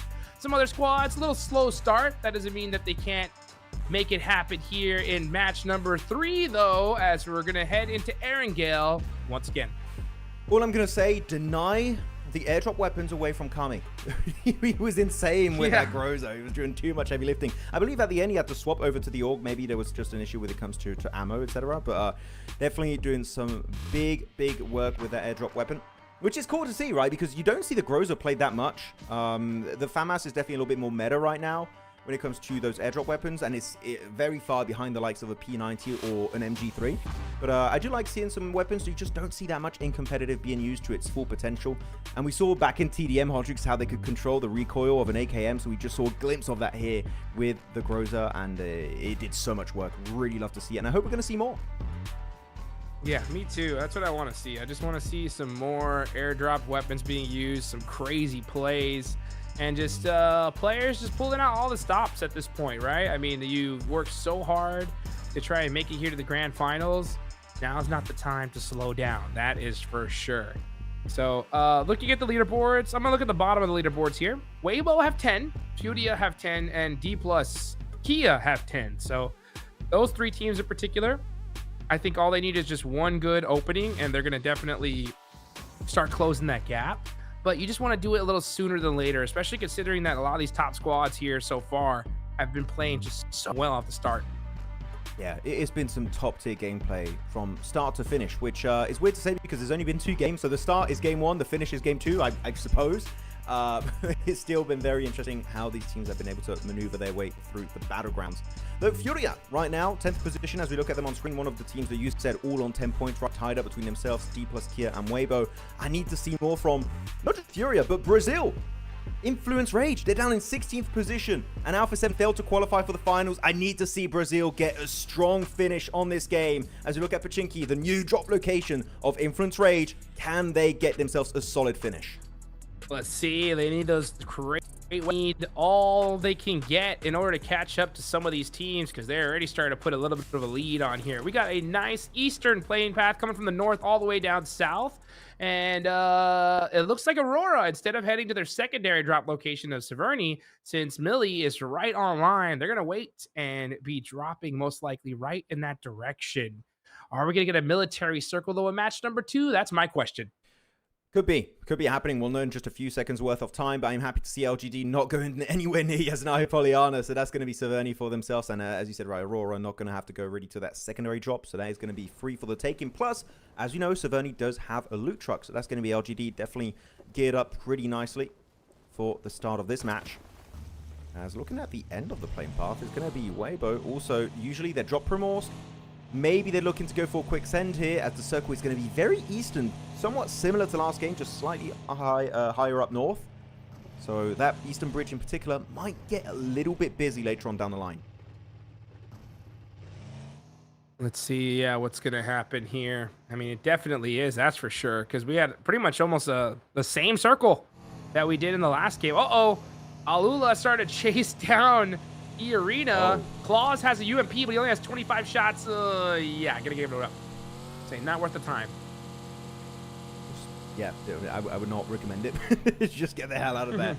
Don't want to miss out on having a full squad the entire game, and gives it up. A little bit of a crash. That's all good. No worries. And also, up north, just got to be a little bit cautious, right? You got E-Arena, which you saw, they're chasing down one player for a little bit, and also LGD is going to be next to them. They're shooting range and Severny.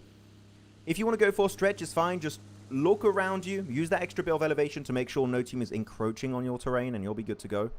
Because E-Arena have a similar rotation path, and you don't want to really crash into each other later on down in this game. So hopefully they're just really efficient at scouting, checking around them to make sure they don't take a very unnecessary casualty. Yeah, you can't afford it right here, right now. You need every single player up you possibly can, because these teams... Oh, here we go. Hey, look at this. Loot truck. Tian said, okay, let me get what's ever in here so I can get the weapon so I can shoot this truck. And that's what's going to happen. Ling S is going to have to just wait and watch. He's like, slow down, truck, please, slow down. Oh, shotguns it. Okay. A little over and under action. Yeah. How about another one? How about one of these? Hold on, let me reload real quick. Pow, pow. Okay, let me reload it again. All right. How about some of this? Pow, pow. Oh, no. Welding gun's not going to work. Calm down. Okay, let me look at my vehicle. Who wins, a full team of LGD or a loot truck? They got it. Hey. They got it, though. Tian finishing him out, and he's going to get all the loot. He said, okay, hey, I took it out. P90. I get the P90. That's huge. Okay, massive loot picked up by LGD. That is already a win in the first few minutes of this game. I don't see Influencer Rage's loot truck yet. Has it arrived? Is it a bit late? Feels like the French train station. It's always a little bit behind on time. But yeah, maybe going to get that one. But yeah, P90 is massive. We've seen it be huge in the hands of players like Silas and Ziol during the group stage. So always best one to get if possible. Though they were really desperate to get that loot, right? They're just sending everything. Just hopefully maybe we can get it done. I'm surprised they couldn't get it right as it was passing Severny. But I guess because the plane was very eastern, they had to stretch it and lost a bit of time to actually just convert fully around the loot truck. So it just delayed it a little bit. But still they're, what, 1,000 meters away from the blue zone. No, sorry, from the circle. So it's still not going to be an issue whatsoever. Nothing has been lost so far for LGD. Yeah. And that's good because they were lost immediately in match number 2. So it's always, that's the worst thing that could happen too. Because you had no time, no shots downrange. And with that, your fingers kind of get a little cold. You have to sit for like 20 to 30 minutes just waiting before you can even play again. So it can be difficult to shake off, especially with all the pressure, everything kind of going on in the LAN. So hopefully they could do that, and they could do that sooner than later, because when you have a 0-point game like that, the lead really starts to get away from you. And a back-to-back bad performance, ooh, that lead can be pretty much gone at that point. Can you not just go in like the training grounds, you know, and just stay warm, just shoot a few targets? That's what I would do if I was out like literally the first 5 minutes of the game. It's just not the same though, you know what I'm saying? It's not the same. Yeah, it's like, you know, oh, I beat this target, I'm gonna beat someone, and then you're 1v1 against, I don't know, top, and you're like, oh wait, this is a bit harder. Oh, he shoots back. He shoots back and he can move? No way! I don't like it. Nah, but definitely, there's some ways to stay a little bit warm, even though you do get taken out early. He's not standing out in the open. He's not just showing if I got a headshot or not. Oh no, it's just so hard. But no, so far, not losing a single player, which this is a little bit more up to expectations. We saw that a lot, especially during the group stage, where you would not lose a single player for the first 4 circles. Unless you have a terrible plane or terrible phase 1 circle, which really this game, it was not really the case. Sure, the plane was a bit eastern, but it wasn't that bad.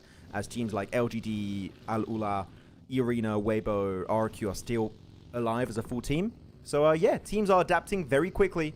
And they are just avoiding being taken out of the conversation early on. As KRX did spot D+ for a split second there.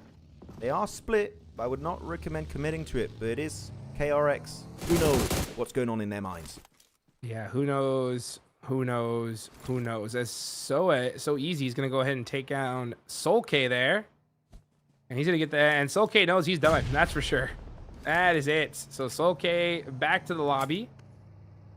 And this is going to be on the side of Shelter. That's going to be the first blood for this match. Nongshim Red Force. 7th place, 16 points. Not in a terrible position at all. And S2G won the last game, and they're going to lose a player. The first one in this one. It's quite unfortunate. I mean, Soul-K is the IGL too, so I always have this idea that it's better to use the IGL because they can steal IGL from the grave. They can look at the different POVs from all the 3 teammates if you have 3 players still alive. So it's fine. It just sucks when also your IGL is also a top tier fragger. Like, for example, who comes to mind right away is Doc. That's like, oh, that's a bit unfortunate. But I know Soul-K is not the main fragger on the team, right? You're looking at, especially Lost, you're looking at HamCG. So it could have been worse, is what I'm trying to say, right? Soul-K still is great, but it could have gone way worse at the start of that match. It could have, you know, and I do agree. I think it was a little bit better back in the day. It's just like these days, like when you get taken out, the spectator is just not the same as it used to be. You know what I'm saying? It's like, I feel like it's just not as reliable. So you can't really like see what's happening. Makes things a little bit more tough to try to IGL, you know? Well, I don't know because I never get eliminated in game. I win every single match I play. So I don't know. Right. I don't know what you're talking about. Right. Sorry. Yeah. You know, unfortunately for me, I'm the opposite, right? I do get eliminated. I always just get my old, you know, esports habits of, you know, when I play a regular match, after 5 seconds of nothing happened, I'm like, okay, I'm pushing out in the open. Let's go. You know, let's get this going with. And boom, I get taken out just like that. But yeah, you know what? Regardless, you could still, of course, you know, tell, you know, your teammates where rotations are, kind of help them out from that front. But right now, the Weibo is like, hey, let's get moving. We are all the way in Primorsk. We got a long trip here, but I mean, we did see them make it into a long rotation in a couple games, at least in the last game. So let's see what they can do here. I mean, especially Rondo, right? They went for Southern Recall, and they had the most insane northern circle that just kept shifting north every single time, it felt like. So if they can do it on Rondo, they can definitely do it here on the Grassy Patch. Bigatron and Influence Rage going to have a bit of an encounter out in the open fields, as Federalis instantly taken on out of the picture. That's Little Boy with the M4 securing the headshot. I believe trying to squash him down next to Alamo. And actually, there's a position that's really valuable nearby, right? Which is going to be Heaven. That has been secured by LGD. So we'll see if they can try and get himself a strong finish here, as LGD currently are standing in 15th position. Just got pushed down by Influence Rage. The LGD from that position, top 5, definitely in the cards if the circle is not too unkind to that area. Let's take a look here at Influence Rage. Pretty down low on the leaderboard, 14th place. 8 points total. Lorenzen wanting to add that at total, but BTR are going to be able to get away from them. Oh, actually, Razak. Ooh, holding on a little bit too long there. Almost got knocked. But he should have been able to get res regardless, because I don't think they were going to push that. Look at the other side, RRQ. Yeah, right now, everybody just trying to find a spot into this next zone. It looks like RRQ are going to take up Lipovka here. So, not the worst place, especially considering the zone could be heading in that direction. The only thing that could go wrong for them is they spread out themselves out a little too thin, and one of their players gets knocked, especially from a player like Sitting from Thunder Talk. It does look like Al-Ula, though, in the feed, do end up taking one player from BTR. Actually, BTR is down to 2. So, their rotation not really working out for them. I actually really like what Thunder Talk are doing here. They're quite split around the map, but they just had these 2 players right outside of this compound, outside of the city of Lipovka, just waiting and letting RRQ leapfrog their position, because it's just not worth taking the fight because you're split. You're in no really shape or form to take the fight head on. So just, okay, you'll pass forward. We're not going to make any noise so you don't know we're here, so you don't want to really take the fight if you have the opportunity to do so. So yeah, very respectful play, Thunder Talk. Loving it, especially right now they're in 16th position. A lot of Chinese teams actually towards the bottom right. Weibo 11th, LGD 15th, 16th for Thunder Talk. Not looking too good for those 3, but you know what? All Gamers and TIANBA redeeming it slightly as they are in 6th and 3rd place respectively. So out of all the Chinese teams, you know what? Bit of a ton of events, but TIANBA, with especially how QZ was performing, Hot Jukes, it's good to see him be on the podium at this point in time. Yeah, for sure. I mean, I'm telling you, dude, this guy is built different. Like, the way he plays, the way he hits those shots, those crazy flicks, and the way he holds positions too, man. I'm telling you, this dude is one, if not the best player, at least in my mind right now, individually. Next zone does pop, and TIANBA are actually in a really good position here. Let's see what they could do with it. Aurora are going to be pushing against S2G on the south side, but man, things are going to really start turning up now. Starting to get to the point where there's just maybe not going to be enough compounds for all of these 16 teams. I'm sure 3 players were taken out of this match. But TIANBA and All Gamers, that's going to be the PEL clash as QZZ instantly getting himself that one secured with the DBS, securing that elimination for himself and instantly trying to put the focus. But he's solo in this building. Aching, Milu, we need to see a bit of a backup play here. QZ finally getting it done again with the DBS. And finally, the cavalry is here. All Gamers down to just a solo here. Stranded behind these barrels on the outskirts of the buildings himself and gets picked up once again. How does he do it? 3 eliminations for himself, getting the 3-piece, dominating on the compound breach. I'll tell you how. You try to run into a window like that, that is automatically, you're going to be taken to the lobby, and this man does not miss those shots. I'll tell you, I said it for a reason. This man is on point. QZZ. Ooh. Showing off his stuff. Doc with a nice one there. Oh, and Top's got the explosive bow now. Let's go. He's like, Sook, you're not the only one who can play with that weapon. He's got himself 31 arrows, explosive arrows ready to go around moments notice. So he's really stocking up on that utility. And that means really, if he's got that many arrows, really, he has a plan. He has a plan. We just don't know what it is yet. He's trying to become Robin Hood in the lobby as Awake, trying to make his way out. And that's going to be Reefus with a long-range spray to connect it onto Awake. Very hard player to res up for Thunder Talk. And that is going to be actually snatched away by Furen from RRQ. Okay. So unfortunately, Aurora not able to secure their second elim. You know that's got to be so frustrating. You waste all that util to be able to get, one knock. And yep, yoink. Just like that, it's gone. Al-Ula, slow start for them. Gonna try to bring things, at least turn things up a little bit. You got KRX right above them. I don't think they mind sharing this location for now. as all gamers going out, few players going out from different teams does kind of relax the lobby a little bit here in stage 3. Those rotations are done with. Weibo now finally entering the circle. They are super late to this party.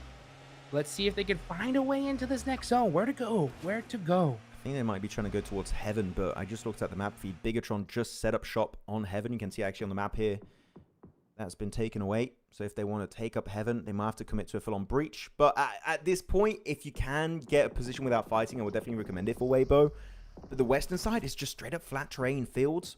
Unless your terrain knowledge is a 10 out of 10 and you know one dip that is slightly playable in the zone and you can actually hide your cars, you might have to commit to an engage. Weibo just doesn't have many options. They're actually going to go and dip out in the blue a little bit, wait for the next phase to dictate, do we have to go on the aggressive or passive side? Circle goes hard to the western side, Mansion's still in play, and Weibo might just be sending it straight onto BTR on good old Heaven. There we go. Heaven is in play here next zone. Yeah, you can see right now, little boy popping some shots on the 33Z. 33Z hitting the lay down there. Does unfortunately get knocked by FURIA. Ayala taking that. Little boy trying to steal that elimination away, but unfortunately not going to be able to do that as things are heating up here just south of Mansion. Hansuji pushing up close, but Bay getting the better of him. What an engage. It was, you know what? Not gonna lie, I didn't know what was happening. I was looking at my screen, just everyone's getting eliminated around that tree. It was definitely a lot thrown at the board all at once, but S2G, indeed, as you said, getting taken out of the picture entirely. 27 points, that's going to be a non-game, unfortunately, after their previous second place finish. Influence Rage, now still got these vehicles. Good little dip to play around. And Weibo going for the more passive approach. I was really expecting Weibo to crash onto Heaven. They were going in that direction, but maybe Bigatron took some shots in their direction, saying, actually, you know what? We're going to shut that down pretty much right away before it even happens in the first place. It's a good response from BTR, as LGG even having a line of sight onto Weibo. Unless the circle goes right on their dip, Hot Jukes, Weibo, this game is just not heading their direction. Yeah, man, Weibo. Tough start to today so far, and these are your previous champions, and unfortunately not able to do, actually the only champions from last year to compete here in the grand finals. Not the best start so far, taking a little while to get warmed up. They do have a decent position in this next circle though. Down a player. Let's see what they could do. Aurora meanwhile on the south side, all 4 up. They're going to be playing more of that edge style play we've seen so far. RRQ just driving around. They did hold Lipovka, but with the zone shifting, they're going to try to find a way into this next zone, hopefully trying to catch a fight in a third party. Could be the case as Aurora, trying to make their way outside of prison up north. Decent position, got a little few trees and a bit of terrain to hide behind and keep your vehicles in a decent condition, so that shouldn't be too bad of an entry point, though FURIA maybe having a different plan in mind. They're actually going to be somewhat looking in the direction of Aurora, so FURIA are going to try and become the southern gatekeepers of this zone, which I would say we need to see. I want to see something from FURIA or even Influence Rage. So far, I've been kind of silent on the first 2 matches. Hopefully, can try and put themselves in the limelight on match 3. Okay, here we go. Here we go. Here we go. What? AJ, in the shack, gonna throw some smokes down. Might as well. No, I would. Might as well. I don't like that. They're kind of putting a lot of focus on their location. Not everyone was looking their way, but that smoking out Aurora, like, wait, there was a player there? Okay, we're going to be locked on now. Or maybe some random person threw a smoke in there, right? Yeah, no. It was the wind. There's someone in there. Yeah, it was the wind. Top has got an explosive bow. If he gets an angle from that distance, he can literally squad wipe all of Thundertalk with the explosive bow. It's perfect at that kind of situations. I want to see it. I honestly want to see it. Come on. Let's go back to the explosive blow. Let's see if that we can see Thundertalk hold it down there. As you got TIANBA over there towards Mansion. Next zone pops, though, and it's going to be LGD getting a good circle here. They went out super early before. Hopefully they can come back now, as now we're going to see Al-Ula start pushing onto KRX. Yeah, I think they're going to fight this out here on the edge of the zone, just see who wins it. Usually we see both these teams just say, hey, you know what, let's go into the zone. But no, KRX up on top, getting a nice knock onto Al-Ula. 2! Oh, the utility just too strong. Oh, TRE getting the double. Knock with one single piece of utility. What a magnificent way to kick off the fight. And yet, just send it. You got the man advantage. KRX, you got to leverage it to its full potential as only Quick remains. And you know what? He could not even do anything in that situation. KRX, an easy 4 points. QXZ and TRA getting 2 each. Great spread, and now the fact they take it so quickly. Easy transition, but RRQ also going on the offensive, straight onto the dip of Influence Rage, and so far Influence Rage not suffering a single casualty. RRQ swept right under the rug. Man, teams are just doing some very bold, risky pushes here, and they're getting punished big time. FURIA now all by himself. He's going to have to just try to snake it to make it at this point. Meanwhile, we're starting to see the feed light up. KRX putting some more points on the board. They have 11 total points here. Looking on the south side as well, you got FURIA, you have AURORA. AURORA are going to have to push into this next zone. Right now, we're going to look at this fight here. E+, KRX, Dolbu. Oh, getting knocked in return. Where's the rest of the team? Here's Fabian. Going to try to help his team out. Can he get this knock? He does. I feel like I'm watching PMPS, KRX, and D+ just keep fighting each other. Like, they have some kind of rivalry in these games, but I'm kind of enjoying it. Absolute cinema right now for the South Korean teams. As Top able to give himself a great nade onto Higor. And that's going to be able to create a little bit of a decent entry point for themselves. He's actually just going to retreat slightly. Top though, a little bit unfortunate. Does crash into that tree for a bit. Going to deny some momentum. The AURORA, they do get everyone under control. Ayala out. And even getting secured by Top, man. They are just carving their way through right into the play zone. And they still got to move forward slightly. And Nongshim Red Force and Influence Rage are right ahead of them. Top. Gonna make something happen here. Let's see if he can. Joel gonna be driving around as well. So they're just hoping to get a position in this next circle. They're gonna have to do it. They're gonna have to get a big fight happening. They're gonna have to edge on in. Okay. They said, you know what? Let's not push into Nongshim Red Force. Let's just move a little bit to the side here and try to catch a third party. Never mind. They go straight into Chief. And a beautiful shot from Doc there. Does open the door a little bit. But now they are getting pressured from so many different teams. It's up to Top to really try to buy his team some time. The smokes are ringing out. He's going to go ahead and commit, though. Barely makes it to his team. If I have to be honest here, I feel like pushing onto Nongshim Red Force would have been a better option because now they're just out in the open. Their cars getting absolutely wrecked by every team that's a line of sight onto their location. I'm not the biggest fan, but you know what? So far, it is working out. They do get the reset on their fallen teammates, and that's going to be them back up in a healthy 4-man situation. Look at the cars. Ooh. Most of them just smoking up, completely wrecked, and now Rufus also getting headshot by Pedrino. Maybe not the best option, and Circle 6 is just not favoring their location. Yikes. AURORA, I feel like losing any kind of control they had in this match. Yeah, mistake. You know, they pushed left when they should have gone right. If they would have gone towards Nongshim Red Force, I think they would have had a much better... Oh, man. Yeah, they're in trouble. There's no way they make it out of this. I think E-Arena is locked in on them. So is Nongshim. Yeah, AURORA are toast. That nade there, ooh, just short. Can they pull off a miracle, though? That's going to be the question. What can AURORA do? You have 0 ground advantage. Now, can you make it happen with your gun skill, though? That's the question. That's the only way they can really make their way out of this tricky spot, out of this very, very dire situation. But yeah, I love how E-Arena was so opportunistic. They see a team that really, their mobility is kind of cut down to almost nothing. It's a really good response trying to get a cheeky third party onto them. Though, Nongshim Red Force, good utility being chucked their way. And that's going to be held off by the man himself, Federal. And you know what?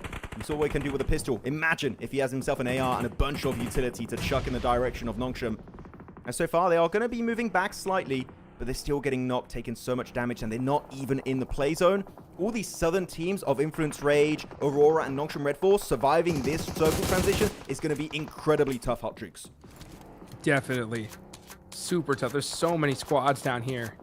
Just even trying to move at all is difficult. Yeah, and AURORA just getting shot out in the open and all their vehicles being gone. They just are getting picked apart. Doesn't matter how good your gun skill is when you have, you know, 8 of the best players in the world staring right at you. Top just going to most likely go out to play zone here. The only thing that could save you really is cover flares, and they're Rondo exclusive. So unfortunately here, the hopes and dreams of this match is just going to be torn to shreds, and that's Lil Boy to put the nail in the coffin. GG well played.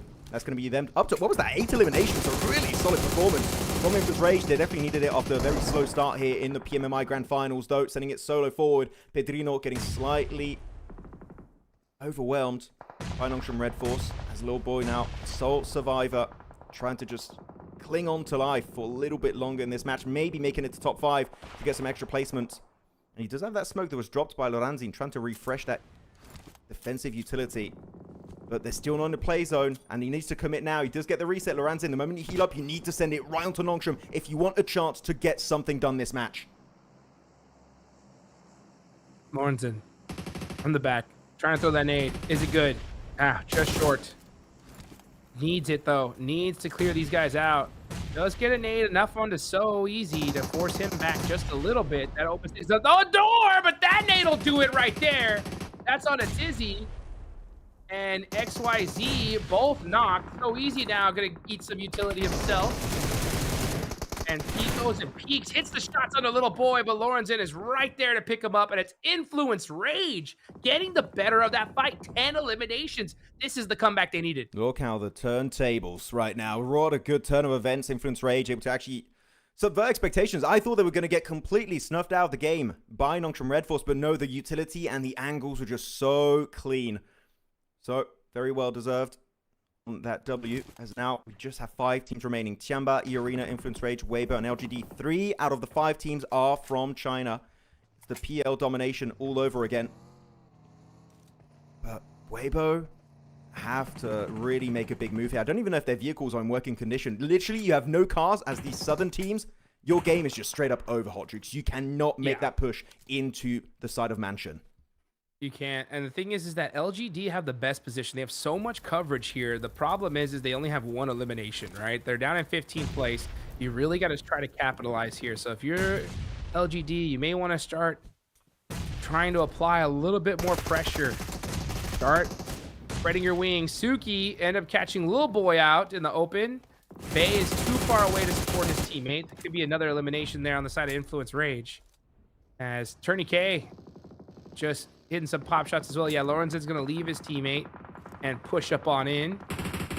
And yeah, Little Boy does get eliminated there. No way. That's Lorenzen again stuck. His car exploded down to just a pile of rubble and dust. LGD, keep in mind, they did loot up that loot truck very early on in the game in Severny, Hot Jukes. They got the P90. Yeah, they did. I don't believe it's been used once this game. So the moment a team gets in CQC, which might just be TIANBA or EECA, that P90 could be the difference maker here as to who secures the top 3 and who goes the entire way for that chicken dinner. As EECA finally using the vehicles, closing the gap, making it right through the open gates of Mansion, right to the main building actually, the Mansion itself. And Weiji instantly respecting that push, jumping down from the high ground position, looking to reposition with his team, but he is kind of stuck because of Schwepp's angle. He is going to be forced then to take that 1v2 fight. He can't escape easily. The rest of the team cannot help him either. Yeah, he's going to have to make a play all by his lonesome.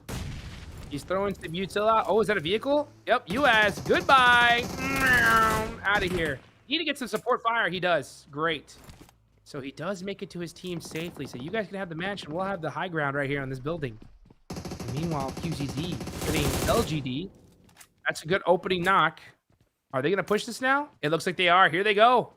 So now LGD getting the clamps put on them from 2 different squads. You know LGD want to play the roof, but they just can't because they have 2 teams looking their direction, which unlike them, Joker from EECA can play the rooftop, so he's really just keeping every angle in check and forcing LGD to not go on the terrace. They just can't go outside anymore. They can't touch grass. They're just going to remain here and touch concrete. TIANBA still got a few vehicles, and they know EECA made a mad dash inside Mansion, so if you're TIANBA, I would say just wait for stage 8 to close. Right, it's going to go dead center, and actually TIANBA's got a bit more terrain control than EECA. If TIANBA play their cards right, they let EECA take the fight first onto LGD and they third party and secure the win. That should be the way TIANBA does it, but it's based on who's going to be giving up to the pressure of the circle first. Is it going to be TIANBA crashing first or EECA? That is going to be the difference maker in this final fight. Which one is it going to be? Which one is it going to be is the question. Stage 8, stage 9. You know what I think is going to happen? I think that we're going to go all the way to stage 9. The blue zone is going to start closing, and we're just going to see it all happen at one time. I don't think any team is willing to make a move at this point. I think they're just going to let fate decide who wins this. Oh, that's a good angle. I love that angle from Tony K. don't think QZZ has any idea. He does have a Groza in his arsenal.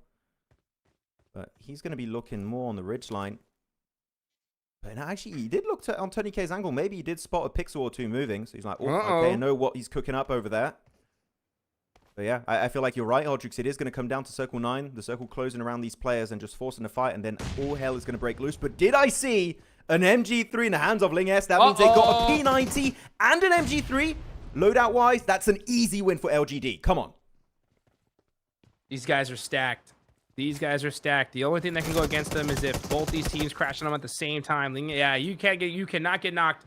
He's gonna throw smokes. Get away from that. You know the nade is coming. You gotta survive this. Ooh. Nade almost breached the window. Mao. Gotta be careful not to get knocked here. He does put some pressure on. Is that safe? He might get dated. Let's see.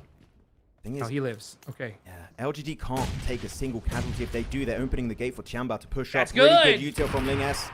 Logan able to use the MG3, gets it done with the util. That's some good damage, but Mao is going to be the first to fall on LGD side. E-Arena now losing control. The nade from over the range is going to be connecting onto Wei G. And LGD, they were there. You blink and they missed it. Instantly squad wiped. And it's down to TIANBA versus E-Arena. What just happened? TIANBA, they said, you know what? Oh, is there a party over here? Can we join it? And just like that, taking full advantage. 13 eliminations. 8 of them from the side of QZZ. It's just Joker. And this is not the building you want to be in because TIANBA know exactly what to do. Ooh, nice jump out here. Creates a 1v1 opportunity, but it's not going to be enough. That is it. TIANBA getting the chicken dinner for match number 3, and they did it in style. And we just had a glimpse there at the very end of the game, Hodrix. We saw TIANBA rocking up in #1 position, and that's without adding the placement points from the chicken dinner. So they're not just going to be in #1 place. Normally, they should also have a decent lead created between themselves and the other 15 squads in this lobby. But what a game. QZZ in particular, you said he had, what, 8 eliminations, maybe more, after that final fight? Absolutely carrying the hell out of this game. And TIANBA, it is good to see a Chinese chicken dinner here in the PMMI Grand Finals. I'm telling you, man, I think he's my favorite player now, especially after seeing that arm shot and that TDM. I think that sealed the deal. And he is just continuing his dominance in this lobby. Yeah, with that game, it's going to rocket launch them up the leaderboards for sure.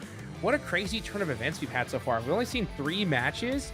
But, I mean, we've seen so much potential from such a variety of squads. I love this tournament so far, man. It's been an absolute blast to watch from the group stage until now. Just non-stop action. It's just been some lovely gameplay for every single game. Oh, look at that. He was like, you know what? I wasn't MVP enough during the group stage. How about we do it again here? 1.2k damage in a single game, 8 eliminations, and almost 40% of the team contribution stat-wise. This guy is he's built different. You know, I know it's a bit of a meme sentence, but literally it does apply when talking about QZZ. His utility, his spraying capabilities are just through the bloody roof, and I'm really excited with his performance. And TIANBA is a team that I think it was, what, 2 years ago, were looking really strong back in PMWC for some of the players. Of course, I know the roster has changed somewhat, but it's good to see this name, this org, back on top and willing to compete for a trophy here at PMMI. That's what it's all about. That's what it takes here, is to just put everything out on the line, make every single play count. Yeah, look at this fight here. QZZ, look at this. Instantly, you try to breach that window, goodbye. Yeah, like Maple goes, he's like, I'm going to jump over, but we're going to do anything. What do you want to do? Nothing. His reaction speed is just too insane, Hodrix.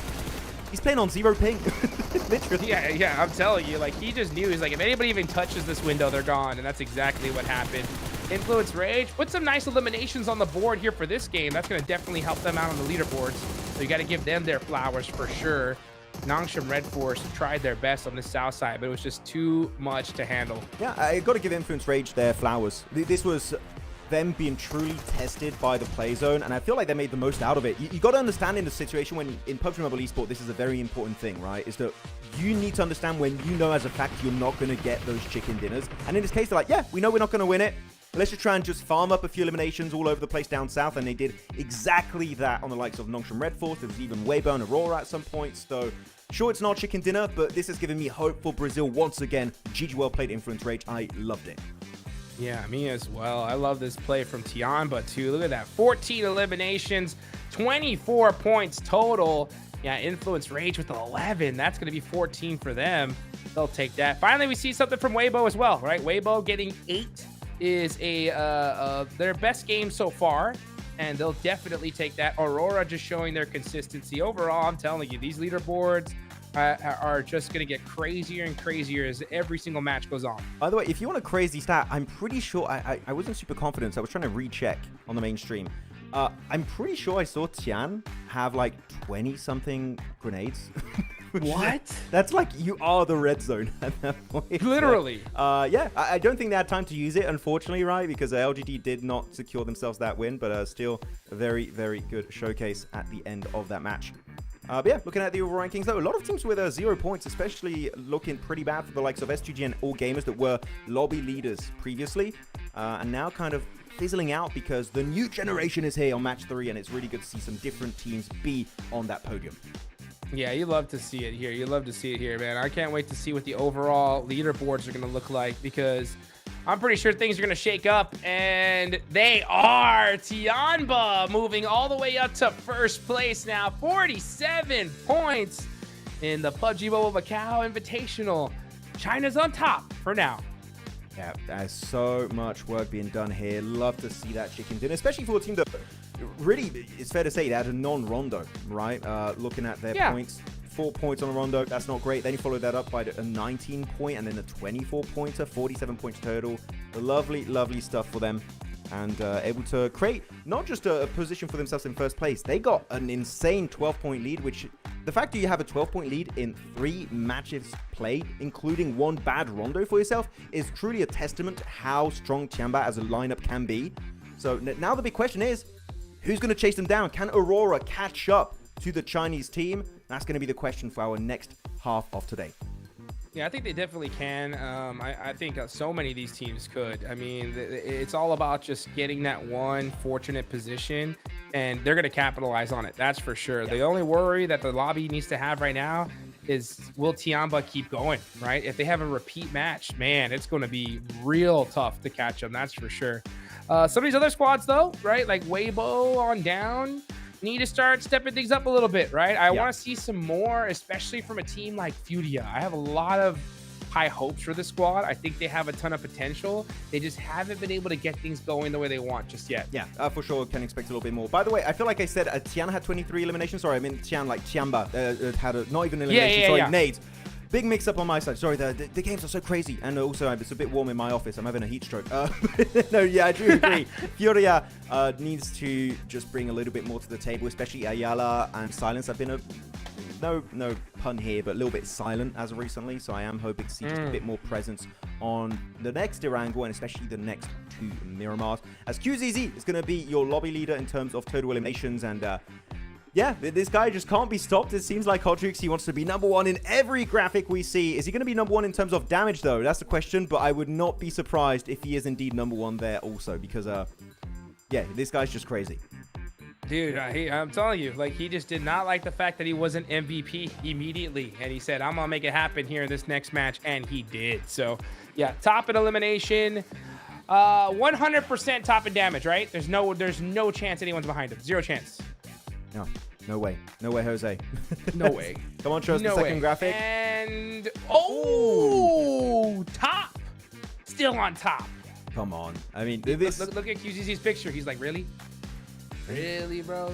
Not going to happen for long. Yeah, actually, you know what? I wish he held on to the explosive bow a little bit longer. I feel like he did give it up when he was looking to go for those pushes on the western side, which makes sense. It's not a meta weapon unless your name is Sook, so I get it. But he was trying to use it in the mid-game portion of the match, which I appreciate, trying to go for something a little bit more outlandish.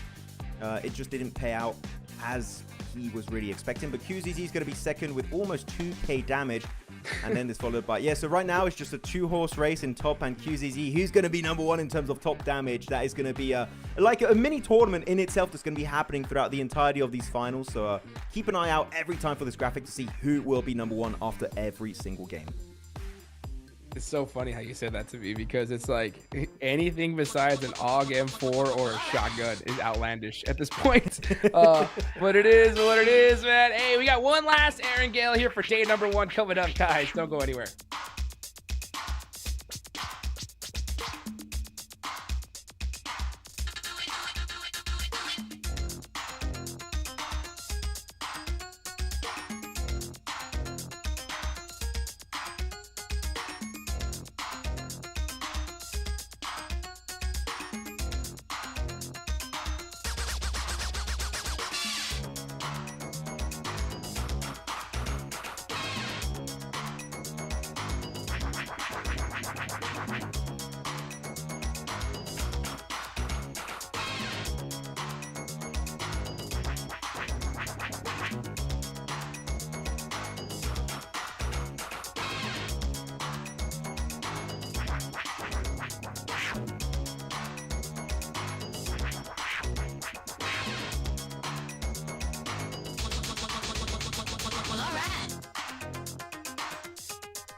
Yo.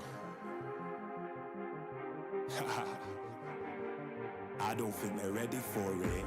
On the loose, on the loose, on the loose, on the loose. With the beast, on the loose, say the truth, on the loose. Off the chain, it's all the gauge. Yeah, getting wild, yeah, we out the cage. It's getting wild out here. One by one, we watch them all falling. It's getting wild out here. But I'ma be the last one standing. You can't stop what's begun. You can't stop a revolution. Coming, coming. It's getting wild out here. Yeah, it's getting wild. It's getting wild. Eating them, beast, eating them, feast. Fire the most, tire the least. See them admitting defeat, and they so useless. I'm so ruthless. New phone, who this? Give no reply to excuses. Got no bite, man, I'm toothless. Living a lie and the truth is, got this power, bringing it. Play my anthem, singing it. Every mountain, ringing it high. I soar, I rise, reborn. Strapped, I'm back like never before. Taking my final form.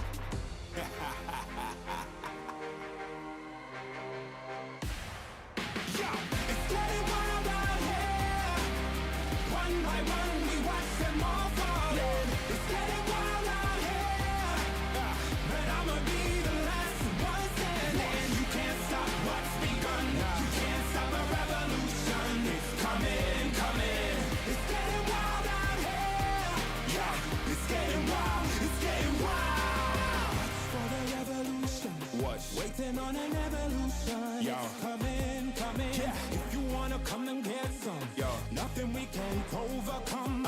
Running, running. Sure as we rise with the sun, Yo. we will arise and become stunning, stunning. Watch for the revolution. You can't stop what's begun. It's coming, coming. Wait. It's coming, coming. Wait. It's coming, coming. Just you wait. Just you wait. Yo, yo, yo, yo, yo. It's getting wild out here. One by one, we watch them all falling. It's getting wild out here. But I'ma be the last one standing. You can't stop what's begun. You can't stop a revolution.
do my favorite dance, cause it's all good.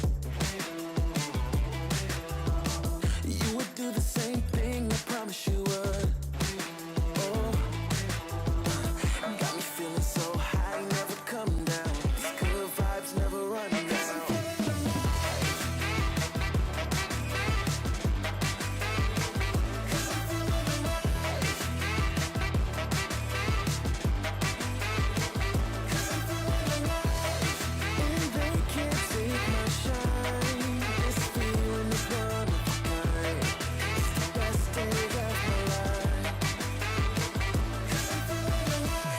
Nothing you can do. I'm feeling brand new. And even when I'm down, I'm still cool. There's no way I can lose. I feel invincible. That's just what I choose. Yeah, feeling good's the choice. Now scream it out with your voice. Yeah, my time is arrived, cause I'm feeling so alive.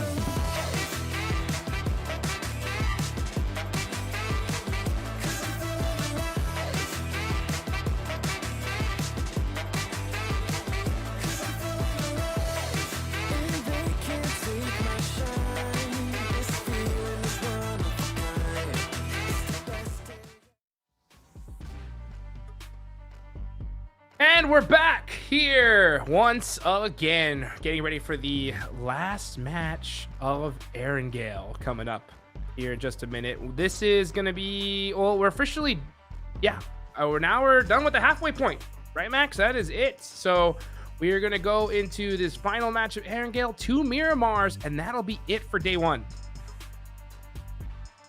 That'd be nice to see here. As you can just see these players just getting locked, loaded, ready to go here. Everybody taking their drinks and just getting set up and ready.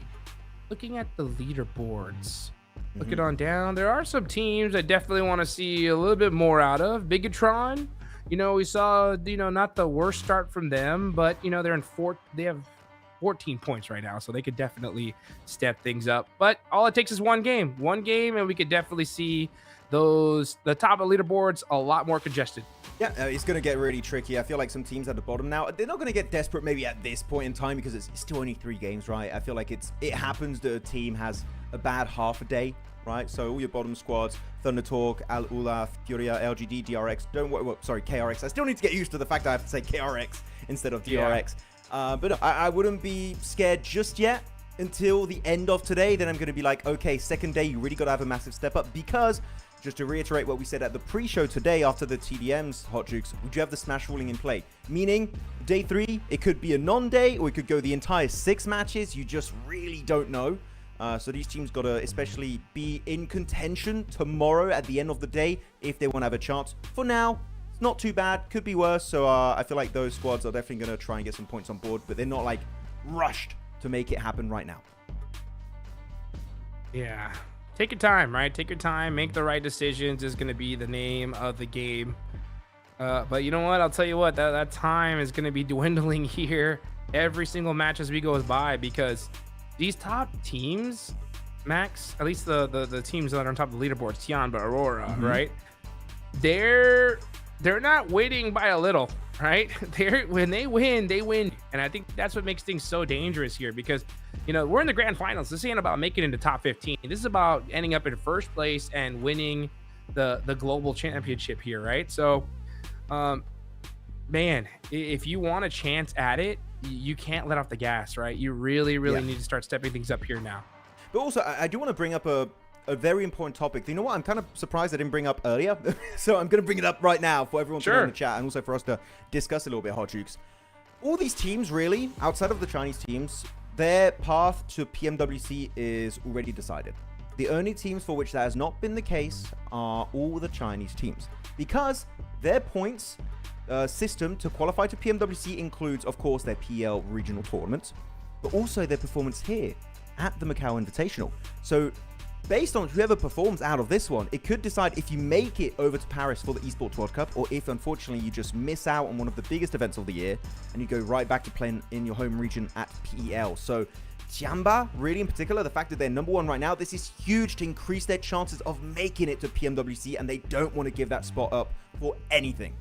No, they can't. I mean, that's coming up right around the corner here. So, yeah, you cannot do that. And I definitely want to see him there, especially the way we've been seeing QZZ playing, man. This guy has been on another level in this tournament. Really impressed me so far. And I know that he's impressed his countrymen as we get ready for the last Airgale match of the day. It has begun. The plane is flying.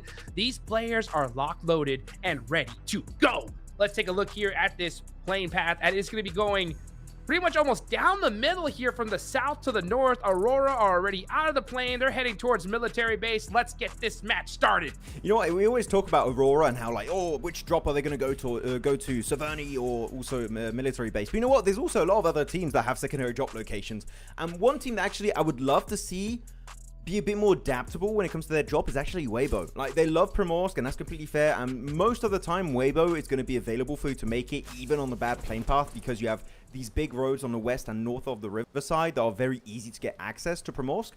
But I wouldn't say no to, like, a good, safe option that's on the other side of the map. Is that really feasible in this lobby based on the drops? Maybe not. But just on the long run, that would be an improvement that I think would help Weibo be just a lot more consistent overall on Erangel. But outside of that discussion, though, all the teams going to go back to their main location, and one team that's going to be very happy about this phase one, Hot Jukes, is going to be LGD. They got a central position, a free compound without a hot drop, and especially that loot truck that they're going to be loving here for this match. Let's go. All right. Yeah, I mean, they're going to love it indeed. The team that is going to be taking Saverny, yeah, it's going to be LGD. They're going to get that loot truck to themselves, too. They need to make something happen as Yo's got the SKS. A pretty deadly weapon, actually, to have very early on. All it takes is one shot, one headshot. Wait. And you can get the knock. Oh, not the... yeah, okay, not the tree. Don't chase it, please. Back it on up. Yeah, just leave. Just this is not a good idea. I mean, it's worth the chase, right? If you get a headshot, then you get an instant knock, and you'll take the point, right? But once they hit that tree, it was like, oh, okay, bad sign. Let's get out of here. He was dazed. Out of here.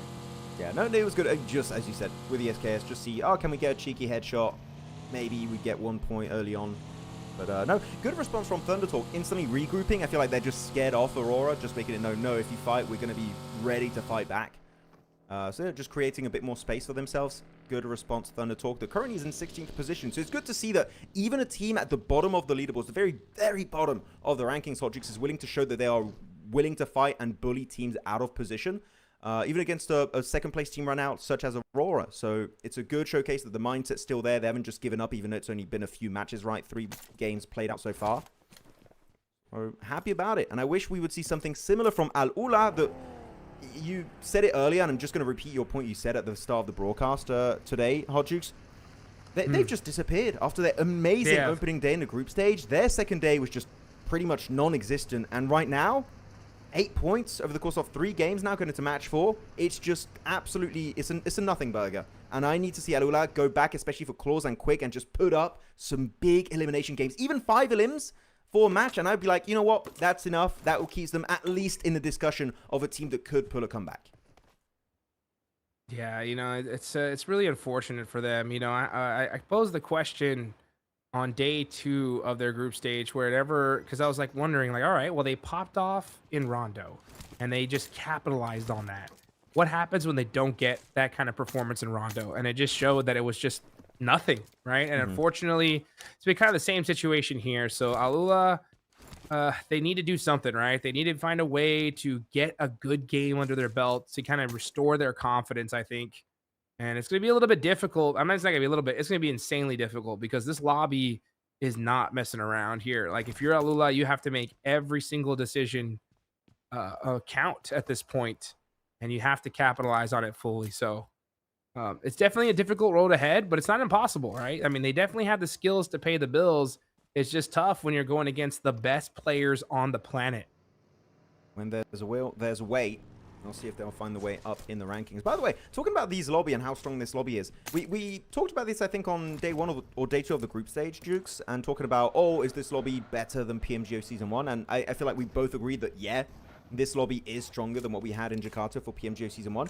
And I realized that I got a lot of DMs after of people saying they disagreed. They think that PMGO Season 1 was way stronger. I feel like a lot of the people saying that was because of 4 Thrives being there.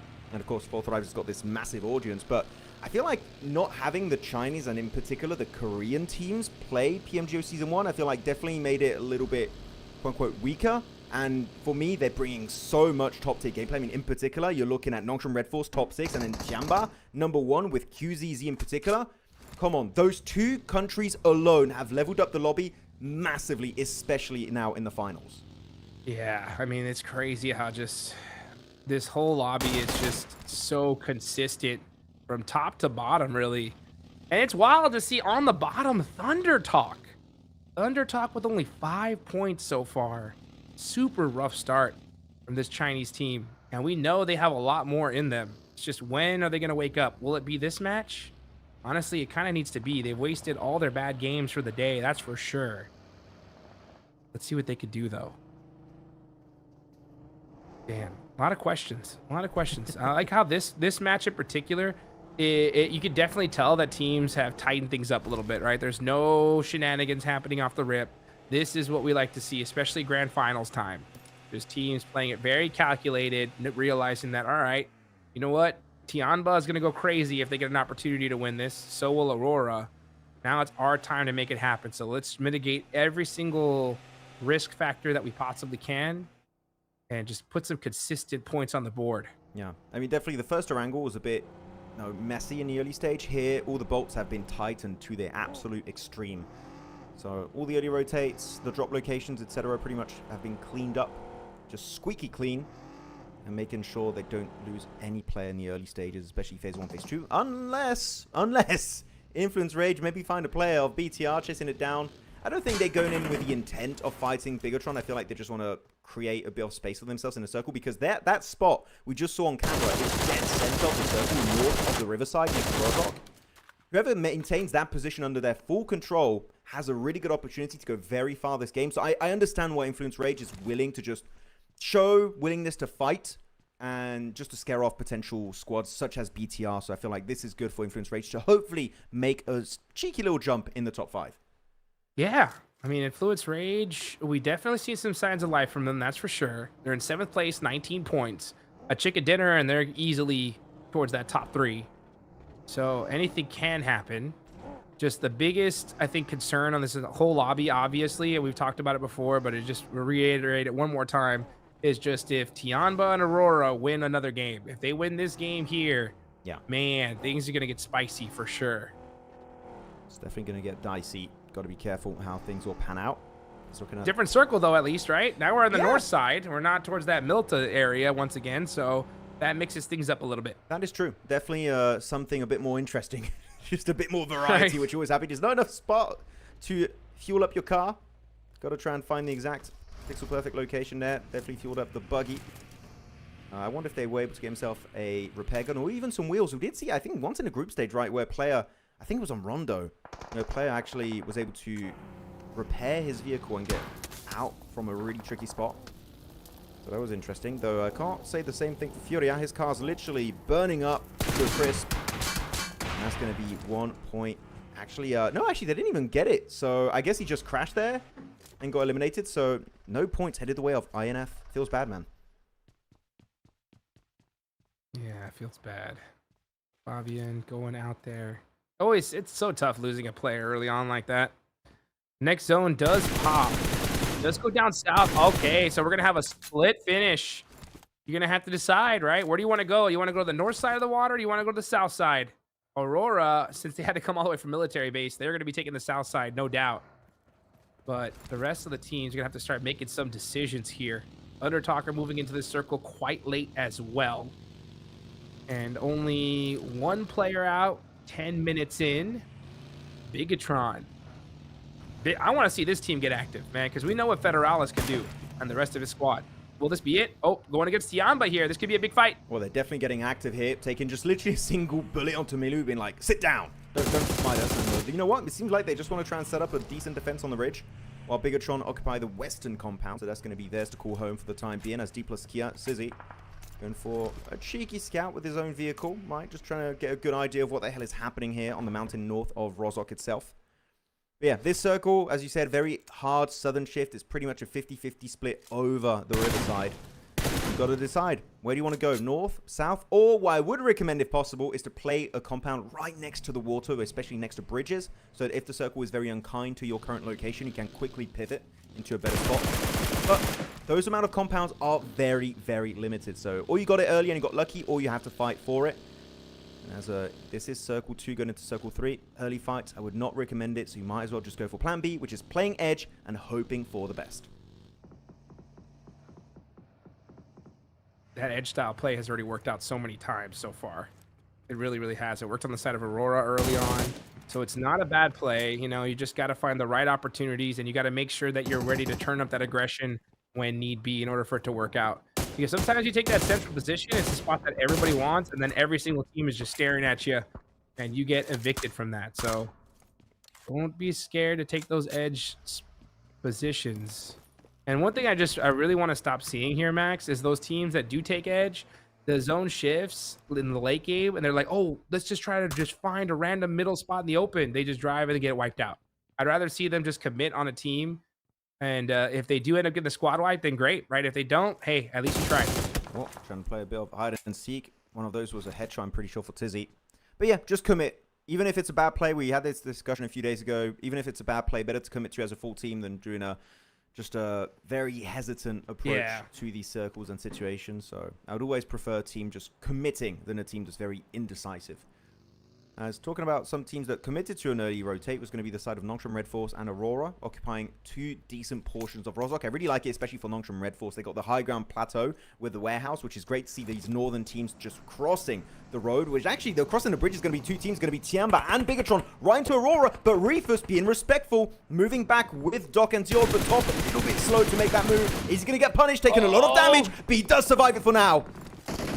There we go. Yeah, he does barely make it out, but Doc is going to get knocked by Hyunbin. And it is a party in Rozhok. S2G are here to play. Rezi is going to put some shots on him. Ziol up close and personal with a Bison. Does get 1 knock. And now Hamsuji is going to be holding that behind the car. Aurora down 2 players, though. Ziol putting a little bit of a grind in right now. Hamsuji does get knocked by Hyunbin. That is him out of here. No way he gets rezzed. Yeah, and that is it. He's gone. So Soul-K is going to get the res under Lost. And Bigatron with the push-up.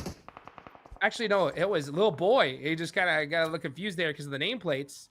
But Lil Boy influenced Rage now in the mix. What is going on? I mean, he has to, right? His team is getting completely decimated in the distance. He finds himself one singular building, but Kami doesn't want neighbors. Oh, look at that AJ on the top left side of your screen trying to occupy Rozhok Hill. Trying to get a bit more of a decent line of sight. One thing I would recommend on this position, you can share it. Aurora, S2G, if they do get rid of Lil Boy, just work together. Don't fight each other.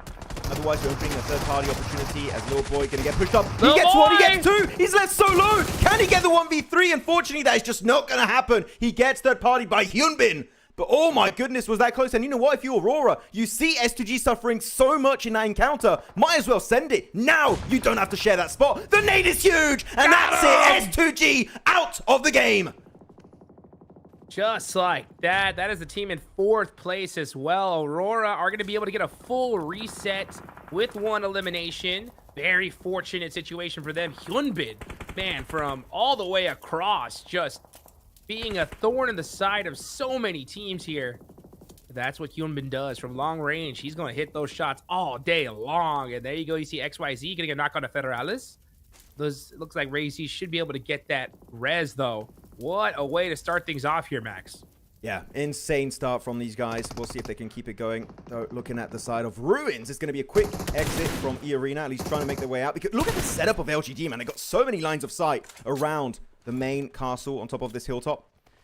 They got vehicles, luckily enough, so they're going to try and get the hell out of there if possible. Swagey. Another nade coming out, and that's it, finally secured. Followed by also a really good combo, right? They do get a nice line of sight on an extra player, so that's going to be LGD down to just a duo, unless they get the double reset on the 2 Nox players. But Schweppes on the western side, I believe that will be the end of the line for him.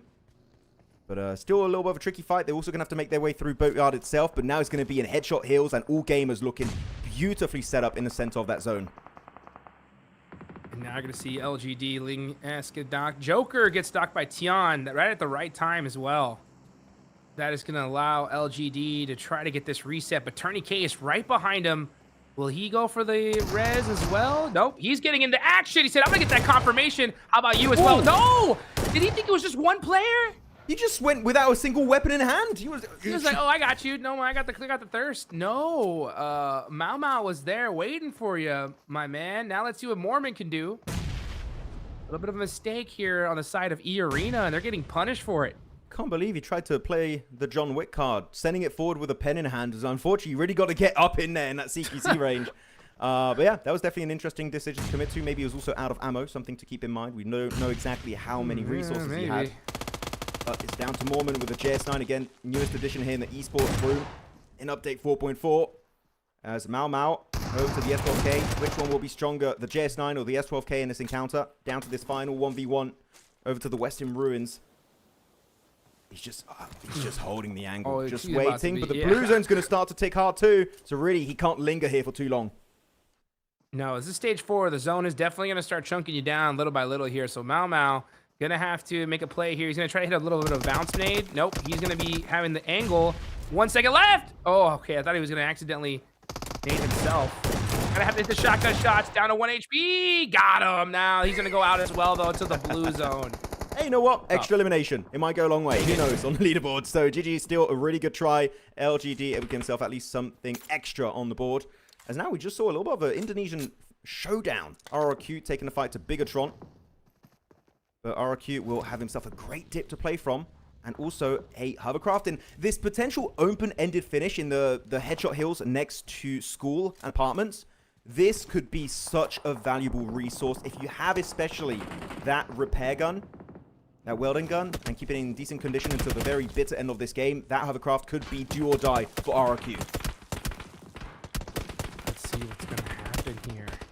Oh, nade chucks? RRQ, yeah. In a good spot, but they're in trouble. TIANBA have Rosha kill, but they are getting pressured from so many different angles here. Weibo, ooh, trying to climb this mountaintop here. It's going to be a little bit tough here. Ooh, Milu with a nice knock on to Rethus. And now... Oh, but getting shot from different directions. Where's the nades? Right now, he's just trying to buy some time. Yeah, buy some time. Let your team get back up and try to figure out what you're going to do in this next circle. Yeah. But it's go so hard, you can't move. He had 2 grenades in that sniper tower. I'm really surprised he didn't try and use it a little bit earlier. I guess he just really wants to hold on to his resources because he would have a really bad time getting access to their death crates. But I feel like there would have been at least an easy double knock while he's getting some significant damage done onto them. That's it, though. End of the line. KRX getting terminated by Al-Ula. It's going to be Reb getting that final blow. But yeah, Weibo is still just surviving there. I feel like this should not be allowed to happen. These teams should be fighting directly. But, like, you know what? We're left to live on. We're surviving. We're just going to go ahead and repair our 2-seater to maybe go for a quick rotation. But funny, the nades come out, but it's a little bit too late. And now they have lost that information. Super unfortunate situation. QCZ, yeah, just playing up that pressure down to Weibo. He's going to take the shots he's got to, right? He's in the laydown, though. And, yep, that's going to make Weibo leave this area and go to that one little dip right here on Rosha kill. Not a bad little spot, but it's kind of a last resort one, to be honest, because you're just going to try to hold it down for as long as you can. It's very weak to that hill above you. But fortunately for Weibo, RRQ can't really crest that hill because of TIANBA on the other side. If they do, though, Weibo is done for. This feels like the wall literally from one nade in that dip and you're done. Yeah, that feels like the wall from Game of Thrones right now. Separating the north and the south. And it's keeping them, everyone, alive. For now, at least. They will be torn down eventually when one of the 2 squads has to peek over the ridgeline. The Nongs from Red Force, Aurora, 2 teams in the hot seat. Gonna have to go for a push out eventually outside of Rozhok. As QZZ got himself a strong angle with the AUG. But it's going to be hard to confirm at that kind of range. I do also believe that he's going to... Actually, is he in nade range? I think he could get that. If he does a little bit of a run animation with a jump, he might be able to hit it. But TIANBA, you know what? They send it. Don't even want to commit to the nade. Right into the dip. But the nade's also coming from RRQ. It's kind of third-partying it. Milu taken out. And that's it. Weibo fully eliminated. But TIANBA also taking massive casualties in the process. Like I said, that is kind of a last resort spot because it's so weak from so many sides. And then TIANBA just come up to clean these players up and get that loot that they definitely needed. It's just QZZ, though, all by his lonesome. And he's going to be taking that little dip as well. Oh, boy. TIANBA, super risky play. Now down to 1 single player, but they got a good solid amount of eliminations there, Max. Yeah, it's sure they don't win the fight. but they do give themselves at least a few points to make up for it. And keep in mind, they already had such a big lead, so even if they just get a mid-game, it's still going to maintain that lead quite healthily. The only thing is that Aurora, they're closing that gap, right? 36 points, trying to catch up to the big boys in #1 place. That's going to be their overall objective. As XZY trying to go for a wide angle peek. He does get Lepar. Come on. This rings the bells of war. You need to close the gap. And he even puts the knock teammate into the buggy. I think they're just going to send him right into the fight because why the hell not? Nongshim Red Force need to claim some real estate in this play zone. Here they go. They are on the move here, but it's a difficult rotation. They are going to lose some players in the process. Oh, nice knock there. Doc down to 1 HP. He's going to go ahead and get that first aid going. He should be able to get a reset as well. Now the blue zone is starting to close. Stage 5. This zone really, really hurts here. Ziol is going to be doing his best job possible to try to hold off Thunder Talk from making this push. And Reef is instantly throwing those smokes out. Very good job from him. Just buying some time here. And yeah, keeping an eye on Thunder Talk. Now, time to get moving. Getting in those vehicles and gonna try to push up this hill. Here they go. It's a really good push up because there's been a really big power vacuum created since TIANBA pushed up onto Weibo and it's been snatched away and filled up by Thunder Talk. Thing is, Aurora, your main threat is gonna be AJ. Oh, but he's going down. This is great actually by them completely leaving the vicinity. It actually allows them to play this ridge line, but the thing is now you're still going to get backed up by Nongshim Red Force. If you get rid of them, you know what? That could be a decent position to call home and play it on that ridge line to use it to its full potential. The nades flying all over the place, left, right, and center. Nothing has yet to connect because they're just hiding behind those vehicles. Yol, though, going onto the high ground position alongside Doc. Will that be the angle to secure the win up against Nongshim Red Force? It could be. Let's see, is that's what's going to happen here as XYZ is trying to find an angle. That nade, oh, bounce just, oh my gosh, that bounce! What? Are you kidding me? Locked onto Hyunbin. Looked like it was going to be short, but no, it was right on time. And now here comes Thunder Talk.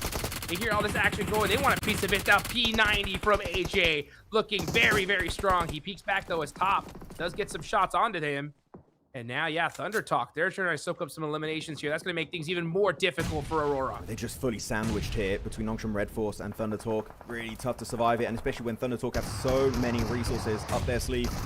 So easy though, dropping to the S12K of Doc and instantly flushed out. You know what? They know they might survive a very short amount of time in this match. So they're going to try and make the most out of it.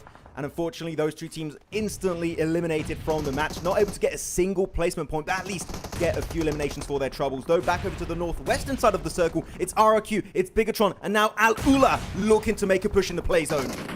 Here they go. Al-Ula looking to finally put some serious points on the board. What can they do though? That's the question. RRQ gonna try to hold them down as Al-Ula have to push outside of the zone into this next circle. Lepar, yeah, that's the job. That's the way you do it. Just start throwing those nades, put that utility down and make that, give them some pressure here. Quick, throwing a nade himself. Looks good. Oh, it does piece up Lepar a little bit, but man, right now they're throwing every single piece of utility they got. I think he's got to be very careful with the RRQ because of the terrain. The nades are naturally going to roll down to your location, so you just got to be very cautious and play especially around that hovercraft they had very early on in this match. I do wonder, is it still in working condition? That could be a good way to make their way into the play zone. Quick, trying to get some insight, using the two-seater here to get a bit of extra information, and that's going to allow Claws to just peek over the ridge, get himself that great opening headshot, and just try and convert the entirety of RRQ if they can. Yet the hovercraft did explode early on this map, and Yasa sending it right out into the smoke, but it's down to one, and he will get picked off. That's it, a win finally headed the way of Al-Ula with those 7 juicy eliminations. Oh, okay, game over. But they are gone just like that. Hey, but they'll take those eliminations, that's for sure. On the other side of things, we finally get to see what's happening, and there's D plus Kia getting into it with FURIA. Al-Ula take out RRQ. They go out in the meantime. There's only 4 teams remaining. TIANBA still having a single player up. Those are some elimination points that these other teams definitely need. And they're taking some placement. Ayala getting put in the blender. He goes out. 3 squads remaining. Yeah, I mean, really, this fight was so important. So earlier when you had FURIA, D plus Kia, and also the side of All Gamers, and eventually D plus Kia get the win. And because they're just not involved in this fight directly, they could go the entire way for a South Korean chicken dinner. as FURIA, you could see there a little bit late, but Short do get eliminated. And Thunder Talk, got to be careful. That blue zone damage does tick kind of hard, but they have no option. They're so predictable in their rotation. They're all going to be forced over this ridgeline. But D plus Kia, can they take it in a 3v4 scenario here? They have the zone, they have the terrain, they have especially the loot as they took down 2 squads behind these ridges. Come on, D plus Kia, especially with Nolbus off angle, there's no way they don't get this win. Exactly. Yeah, you think it's a 3v4, but it's really a 4v4 because D plus Kia have the blue zone on their side, and Papa Blue don't miss. All it's about now is just applying that pressure, making it so difficult to find their way to safety. Let's see what this team of Thunder Talk's going to do as they have to drive out in the open. Are D plus Kia ready for it, though? Nobu needs to really have that weapon out and ready to hit those shots on that rotation. Let's see. The wall has been taken down. Winter is coming for Thunder Talk. He's got the MG3. Yes, there was an MG3 early in that dip. They looted it up. Oh, that could be huge. The dip is not in the play zone. It's about 5 meters away from the circle 7. We still have one more shift, so if it is favoring D plus Kia again, it could be tough. But look at that. It's just snowing down smokes, trying to block out all the lines of sight. The only line of sight that could be a bit of an issue here would be Nolbu. But they still have a ton of vehicles. They got 4 players alive. They got P90s. They got MG3s. You know what? The angle of Nolbu might not be enough, Hot Jukes, to get that chicken dinner. And they're going for the push. Dun, da, da. Here comes Thunder Talk, trying to make the bold push across. But D plus Kia are ready for it. Actually, Nobu's not able to hit the shot. No way. Thunder Talk made it across into the open. They're alive. MG3 in hand. Thunder Talk looking dangerous. There's no way they don't get a single knock on that rotation. How do Thunder Talk survive as a full team? That is absolute madness. And you know what? They know they have the man advantage now. Might as well transcend it. Nolbu, unless a miracle happens. The 1v4, it's just not going to happen. He does find sitting, and now Jing is going to give him another 1v1, but he does get picked off because of the off angle. And it will be Thunder Talk from the depth of the leaderboards, finally climbing back up with a massive chicken dinner. Man, on the depth of the leaderboards and the depth of that circle, they rose above and made it happen. Are you kidding me? How did they make it across in the open without losing a single player? I can't believe it. Like, to be honest, Thunder Talk had a great game plan, which is playing in that dip, looting up all the resources you need, including nades, including MG3s, P90s, all the good stuff, right? And especially keeping their vehicles in a very healthy condition, not losing any wheels on those cars. And the smokes were great too, but then the smokes can only take you so far, right? They had about maybe 50 to 75 meters where they had no cover whatsoever, and I was expecting 1 to 2 players to get instantly taken out of the picture. But no, they make it to the ridges, over to the west in the open fields, and they just overwhelm D plus Kia. What an insane performance. I don't know if I want to highlight more the insane successful rotation of Thunder Talk or the slight spray fumble from D plus. I feel like both of them are required for the win to go this way, but Jing will be the MVP. And yeah, as we said, Thunder Talk was so low on the leaderboards, Hot Jukes. They needed it, and they got it right at the perfect time. Oh, literally perfect time. They were, what, second to last place? I can't wait to see just how many positions they moved up with just this one win alone. And I literally talked about it. I was like, hey, you know what? Thunder Talk. I mean, how are these guys so dang low on the leaderboards? It makes no sense. When are they going to wake up? And it happened to be in this exact match right here. Like you mentioned, perfect timing for this team. Looking at Zing, 4 eliminations, 1,051 damage, and they did it in style here, guys. I mean, that was not an easy game to win, but they did it anyway. That was a toughie, for sure. Yeah, looking at the replays, it's still just sent it. Trying to get maybe in knife range, not sure what the plan was. As you said during the cast, I feel like he did imagine that was the last player, which is surprising because you would know that the knocks mean still players around, you know, alive around you doing stuff. They try to commit to it, but this ridgeline, this mountain, was literally the deciding factor as to who was taken out early and who had an opportunity to compete for the win. And in particular, look at Thunder Talk sweeping from the eastern side of Rozhok Mountain, getting rid of every single team, including Aurora. There was Al-Ula at one point. There was even Weibo from a distance. TIANBA, Aurora, and yet they prevail, step out of the threshold to get himself a massive win on board. That's a 20-pointer for them, and I'm telling you, the leaderboards are going to look a hell of a lot different after that victory. Yes, they are. I mean, they're going to get mixed up big time. That's why I love this tournament so much. I mean, there's so many ridiculous teams here, and when they win big. I mean, every single team that has won, it's been 20-plus points, right? that just shakes the leaderboards up like crazy every single time. TIANBA right there behind with 13. Oh, these guys are going to start creating a gap here, guys. And they already have. What a way to start for TIANBA. And it's also really good to see AURORA put some points on the board. They definitely needed them. Yeah, same for FURIA, right? Double digits. Did lose. I wish we saw the POV because we didn't see exactly how the fight went down, but I believe it was an initial fight that broke out between All Gamers and FURIA, where FURIA just farmed up a bunch of eliminations, and eventually D+ saw that as a very clean third-party opportunity, sent it, and off the back of that, got himself an easy podium at that point. So good timing from D+, which we know that this team, this lineup, has really good map awareness and also awareness to go for fights when the timing is just right. But second page of the rankings, and S2G, unfortunately, another bad performance here. After starting off the day so hot, it has fizzled out slightly, so they might be slipping a bit more on those leaderboards. Yeah, that's unfortunate. But man, at the same time, all it takes is one game. One good game could put you in a great running. But if you ain't careful, it's going to be a running for second place, because TIANBA are starting to run away with this one. They are doing so well here at the start. And look at that point gap. 60 points from TIANBA? It's only been 4 matches, Max. It's only been 4. I mean, if they maintain these kind of results, are we going to see 60 points? Are we going to see them get to 80, 90, maybe 100 points? 100 points, okay, maybe that I'm a little bit going too crazy mode right now, but it could be happening. TIANBA is just popping off, man. That's ridiculous. That is ridiculous. 60 points in 4 matches. I mean, AURORA have 38. That's almost 10 points a game. That's a phenomenal start. A great start. Look how the other teams. TIANBA is just bananas. Look how the other team, man, they're so inconsistent. Sure, AURORA got a massive 25 points on Ronda, but then 3, 7, 3 points. Definitely falling off. E-Arena, a little bit more consistent, right, with 12, 9, 9. Always trying to get around that 10-point average per game. Then 1 point on the previous match, which does happen. You got to give it to them. No team is nowhere near as consistent as TIANBA currently, so I'm hoping they can maintain that position for as long as humanly possible. But Thunder Talk, that 20-point game, right onto that first page. Love to see it. Wow. I mean, they went from second to last all the way to 7th. Yeah, look at that. 3-2-0 and then 20, right? Just, oh, what a comeback. I love to see that. But on the other side, S2G, look at that. 4-23 and then double goose egg. That is not good.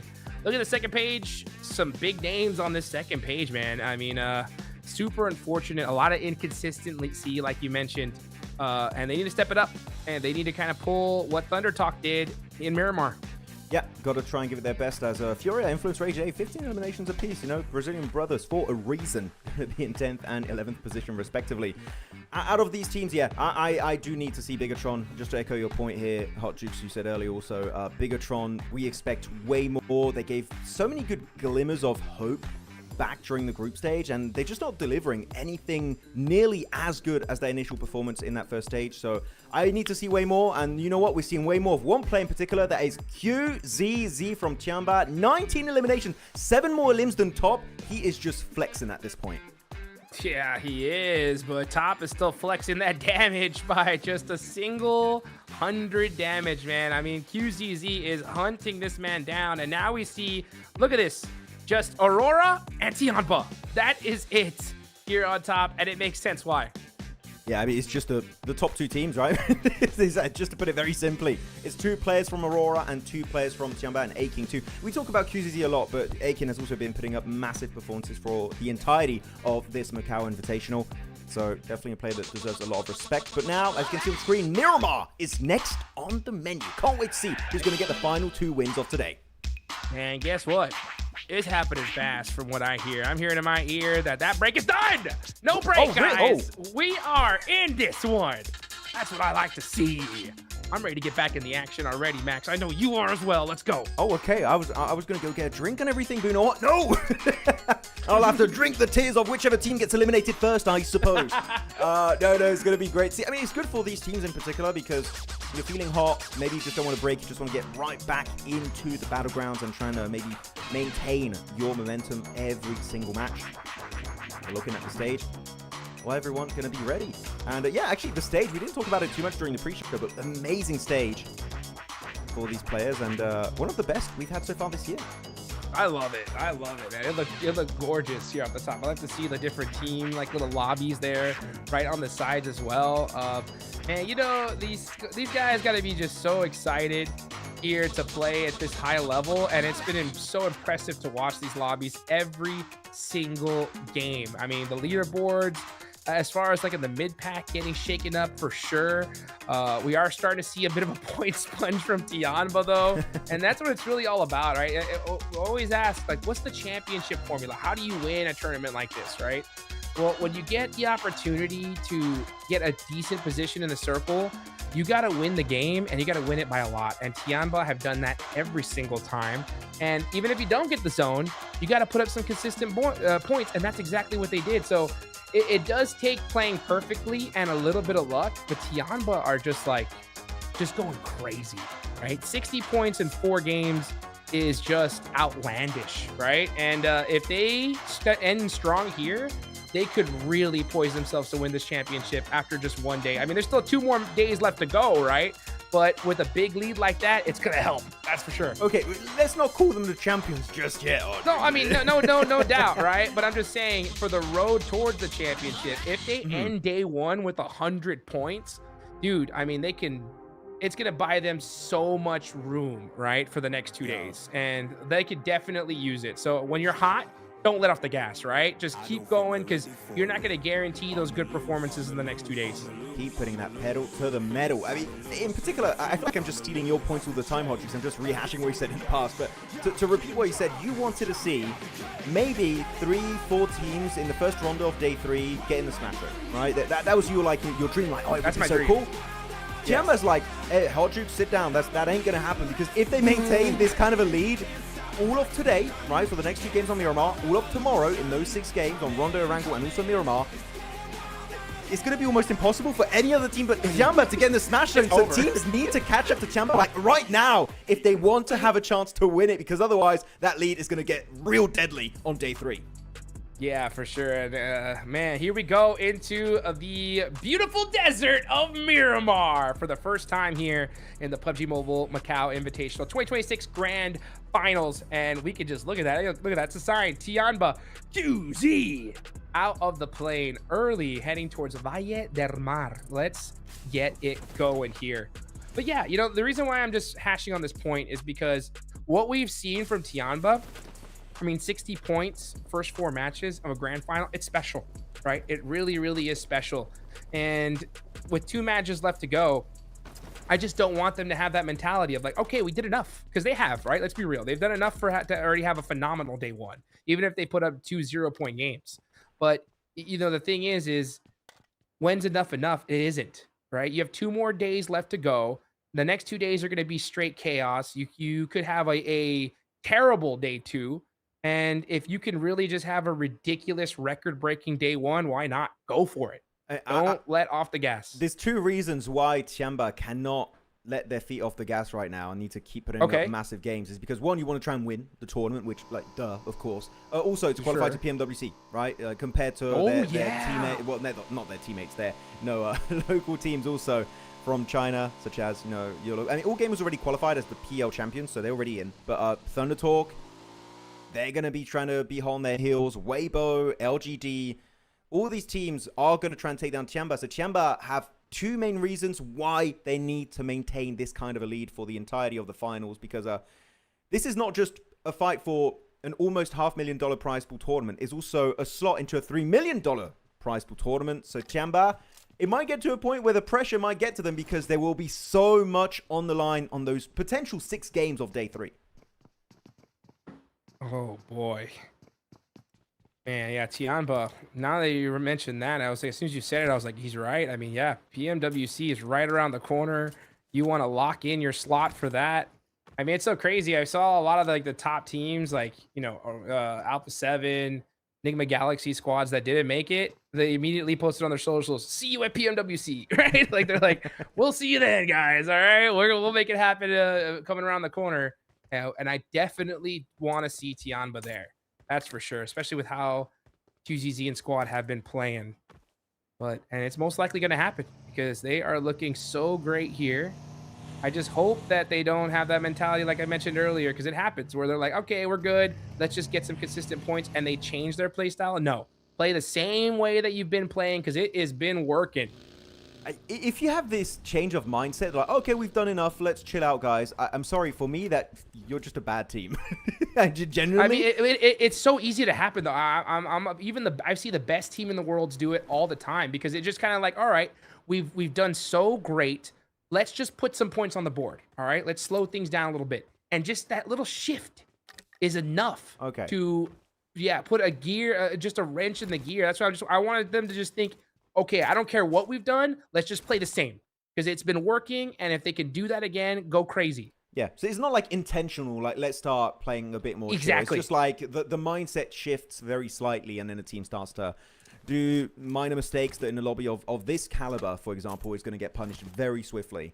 Yeah, no, I think that TIANBA right now, they're looking really good. So consistent. Just maintain it. Just don't change anything. The macro has been great. I feel like they felt a little bit bad last game being eliminated by... Well, no, it wasn't really Thunder Talk, but Thunder Talk were involved in that skirmish where they were involved, TIANBA, with 3 teams at once. That was RRQ, Weibo, and also Thunder Talk. So it feels kind of bad for them because literally the 2 other teams are trying to chase down TIANBA for those PMWC slots. Literally eliminated them. So I feel like that's going to kind of reignite the flame of like, okay, that pissed us off. And we're going to try and bring it back a bit more. So TIANBA looking so good. And I am hoping they can maintain it because I believe also a few years ago, Polaris was very excited about TIANBA. I think it was back in the first PMWC season, if I'm not mistaken. So, hey, we'll see if they can bring it back for Polaris. Ooh. Yeah, let's get it going here. They are all the way in Valle del Mar. They're going to have I think the longest, rotation of all the teams, though, into this next zone. So we'll see how that plays out for them. I mean, they dominated Miramar, had a, okay Rondo. But how are they going to do, dominated Erangel. My question is, how are they going to do in Miramar as well as all the rest of these teams? Or are we going to have a wild Miramar dominant team? That's totally possible. I'm looking at you, S2G. Oh, actually, yeah, good point. You know what I'm saying? I'm looking at you, S2G, because you did a crazy game 1 of Erangel and then literally nothing in the next 2 games. It's time to wake back up. Well, you talked about them, and it's like you summoned S2G. What am I doing? Someone who said our name. We're here. But actually, you know what? I'm going to be a bit more critical on S2G because for now, their best map this tournament has been Erangel, right? I feel like the Miramar's been topsy-turvy, a little bit all over the place. But their Miramars... And so people might really disagree with me, and that's completely fine. But looking back at their wins during PMGC 1, it was purely because of the circle. It didn't. I didn't see anything insane from S2G. It was like, wow, they're such an insane Miramar team. The circle was very kind to them in those particular games. I'm still not sold on Miramar so far for PMMI. I need to see a little bit more presence from them. Erangel, for me, they've showed that they're just great rotationally speaking. The timing of their fight's good. Miramar, not quite there just yet. I feel like if they do well on Miramar, going maybe even on this game, then I'll be like, okay, S2G, they showed a lot of adaptability on all the maps, right? Your Rondos, your Erangels, your Miramar. Maybe they have what it takes to close the gap alongside the teams above them, like your Arenas, Aurora, and especially TIANBA, and maybe Takey, because you had so many teams from Turkey qualify for this event, or get invited, should I say, it's an invitational. But only one made it out in S2G. Like, come on, you need to rep your country to your full potential. And if they do well on Miramar, you know what? I'm going to start getting hyped up about this team and their potential to take home that trophy. Yeah, that's what... Man, dude, this trophy, I think, is going to be just so up for grabs. It's wild. It already is, right? I mean, yeah, TIANBA's doing great here, but we could just see a team in Miramar go crazy, put up another, or in these 2 games, 40 points, and just change everything. So let's just see how it goes. Because I will say, though, right, my dream is to see like 3 or 4 teams all within the Smash zone going into the final day. That's what I want to see. But, TIANBA is shutting that down right now. But anything can happen. Let's see. Meanwhile, looking now, D plus Kia losing a player. That's going to be the first blood. It's going to be Fabian out. That's from all gamers. How do you feel about this team coming in here into the tournament so far? What do you think? I was very happy with them on Rondo, but kind of non-games on Erangel, to be fair. And that's something you can't do. We keep talking about the fact that Rondo is such an important map, but if you have almost nothing done on Erangel, that you're playing 3 times per day, You will get way more points by being good on a Wrangle than a Rondo. And I just haven't seen really that spark I saw back during their PL season. Miramar, though, I will say, looking back at their spring PL win, where they did win eventually, won the entire event, Miramar, in my eyes, is the best map of all gamers. So I'm good. I will be willing to look away of their initial performances going onto a Wrangle if they can just show up massively on Miramar. So yeah, I want at least a 10-pointer minimum for them on this map. Otherwise, I feel like I'm going to start losing a little bit more hype for all gamers that I know as a fact can do so good on the Dusty Dunes. You have to bring it now. I love that point, dude. You're on point today with your analysis, Max, man. Because I agree. I agree, man. Because, I mean, all gamers, I'm in the same boat, right? I was like, oh, so hype. I was like, let's go. They're coming to the finals. They ain't playing. And then just kind of in the mid game, in the past few They were talking like that too. Yeah, exactly. I was like, I'm like, come on, guys. Where's that aggression? Turn it back up. I mean, this is still 23 points. They ain't doing too bad, right? But, we always want to see something crazy from the team that was invited here to the finals. They had the red carpet rolled out for them. You know what I'm saying? Mm-hmm. Plus, you had in the TDM, you had your boy Paraboy rocking your logo, Yeah, you need to show why you were an invited team, which as of right now, only on Rondo, that was the case. Otherwise, it was just not as expected. They've been slipping, right? They've been on the top 3 at the very start of them and just kind of falling out from contention in top 8, though. Looking at a fight that's happening on the leaderboards, our lobby leaders of TIANBA looking to extend the lead, but not quite, as NAPECO just snatching away that one elimination point. That's going to be unfortunate if you are a TIANBA fan. Now with their vehicle smoking up, I would say get out of that car, getting maybe in the car of your teammate aching. But no, he's going to commit to it. They've got decent, actually, amount of terrain to work with in the circle. So not too bad. They're comfortably next to truck stop, which is slightly down south on that circle, but still playable for the time being. So TIANBA, they just didn't want to commit and waste an opportunity to get that elimination, and they don't want to lose a player for it. So like, okay, Arky, you want it, you take it. At least we remain as a 4-man team, which is respectable. Yeah, I like that. You know what I'm saying? Even as, you got to show some respect here, especially in the early games of Miramar. You really kind of want to avoid those early engagements as much as possible. I think Miramar is all about just kind of getting set up and obviously just trying to pop people out of vehicles. That's what you definitely want to do.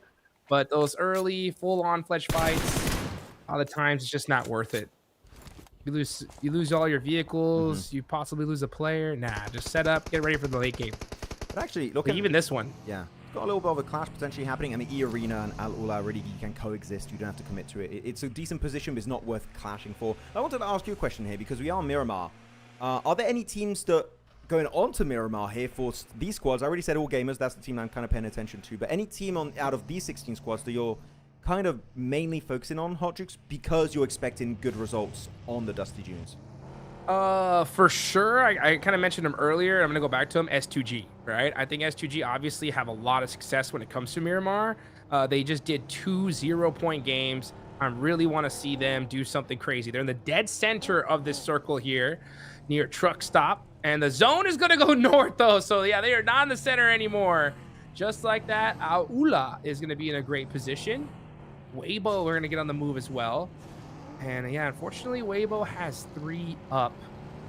But yeah, I want to see what happens when it comes to S2G. And if I were to pick a second team, I'm going to go with FURIA. I want to see something big from FURIA. 21 points on the board. I want to see them in a stronger position going into that final day. I'm a huge fan of this squad. They're not in the best position when it comes to the circle here. But let's see what they can do. I usually do like seeing Brazilian teams play Miramar. Usually it's the Alpha 7, but there's no Alpha 7 to pick here, though. All gamers, the setup onto Seoul is huge. The ASM Abacan will get the job done. That's Aurora. Unfortunately, losing out on one of their members. That was not the way they were hoping that rotation to go. But really, at the same time, what were you expecting? Sending it right through El Azhar without any scouting beforehand? You're taking a risk, and in that sense, all gamers instantly punish that lack of scouting and information. So good response from all gamers. Aurora, there were better ways to make it to that compound. Yeah, definitely. That's unfortunate. So, but that's how it goes sometimes. You know what I'm saying? You just make one little tiny mistake and you get punished for it. That's a pretty big one, I would say. Like, you don't scout a city, you're like, oh, I'm sure no one's here. Like, you should always go in an esports lobby being, there might be someone there. Let's go as if someone was in that position. For me, that was like definitely not the right mindset to cross literally this massive city in the valley. Sometimes with timing, they just want to secure it, so they just like kind of hope for the best. But you're right. I mean, it's either way, you know. Like, oh, if it is wide open, then oh man, they took it for free, great. But this time it was not. And oh, all gamers getting punished from both different sides here. Maple gonna throw down a smoke. He should be able to get his teammate up here. Just gotta be a little careful not to get knocked. And what's the timing? Like, yeah, let me throw a second smoke just in case here. I have a good feeling they are staring right in this direction.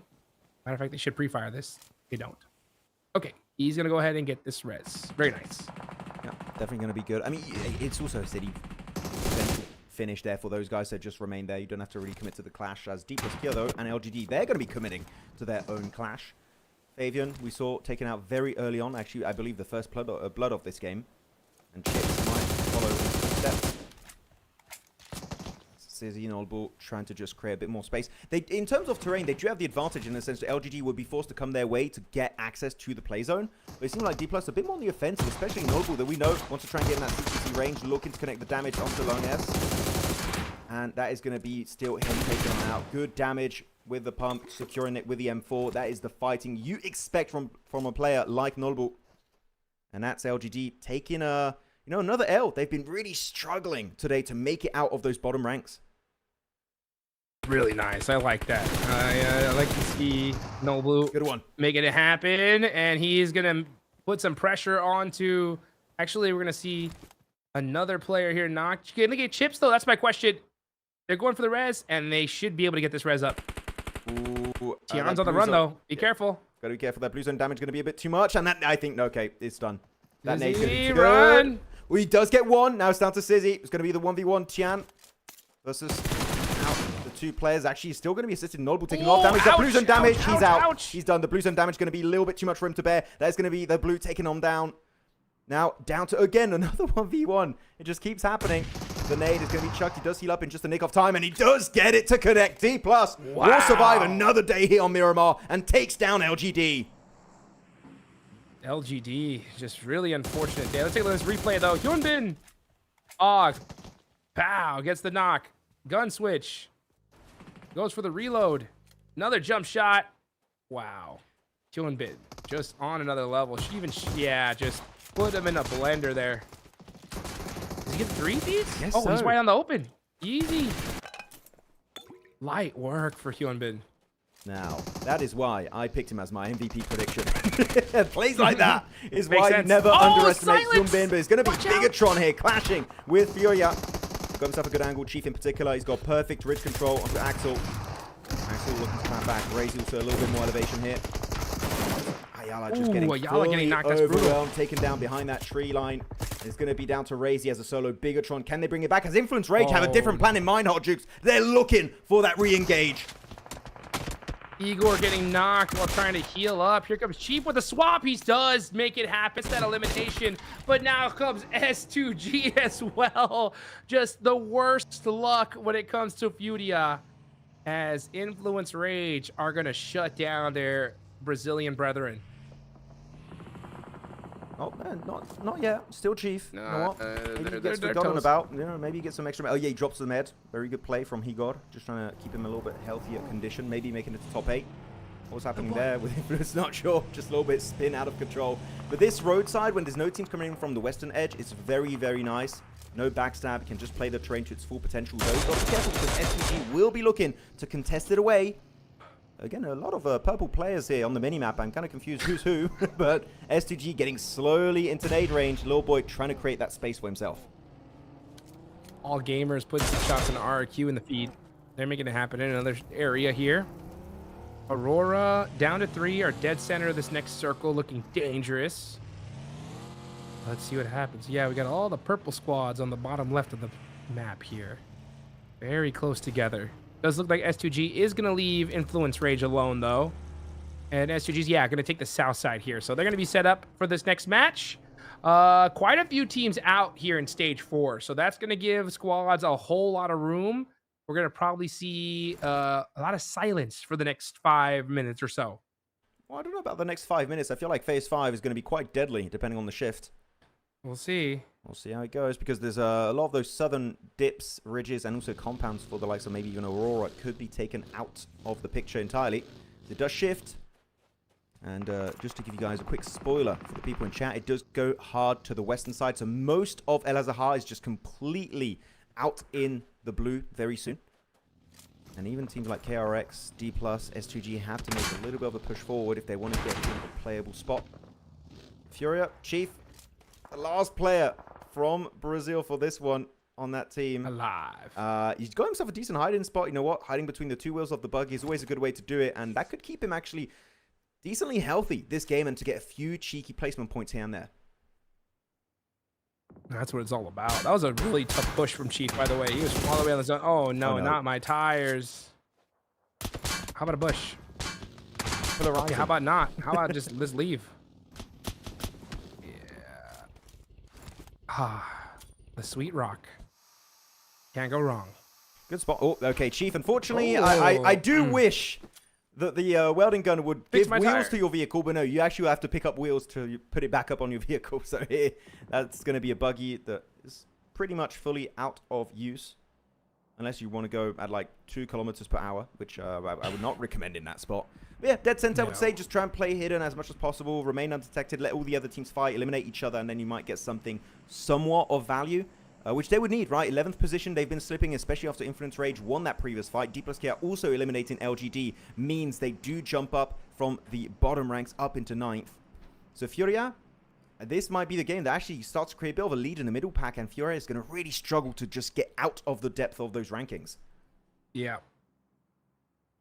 Especially with only one player up. Yeah, Chief just going to have to try to steal some points here, do whatever he can.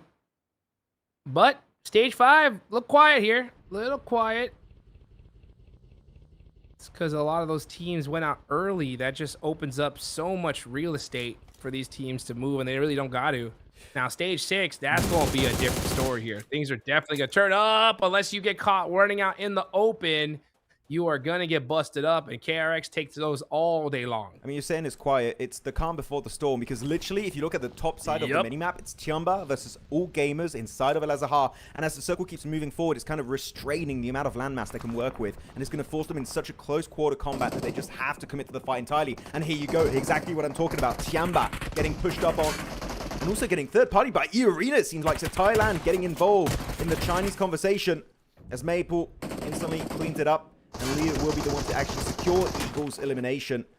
But it's still up in the air as all gamers still maintaining 4 players alive. They're in a very healthy situation. As Milu, though, sole survivor, QZZ. It's a very tough rest to go for when you're still getting actively third-party by EECA. I would say EECA, I don't think they're going to get the win here, but I think the elimination potential of EECA is through the roof, Hot Jukes, if they play their cards right. Oh, boy. Let's see what EECA can do. 33 points in total. They're in 3rd place. A good game here could put them in contention with TIANBA. As TIANBA, yeah, they're going to go out to the blue zone here. So a 0-point game from TIANBA. Best case scenario for the rest of the lobby. Worst case scenario for them. Unfortunately, not to have any success in Miramar, especially compared to Erangel. They should get, 0-point game for them. So super unfortunate. Well, let's see what the rest of the lobby can do here. EECA, now's your time. It was a good play. It was a good play because we did see QZ just drop all of his resources just to make it a little bit easier for Milu himself to actually just heal up. He's also got dropped a few smokes if he wants to try and go for a little bit of a push outside of the blue. It might work out. And you know what? It's kind of getting saved by EECA, just kind of getting rid of a few stragglers of all gamers. That's going to be then down instantly from a 4-man team down to a simple duo. So that's definitely going to make things a bit easier for Milu. Who knows? Maybe he can secure a 1v2 as he makes it out of the blue. But EECA, they hear the vehicles. Because they're going to be leaving, maybe that's also going to give a bit more confidence back to Milu to make that push forward. Let's go, Akami. Let's up close and personal. Ooh, gets knocked by little boy. Influence Rage, making some noise. What's S2G going to do? S2G, oh, it's up to Hamsu all by himself already. That nade does look good, though. Just a little off the mark. Still good damage. Gonna push out of the way some of those cars. And really good play from HamCG there. He's going in FPP in the smoke with a grenade. That is the way to do it, so you can actually see your enemies, and they really struggle to see your character model. But it's not worth overstaying, because you know what? The blue zone is hot on your heels. You've got to reposition. You've got to get the hell out of here if you can. That's so easy. Just ruining the day of Brazil. That's one and a double. Pedrino looking to fight back, and he just can't make it happen. So easy, clutching up the entirety of Influence Rage.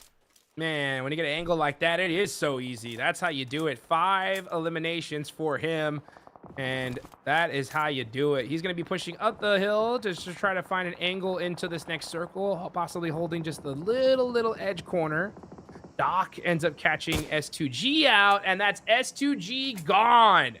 So Aurora in the mix here. KRX, this is their comeback game. Big time. 11 eliminations. Trey with 6.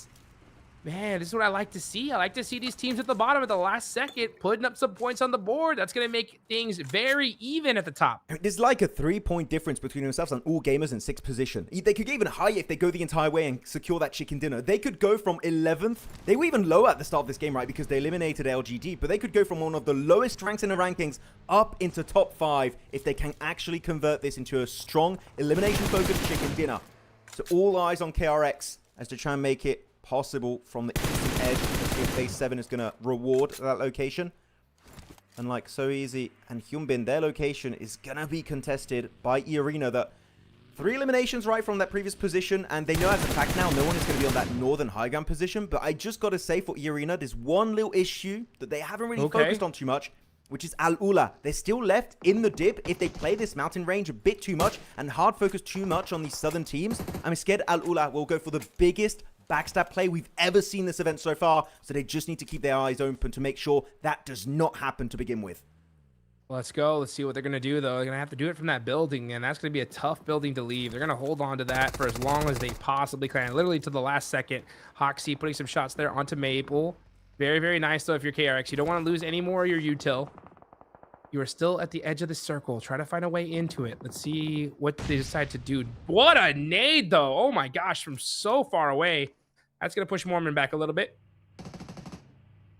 How about another? No, that one, nah, yeah, that's a long nade, buddy. So easy, though.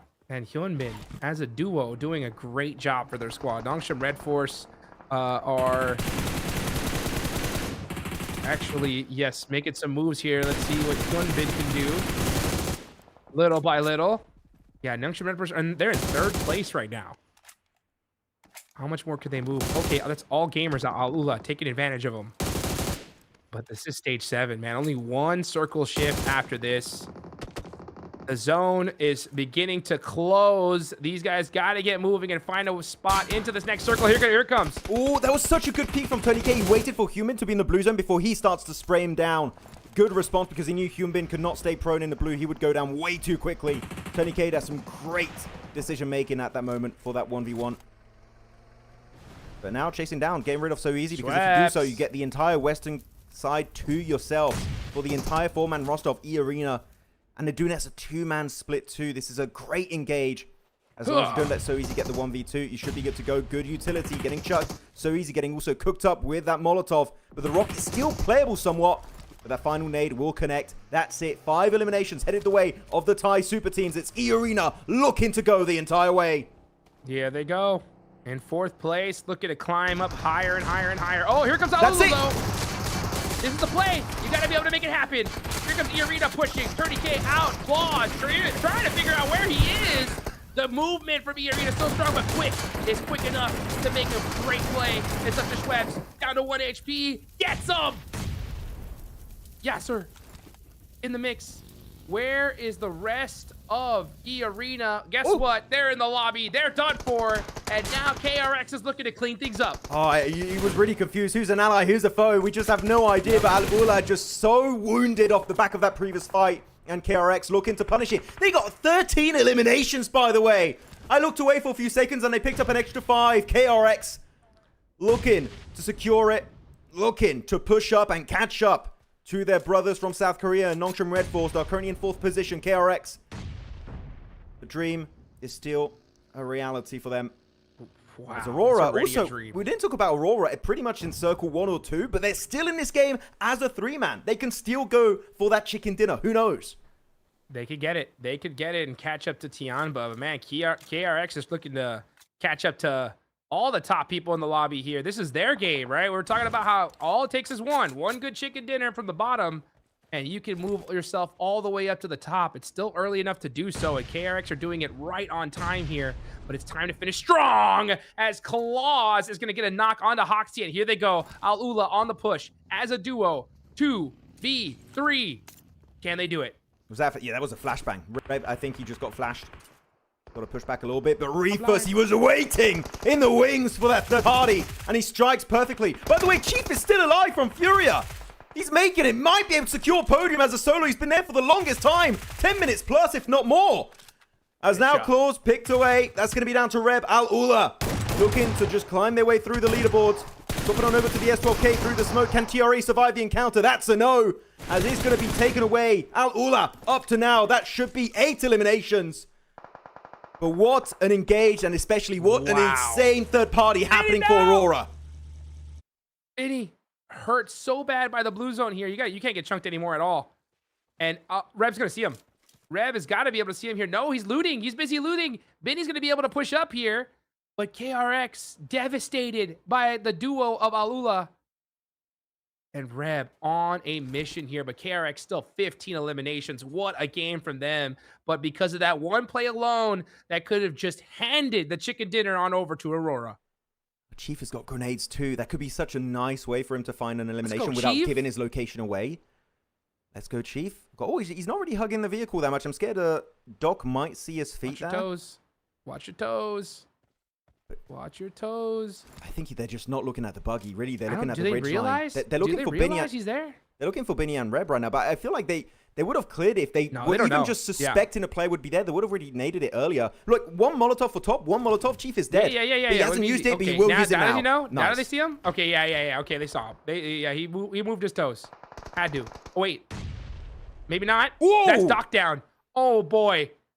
No way, Chief. Nice return knock, though. He's got the nade. Wait, if they try and go for the res on Doc, he could get a 1v2. Oh, he's going to deny. He's going to deny. It's just Chief.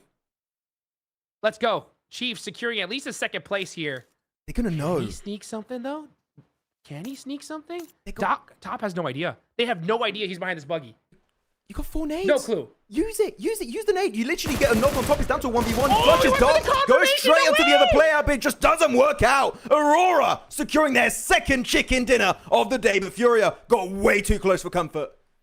Oh, boy. Furia just saying, you know what? Let me just get that elimination point. Let's get this over with. Aurora win the game, though. It looks like KRX had it in the bag, but Al-Ula shut that dream down. But that game, that's going to put Aurora that much closer to the side of TIANBA, especially considering that TIANBA they put up 0 points in this game. So their first game of having such a low amount of points, but so far so good considering that they popped off in the first 4 matches.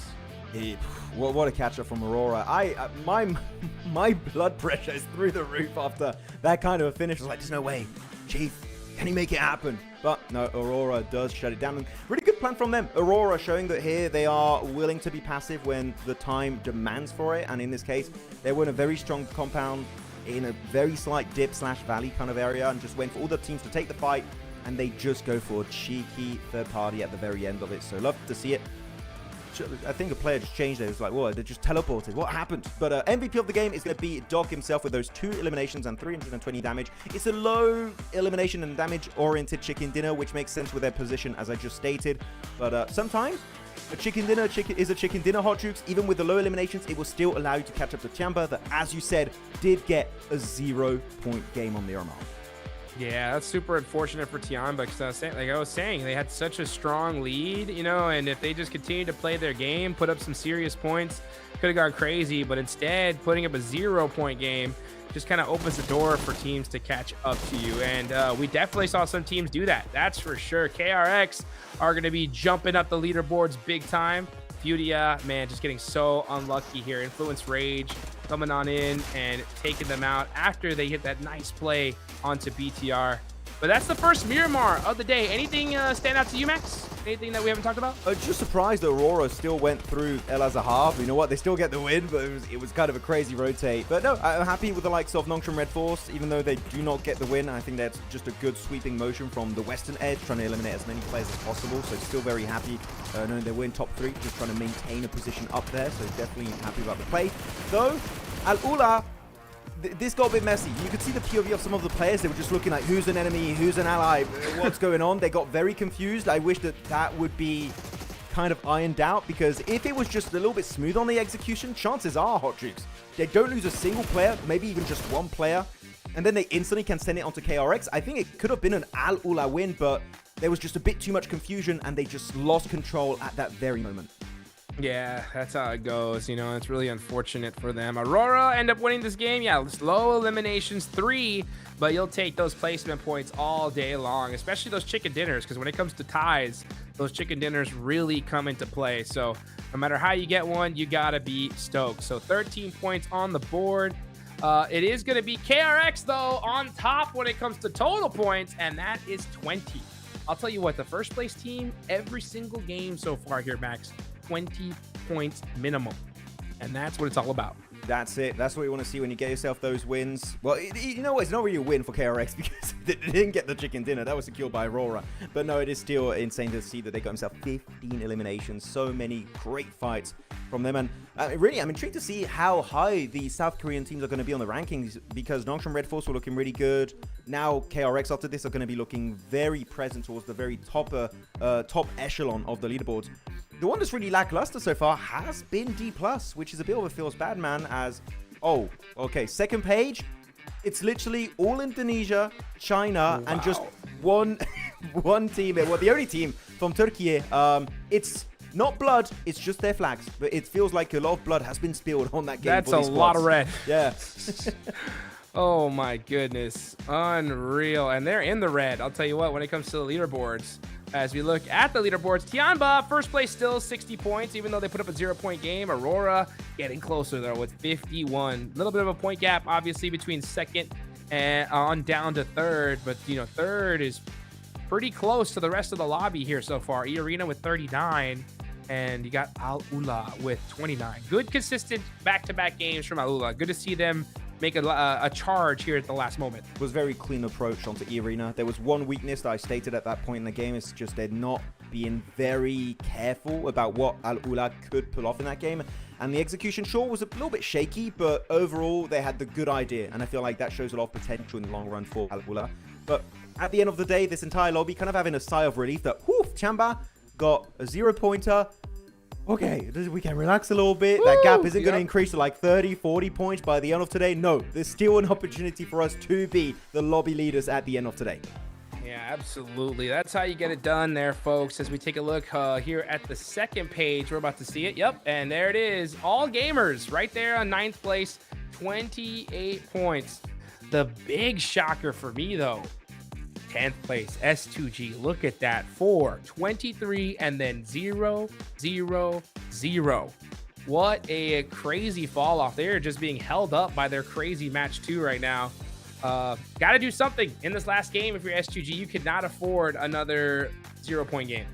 Really, in a similar situation, it's going to be Thunder Talk and Influence Rage, right? Influence Rage, you got himself that 14-pointer in the middle of today, match 3, and then just 4, 1, 1, 5 points. And then Thunder Talk, similar fashion, 3 points, 2 points, 2 bubbles, and then 1 20-point chicken dinner.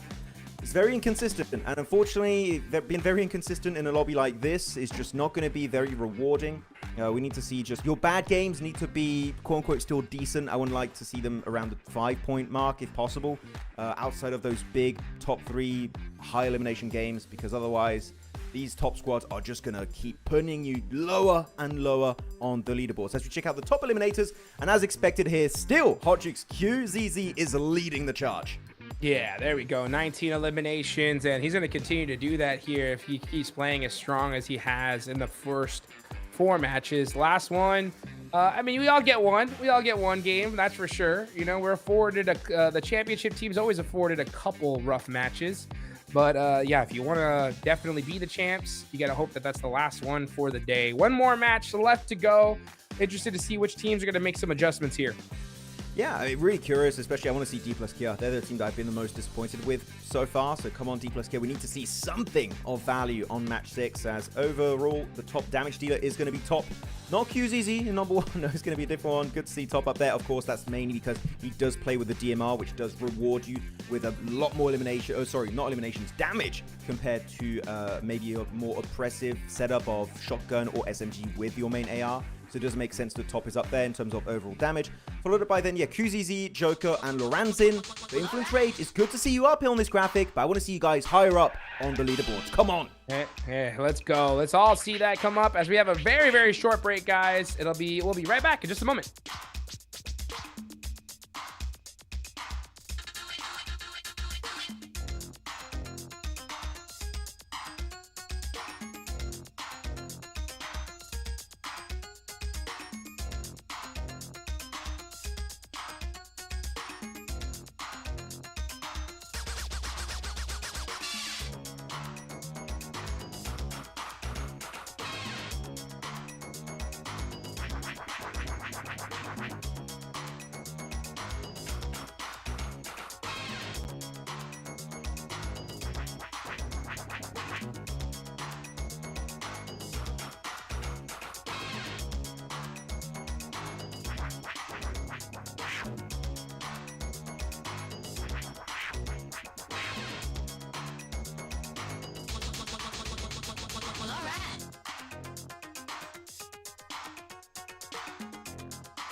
And we are back. Here we go. Final match here for the PUBG Mobile Macau Invitational 2026 Grand Finals. We're going into Miramar one more time.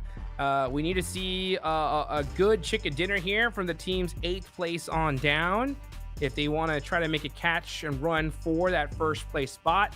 If TIANBA or AURORA win this one, they're going to be set up pretty going into day number 2. But we still got 2 more days after this, so anything can happen. But a great start of the tournament for TIANBA and AURORA. Good consistency from a lot of the other teams as well. But here we go. Last match of the day. Let's see what happens. It's definitely been a bit of a 2-horse race right now, right? Especially with that double chicken dinner for AURORA and the insane consistency from TIANBA outside of their win. But now is the teams below them in 3rd, 4th, 6th position. Are we going to see E-Arena, Nongstrom Red Force, KRX, FURIA do something this final game just so they can sleep a little bit more, you know, calm down. Just finally get some good shut-eye at the end here, knowing that there is a chance they can catch up tomorrow. Because it would feel bad if you do have a gap that's so significant at the end of day 1. Oh, gamers though, hot dropping onto D+. Yeah, it's an Impala. And D+, as you can see, no weapons to fight back with except for their fisticuffs.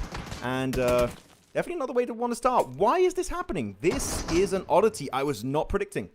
Me neither. I didn't expect a hot drop here. That's going to change things up a little bit for these squads, as all gamers are going to go ahead and get that thirst on a Sizzy. But it's Favian. Last player up for D+. Weibo versus BTR2, I think I saw in the elimination view. What's going on? I mean, I know it's a very southern play in Hot Jukes, but I feel like we got over this kind of issue during the group stage, but no, it's happening. What is going on? Are they going to push Favian, or they're just going to kind of wait and loot it up? There goes Bay. Bay getting a knock on the Razak. Oh, the Thirst, I'm sorry. It's in Los Leones, by the way, just for context. It's in Los Leones, yeah. For the viewers at home. It is, yeah, there you go. Perfect view of the map. Thank you very much, production. Which Los Leones, also kind of weird because it's such a big city and it was a southern plane. It's not like, oh, we had to stretch the parachute pathway just to try and avoid each other. Like, no. You were literally right above Los Leones. So that fight's got no reason for happening. The only one I can kind of excuse is all gamers because they haven't played group stage. So maybe they weren't involved in that discussion of this is our drop location. This is our early rotation path. Like I can kind of, and I really mean in quotation marks, Hotchicks, kind of give it to them. But tomorrow, we must not see that anymore. Come on, we need to fix it. Yeah, for sure. I think that you get a little bit of room for error in day number 1, but come day 2, that's all over, right? If you want to become the champions, you have to have a very, very good day 2 and day 3. But as we look at this, oh, we see some Winchester action. All right. I like it. Will we see a knock with it? Probably not, but just even seeing it out makes me happy. Loose whips. Quick rotate. Oh, no. Oh, trip. A classic, classic trike maneuvers here. I hate this vehicle on Miramar. It's the worst. It's like the worst. Oh, you had a little pebble on the road. Oh, well, sorry. You flip and you die. It's just goodbye. That's just unfortunately how that vehicle functions. I would be happy if we deleted it. I do not like it at all. Here we go, though. Piece of utility going to be chucked on out by Fabian himself. Actually, decent loadout here. Got himself that Uzi. Doesn't have the increased ammo capacity, though. That can definitely be really valuable in a 1v3. But you know what? It doesn't matter because Flower with the JS9 gets it done. And that is D+, sent right back to the Shadow Realm. And you know what? With teams right behind them, Hodgix of Thunder Talk, Influence Rage, Weibo, literally just single-digit points away from them. They could go down to around 14th position after this game. I would not be surprised. They have not been doing anything of value this tournament, unfortunately. Yeah, it's super unfortunate. Super unfortunate. Man, that's the thing is that this tournament is so top-heavy that you just... A couple bad games and you're going to be in big... Weibo still, you know, wake things up as well. Weibo at 14 in place, and these are your previous champ. BTR right below them, 3 players up. Man, it is just a wild thing to see. But, you know, I think with a good chicken dinner from any of these guys at the bottom here and now, I mean, that'll easily put them into that top 5 position. And which team would you like to see secure a win at this point? Like, I kind of want to see Weibo, to be honest. Weibo? Oh, okay. No, that's fair. I would have to agree. I feel like Weibo would be a good one. I want to see genuinely Bigatron.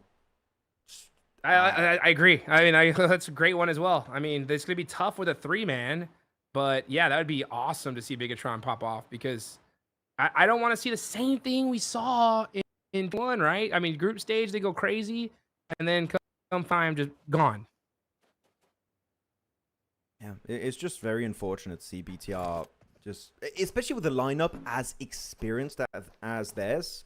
So good. It's so good. Yeah, it's such a good lineup, especially Federalis, man. Like, this guy was our MVP last year during the Hong Kong Invitational. So, where's that level of dominance? Unfortunately, it's just not been really peeking its head over the ridge for this event, especially in the grand finals. We did see some, like, small moments of dominance back in the group stage, but otherwise here, it's just been a little bit of a downwards trend from BTR. But actually, one interesting factor, I don't know if you saw the news recently, Zeta is joining Bigatron. He was just announced as the newest addition from Voin, and he was the MVP recently in what is it called? PMPL Indonesia. There you go. I'm always confused with the tournament names. It's like PMCOs, PMNCs, PMPLs. You never know what it's called nowadays. But yeah, they got Zeta on the team. So I feel like now they are also trying to prepare how their team synergy might be for the upcoming PMWC. Who knows? But that might be the solution to all their problems they've had today. Yeah, who knows, right? Something's off. I mean, they definitely got the skills, but unfortunately, just something's going wrong where they're not able to really get going. If they get into an end game with their back against the wall, I think without a doubt they're going to make things happen. But it's just very unfortunate for them to get a lot of tough fights. Flower going to go ahead and switch on over to the monster truck. He's like, this thing's going to be a little bit easier to navigate the terrain with. And he parks it right there. Park it up. Park it up. Not bad. Here goes TIANBA. Yeah, on the eastern road, there is usually a loot truck that's available. Usually it would be looted up every single time by Goat Team, but as we saw after the group stage, Goat Team did not make it. So there's a loot truck that is literally free for the taking. I do wonder if any of those teams, maybe either side of All Gamers, could have done it. Maybe S2G, LGD, even Weibo could look to do for a quick exit outside of Los Leones and secure that loot truck. But we've seen at this point, like, we were speculating when the loot truck was added to Esports, Hodgix, like, is it going to be impactful? Are teams going to be willing to change the way they play to get that extra loot? I would say the answer to that question is a resounding yes, because the P90 and MG3 in particular is just so bloody good. If you can get it without having to take any skirmish, it's literally free airdrops happening right there, and everyone is just willing to go for it, and I love that. I would say slight change to the meta, but it's quite significant because you see these games where you have 3 P90s at the late game, you're like, what's going on? This feels like a different game entirely.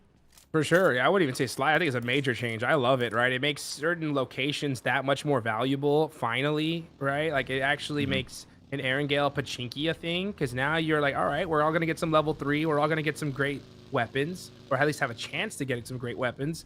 Let's go for it. So it mixes things up. And I love the fact, because I really do feel that there should be certain locations in the game that give you way more loot, right? It makes the dominant squads drop there for a reason. You know what I'm saying? It's like, hey, if we drop here, we're going to be set up.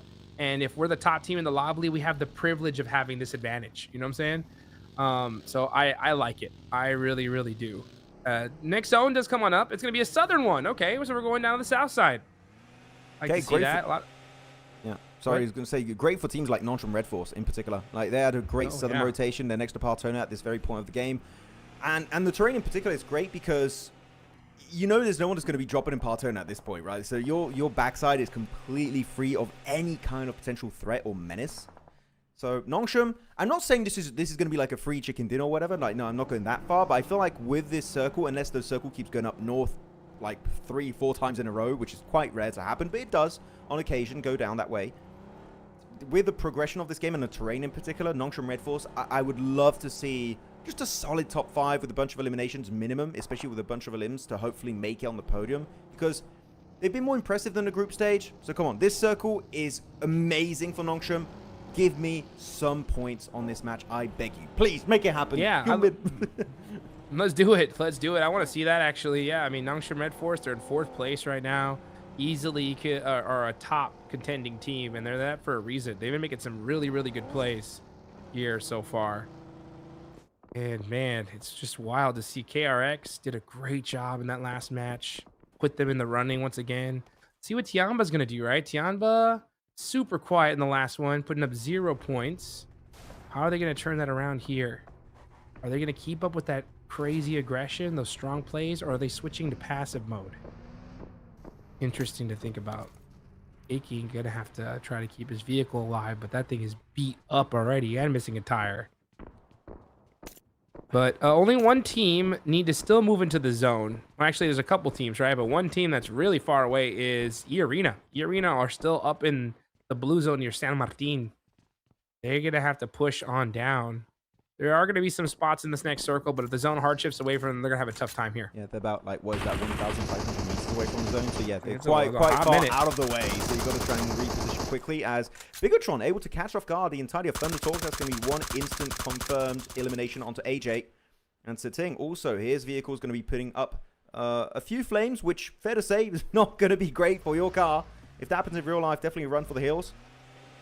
As Awake also taking a bit of a beating. Hopefully can try and pivot out of that one. But I think the Bigatron is not going to be super willing to commit to this. It's just not worth it. You're taking a very unnecessary risk. Literally one strong headshot from Thunder Talk and you can lose your entire initial setup. So they're just going to give it up. Good game plan from them. Losing a player sucks, but you know what? You don't want to lose any more than that. The circle is now about to shift. EECA finally, hey, you know what? They're done chilling, having their vacation in the blue zone, Hot Drink, so they finally want to get involved in with the other 14 teams in this game. It's going to be a southern-western rotate, literally a 50-50 road split currently, which is a valley in that position. And Nongshim Red Force, just to repeat my point of earlier, with that circle, there's no one behind them. I am expecting greatness this game. Hopefully, I'm not putting too much pressure on their shoulders, but come on, a circle like this, Nongshim Red Force, I need to see some value being provided on Miramar. Yeah, let's see what they could do with it. Let's see what they can do with it. I think that's a good position for them. And like you mentioned, no one behind them. All you got to do is look forward and hit some shots. But can he hit them? Crazy Thunder Talk. Sitting is down. It's up to Awake for 1v2. Gets one shot. It hits, but it's not enough to get the knock. So Bigatron are going to punish the likes of Thunder Talk. Thunder Talk, man. Getting a very come from behind victory in Erangel, and then just a whole lot of nothing in these other matches, unfortunately. So they're going to end their day in 12th place. D plus Kia are going to end their day in 11th. Well, for now, we'll see what these other teams could do. As Influence Rage, Bigatron, Weibo, LGD are all still in the match here and can do something big. Weibo are actually in a really good position in the circle. They have a little bit of high ground to them, so they are set up. Everybody has seemed to find a way in except for Bigatron. Yeah, Bigatron are going to be playing that edge style still. As a 3-man 2, they're going to need to find a way to possibly catch a third party on the way in and start getting some points early. Just to give my 2 cents onto that BTR versus Thunder Talk fight, it's interesting that Bigatron was so willing to fight for a position that, as we know now, right, is not in the play zone. Maybe they just didn't know at that point because the circle was yet shifted. I didn't check the exact timer. But they actually have, I feel like, changed a little bit the approach to the game, where they've seen their position in the rankings, Hot Jukes, and said, okay, we're so far behind right now, and we have the Smash ruling taking effect on day 3. Let's just try and take a fight. And I feel like that was the reasoning why they committed to the engage onto Thunder Talk. And I like it, right? It clearly they got a win there too. Just losing a single player for 4 eliminations is not a bad trade-off at this point of the game. And I just feel like I want to see just more confidence for a team that, as we mentioned at the very start of this game, it is such a strong lineup. Like, come on. We knew you guys can be just some of the best team out there when it comes to team fighting capabilities. We just need to see a bit more willingness to fight. And Sonke pulling a FURIA, putting a Chief, trying to hide between the 2 wheels of the buggy. Here we go. Is lost S2G. Need to start making some noise here when it comes to Miramar. You end up catching Hoxie out. Trey gonna start throwing some smokes to his teammate. Gonna have to make him crawl back, but S2G are saying, nah, we're gonna take this fight. Okay, here we go. We're starting to see some action here in Miramar. Tommy gonna try to get this confirmation. They want it. Maybe they don't want this whole engage, but they want to at least secure that, and that's gonna do it. Okay, what is STG gonna do now? Are they gonna continue to press this, or are they gonna just take the money and run? I would say just commit at this point. You have a man advantage. You get rid of Hoxie. Might as well. And especially with the circle going over to the eastern edge, like, natural progression means KRX should be pushing your direction. But no, it seems like STG, looking at their position on the minimap, are not willing to overcommit to it, which is also respectable, you know? I was thinking maybe they want to just fully commit to it and leverage the man advantage, but they just gave it up. 1 eliminations, that's more than enough for now. We want to prioritize longevity in these games and really getting into the deeper portions of these matches, as Suk here getting pushed up in CQC, not able to defend his location. And it's 2 red squads here. Who's on whose team? We have no idea.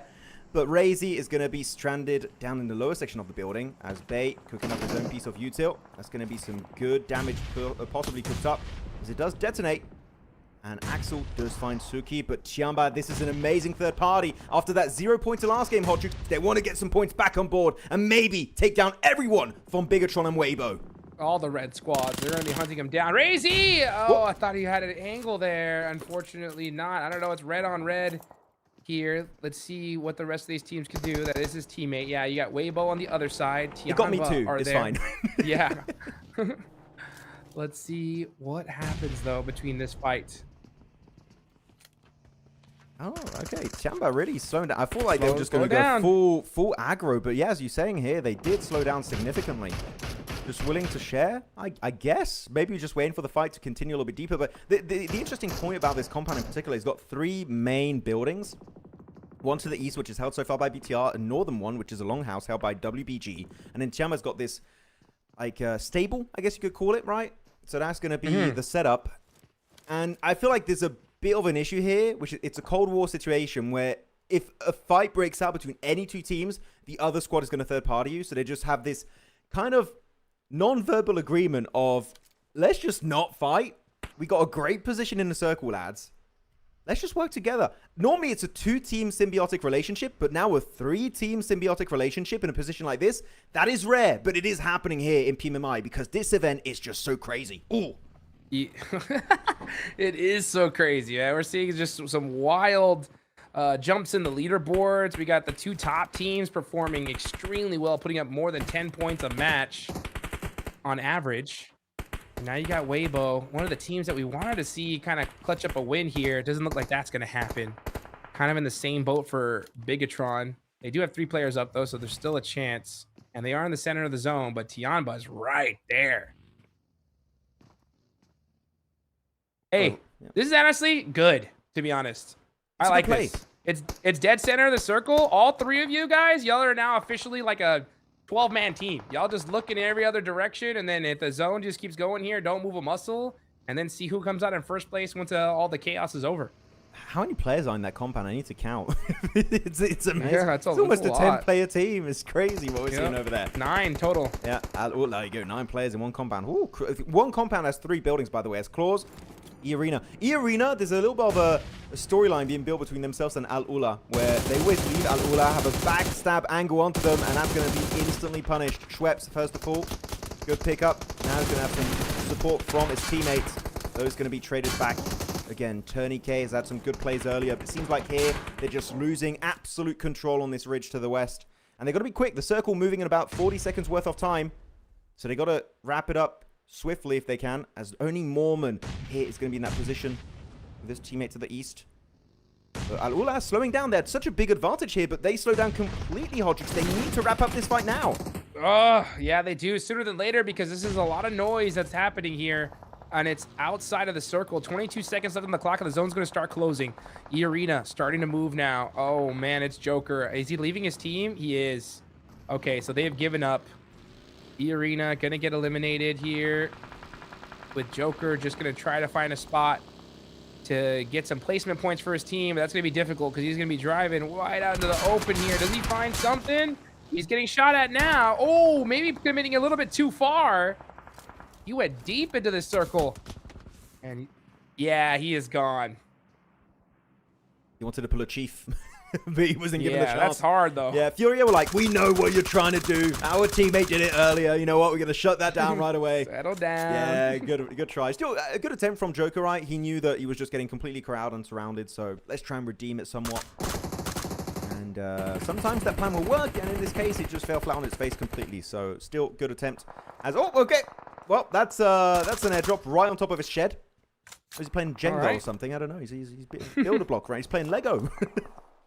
He'll take that all day long. You can't loot it, though. It's literally on the roof. Yeah, it's gotta be. Oh, man. He's just gonna have to just look at it and be like, man, why? Why? We used to always see those, and we used to always try to throw some nades on them to see if we can get it to bounce off. I think it fell off. I think it slipped down. Oh, it did roll down? Yeah, I think it's on the floor now. Yeah. Awesome. Special delivery. Crazy. Trying to deliver some shots on the Vinny. And he does. He should be able to get this confirmation. Yep, got it. You could see the moment Razy just zoomed in from 3x to 6x on his scope. And was like, okay, I really want to get that elimination. And he does. Yeah, where are you? Really good one. Extra knock secured. This one's going to be Federales, his teammate, doing the heavy lifting on that knock. KRX, it seems like their previous momentum is going to come to a bit of a halt. It's only QXE is going to be remaining here. That res on TRE is just not meant to be. And with the circle, they are in zone right now. I believe I'm looking at the minimap. They're just barely in. But he is going to attempt and go for the reset. The moment that smoke goes out, though, Hodrix, LGG is just going to start sending all that utility or getting an insane line of sight. KRX, I feel like this is going to be somewhat of a non-game for them. Yeah, it really is. I wouldn't doubt it at this point. You can see Weibo trying to make something of what they got. They've got 2 eliminations. They're still in this circle, and they're just going to keep popping shots off at everybody. And it's a good strategy, again, from Bigatron, TIANBA, just to kind of hold this compound. Now, if this next zone does shift away from it, we're going to see this little half agreement immediately go out the window, and everyone's going to go crazy. They're about to sign the Declaration of Independence. They've been comrades. That's right. They're making up rules. How do we defend this location together, guys? But as he said, the circle the moment it shifts away. But it doesn't. You know what? The main issue is there might be S2G crashing onto that compound. The main issue is... Good luck. How do you know that there's 3 teams up in there? They have no idea. So she's going to be like, okay, we got the squad wipe. There's 2 other teams like, we didn't sign up for this. But oh, no. S2G don't have too much of a choice, right? S2G's like, look, listen, guys. Like, if it's one team, right, they're probably split up amongst all these different compounds. We just rush one, and we 4v1, 4v2. And then all of a sudden, okay, oh, dang, there's 2 people here. Oh, wait, there's 4 on the other. What's going on? And then it's going to be wild. Let's see what happens, though. Could be crazy. There's Aurora. Getting it over Claws, trying to survive. He did a very similar push to E-Arena, and unfortunately will suffer the exact same fate to the hands of Aurora this time, not the side of Furia. And actually, Aurora got himself already a few elims this game. Got to be careful, though. Peeking over the window side is going to be so easy. Is he going to be able to make it easy? Well, it seems like that's going to be a really straightforward piece of utility. Zyol, he cooks it right through the window. Actually goes right back into the vehicle to dodge that incoming damage. What a good play from So Easy. But I do believe it will not be enough. As actually, it might be. You know, maybe I lied. It's enough. It is enough. What is going on here? We're starting to see just like everything just kind of go out the window. Reef has got a molly, though. That should do it. Yeah, he saw it coming. And it was short, but he backed up just a little too much. Weibo will take that point all day long.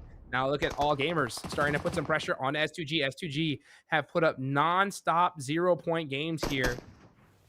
What can they do to bring it back? They've got 1 elimination. Okay, that's something rather than nothing, but you need a lot more than that.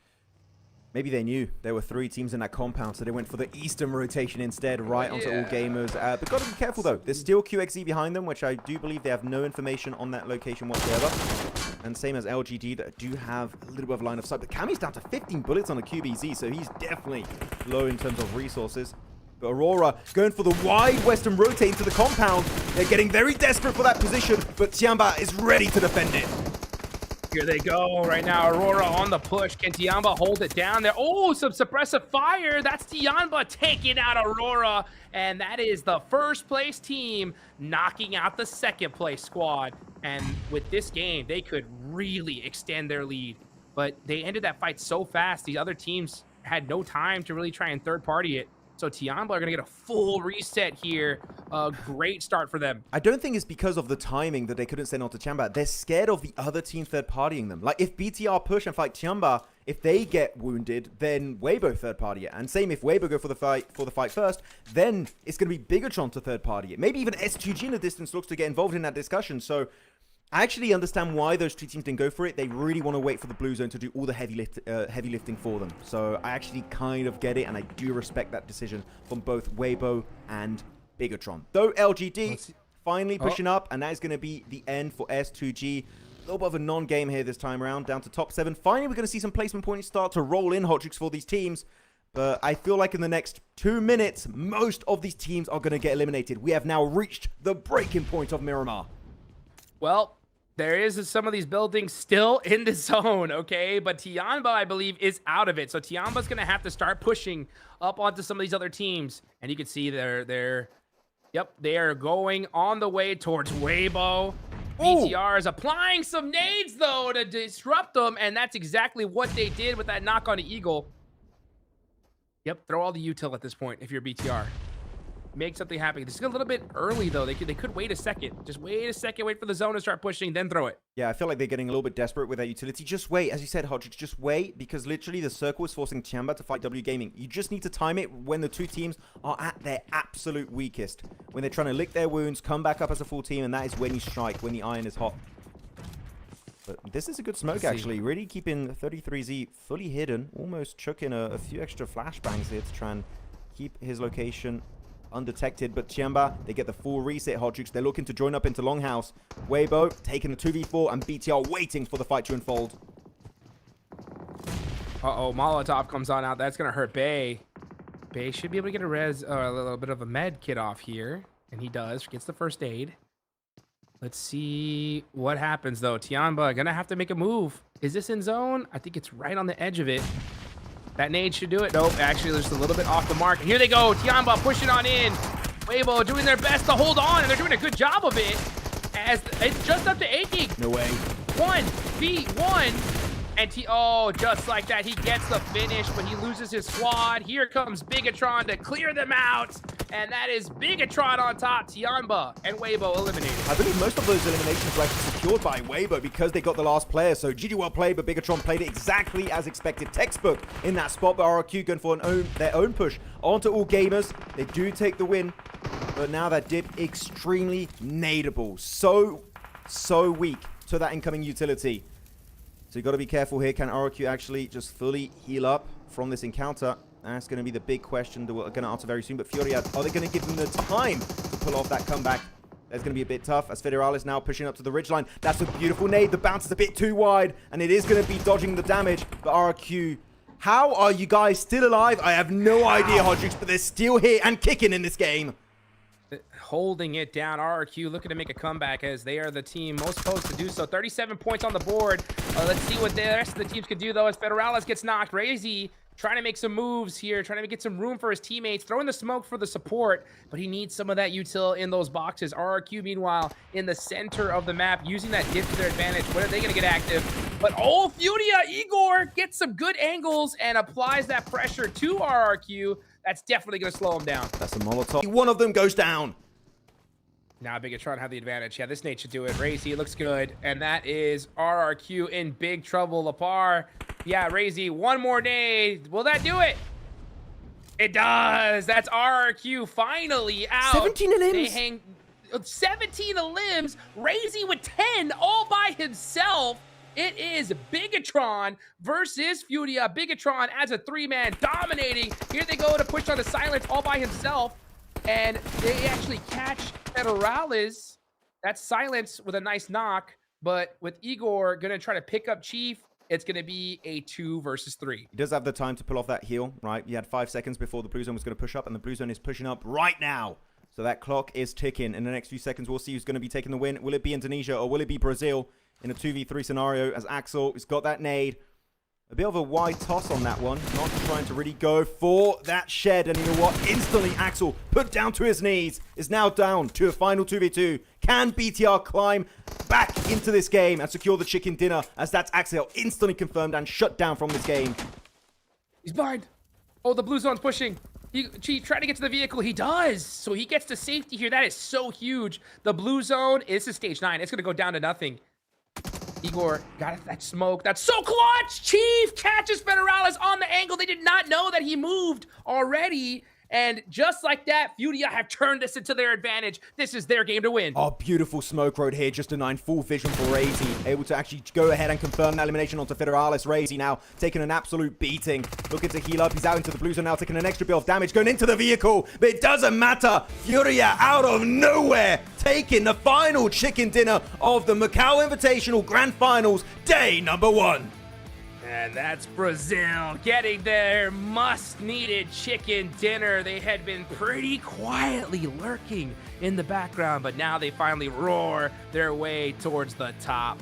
Great game there from Furia. Wonderful game for Bigatron as well. That was one of the teams you wanted to see win it, Max, man, and they almost did. Regardless, a huge game for them. They're definitely going to move up the leaderboards. I'm pretty sure they're not going to be number 1 in terms of overall points, though. I believe that's Bigatron. They got, like, 17 eliminations. I don't believe they got an extra one, so I don't think it went up to 18, but still, Bigatron, an absolute field day this game, really. Just destroying every team they encountered. What a great, also, third party on the fight of Weibo versus TIANBA. They got just so many of those points at the very end, so I'm really happy.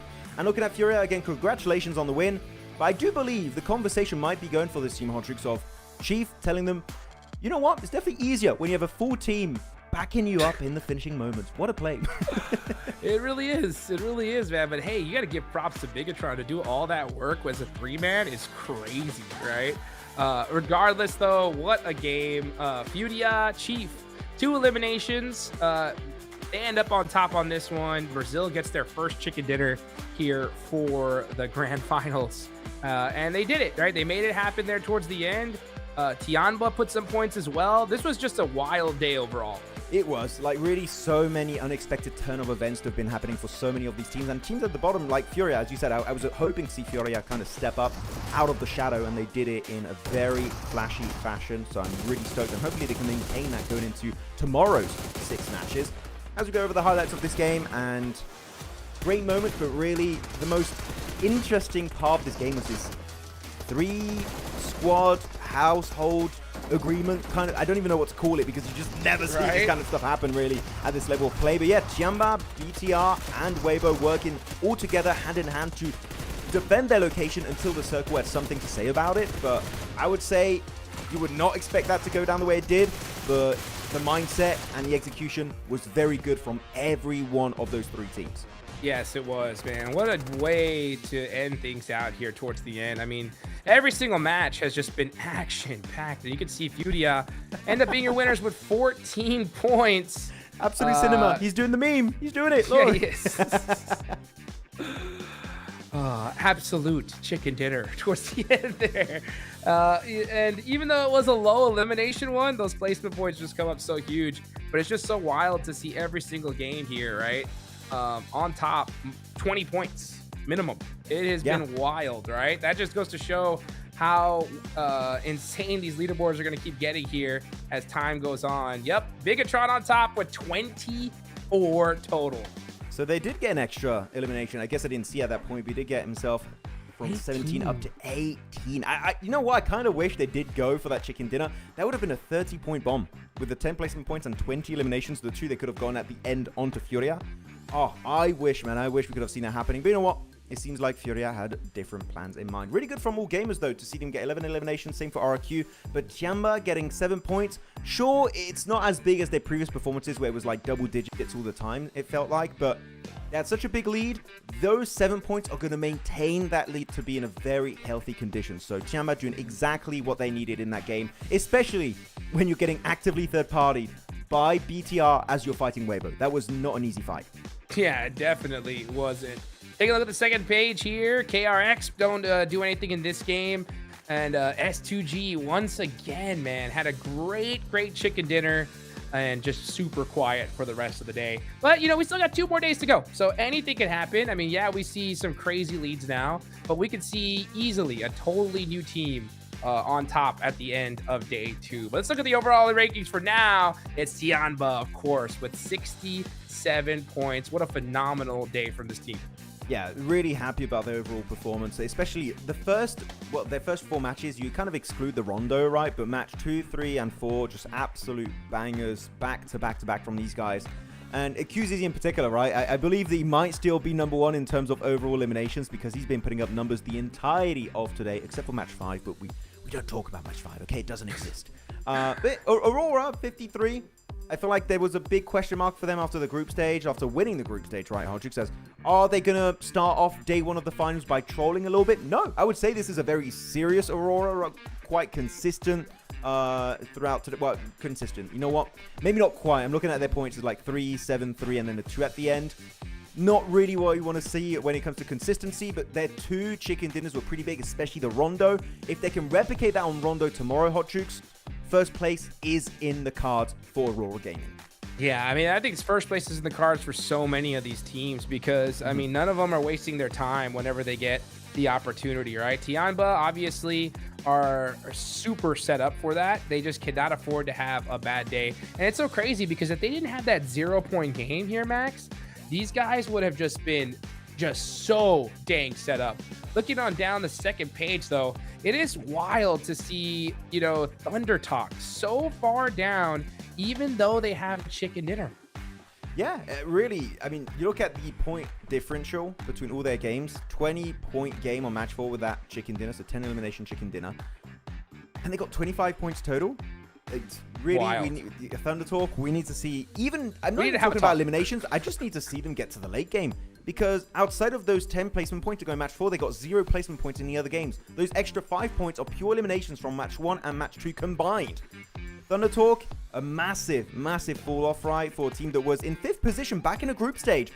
They've just completely changed up. It feels like a different team. And I can't even tell you exactly what's wrong, Hot Juice, about this squad, because outside of that win, we haven't really seen many of their rotations and fights because they just go out so damn early. Come on, we need to see a step up. Yeah, it's just been nothing. So super tough to see on the side of Thunder Talk. You know, it also hurts to see Weibo, you know, Influence, Rage, so many of these different teams down at the bottom. They're gonna have to definitely change some things up going into tomorrow, though. The elimination leader, of course, it's QZZ, 20 on top. Look at Razy, man. This is purely this game, right? Yeah, it literally is, right? Yeah. How many did you get? I feel, didn't you say like you had 10 at one point that game? Yeah, 10. Yeah, crazy. So like literally one game, and Razy went from like, I'm guessing maybe in like the top 20, top 30 players of this lobby into bam, right away, top 2, just behind the man himself, QZZ. And even then, there's still a 5 elimination differential between those 2 players. So Razy, that was a good performance, but I don't think QZZ is ever going to stop getting eliminations because this guy's just too damn consistent. Man. Oh, what a crazy end of the day here. I mean, it's also top started off so strong. The team did great overall. I mean, 53 points on the whole day is incredible, right? That just goes to show you how well they did, but just TIANBA was just on something else here. There's a break damage. What is okay? What's happening here? This just goes to show you guys how important one single game is, right? If you just go crazy, you can make some moves, and Razy on top with damage, all because of one game. Well, I haven't said this. Razy is my favorite current player from Indonesia. It used to be Rosemary, but then a lot has happened. Razy and Razak are just an incredible duo. But how do you ever say, man, is this the actually, Hodrick, is this the first time of the entire tournament the QZZ is not #1 on one of the graphics? I believe it might be, because I know Top was up there at one point, but yeah, this is a first. What is going on, man? Razy is just taking down everyone, and I'm loving it. It's great. Oh my gosh, so insane to see here. That's what it's all about, though. You know what I'm saying? Just making things happen. When you get the opportunity, you gotta take full advantage. And Razy, Bigatron did. I love to see that. Love to see that. Love to see some them push themselves up to 5th place, man. I mean, they were in trouble there almost the entire day, and then in one game, they're like, all right, we're good. We're good. We're set up for tomorrow. No problem. Just one game, and then we're going to go back on vacation mode. No. Yeah. Oh, you can't do so, especially because tomorrow we are going to be setting the point threshold when it comes to the smash ruling. For those who are maybe a little bit unfamiliar with the smash ruling, even though it's been in effect for like, the past year and a half now. Maybe a bit more, actually, now that I think about it. But it's going to be the points on #1 place, which right now that would be TIANBA. You get an extra 10 points, and that is going to be your smash zone point threshold. Do you want to try and overtake? That point has been reduced a little bit because of TIANBA not really doing insanely well in especially match number 5. So it opens up the gate for teams such as AURORA, for example.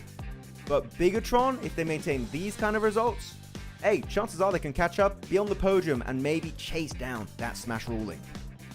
Yeah, man, that smash ruling is going to definitely make things interesting. And I really do think we're going to have a few teams in that range there because of just how consistent some of these squads have been, how easy it is to just rocket launch yourself up the leaderboards. It's not too far away, right? I mean, yeah, TIANBA have a little lead, but literally with Rondo tomorrow, that could wipe that lead out completely. Really, it can just be so quick. Your lead you got created in 6 games. All it needs is, a game or 2, and that lead is wrecked, especially with Rondo being the first game of tomorrow. So yeah. We'll see how that is going to be going down. By the way, I do believe we're going to have a little on-site interview very soon. Yeah. I guess it might be with TIANBA, our current lobby leaders. Okay. That would make sense. I would definitely like to know, have a bit of insight on what was happening between themselves, Weibo and BTR. I need answers right now, please. 欢迎来到我们的赛后采访环节，我是主持人郑奇，站在我旁边的呢是苏州天霸的亲志，来先跟大家打个招呼。We have QZZ from TIANBA. 在今天的发挥是非常的出色的。我们一般说场均9分的分数的获取就已经是争冠级的表现了。今天天霸达到了场均11分以上的分数的获取，非常的夸张。但是我们回想一下，其实也就在2天前，我们从小组赛晋级还只是以2分的这样的一个分数优势压线晋级的。为什么突然一下子有了如此巨大的反差？ Gap of 2 points. How did you improve so much? I think we were quite lucky because in the group stage, we actually learned a lot and became more familiar with the international stage. Yes, it does seem you're playing much better, and also you reached 20 eliminations today, leading others by a large margin. And also in the group stage, you also held the highest spot in damages. So your team performed very well, but your personal performance was also quite excellent. So I think it had to do with the choice of my guns, both the mini as well as the shotgun. So you definitely were playing very well as were in a great condition, and also were lucky. Today. So today I saw that Eagle direction was quite good, and you're always in the right place at the right time. But every time Eagle had the great leadership, but sometimes we just didn't hold up in terms of the gunfights. But today you definitely performed well in all the team fights, and you won in almost all of your fights.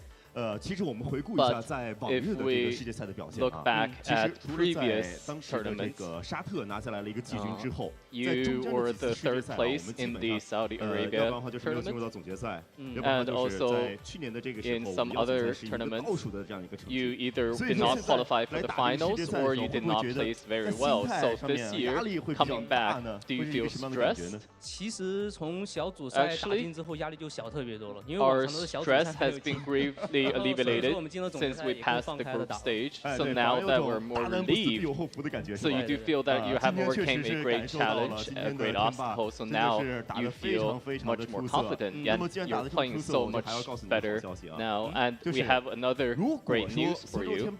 可以在之后的比赛可以保持住今天这样的一个发挥，在最后一天结束了以后可以保持住前2的话，你们就有机会可以去到后面的法国巴黎去打后面的 PMWC。因为在此之前我们很多的时候会渲染就是所有地方想要拿到这个是比较困难的，但是现在机会在你们眼前了，有没有感受到被激发了这种胜负欲？什么感觉 ？Do you feel excited? 特别想去 Yes, we really want to go to the PMWC, so we'll definitely practice hard and work hard. Yes, we do hope you can keep up the excellent performance, and we look forward to it. And that's the end of our post-match interview. And now we will return to the commentary desk. 同时呢，我们在接下来马上也会进入到我们的这个清 And 算时 also, 刻。 we're going to go to the moment of reckoning. 来到舞台中央。Let's invite Suzhou Tianba to our stage.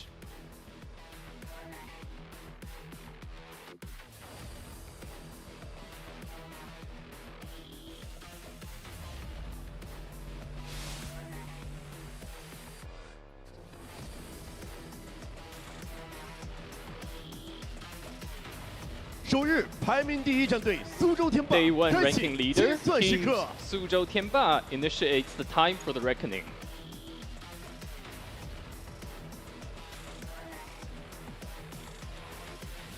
10 now， 顺着主宰清 The 算 victor 开 reigns 启。 supreme. The reckoning begins.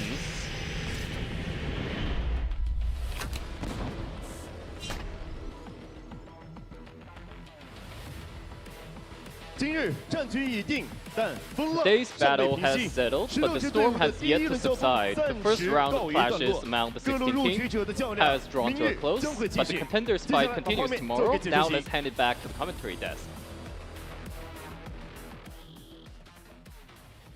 Hey, the moment of reckoning. Tianba end up on top today when it comes to points. Razy ends up on top with the highest damage, but what a crazy day so far, Max. You can't ask what are they cooking anymore. It's what are they smelting? What are they melting up What that are they metal smelting? for? What, they're making something. I'm telling you. Maybe a welding gun is going to be necessary here if they want to try and make it work out. But looking at the top players of today, of course, going to have so many big names. Razy, QZZ, top Razy again, and QZZ again.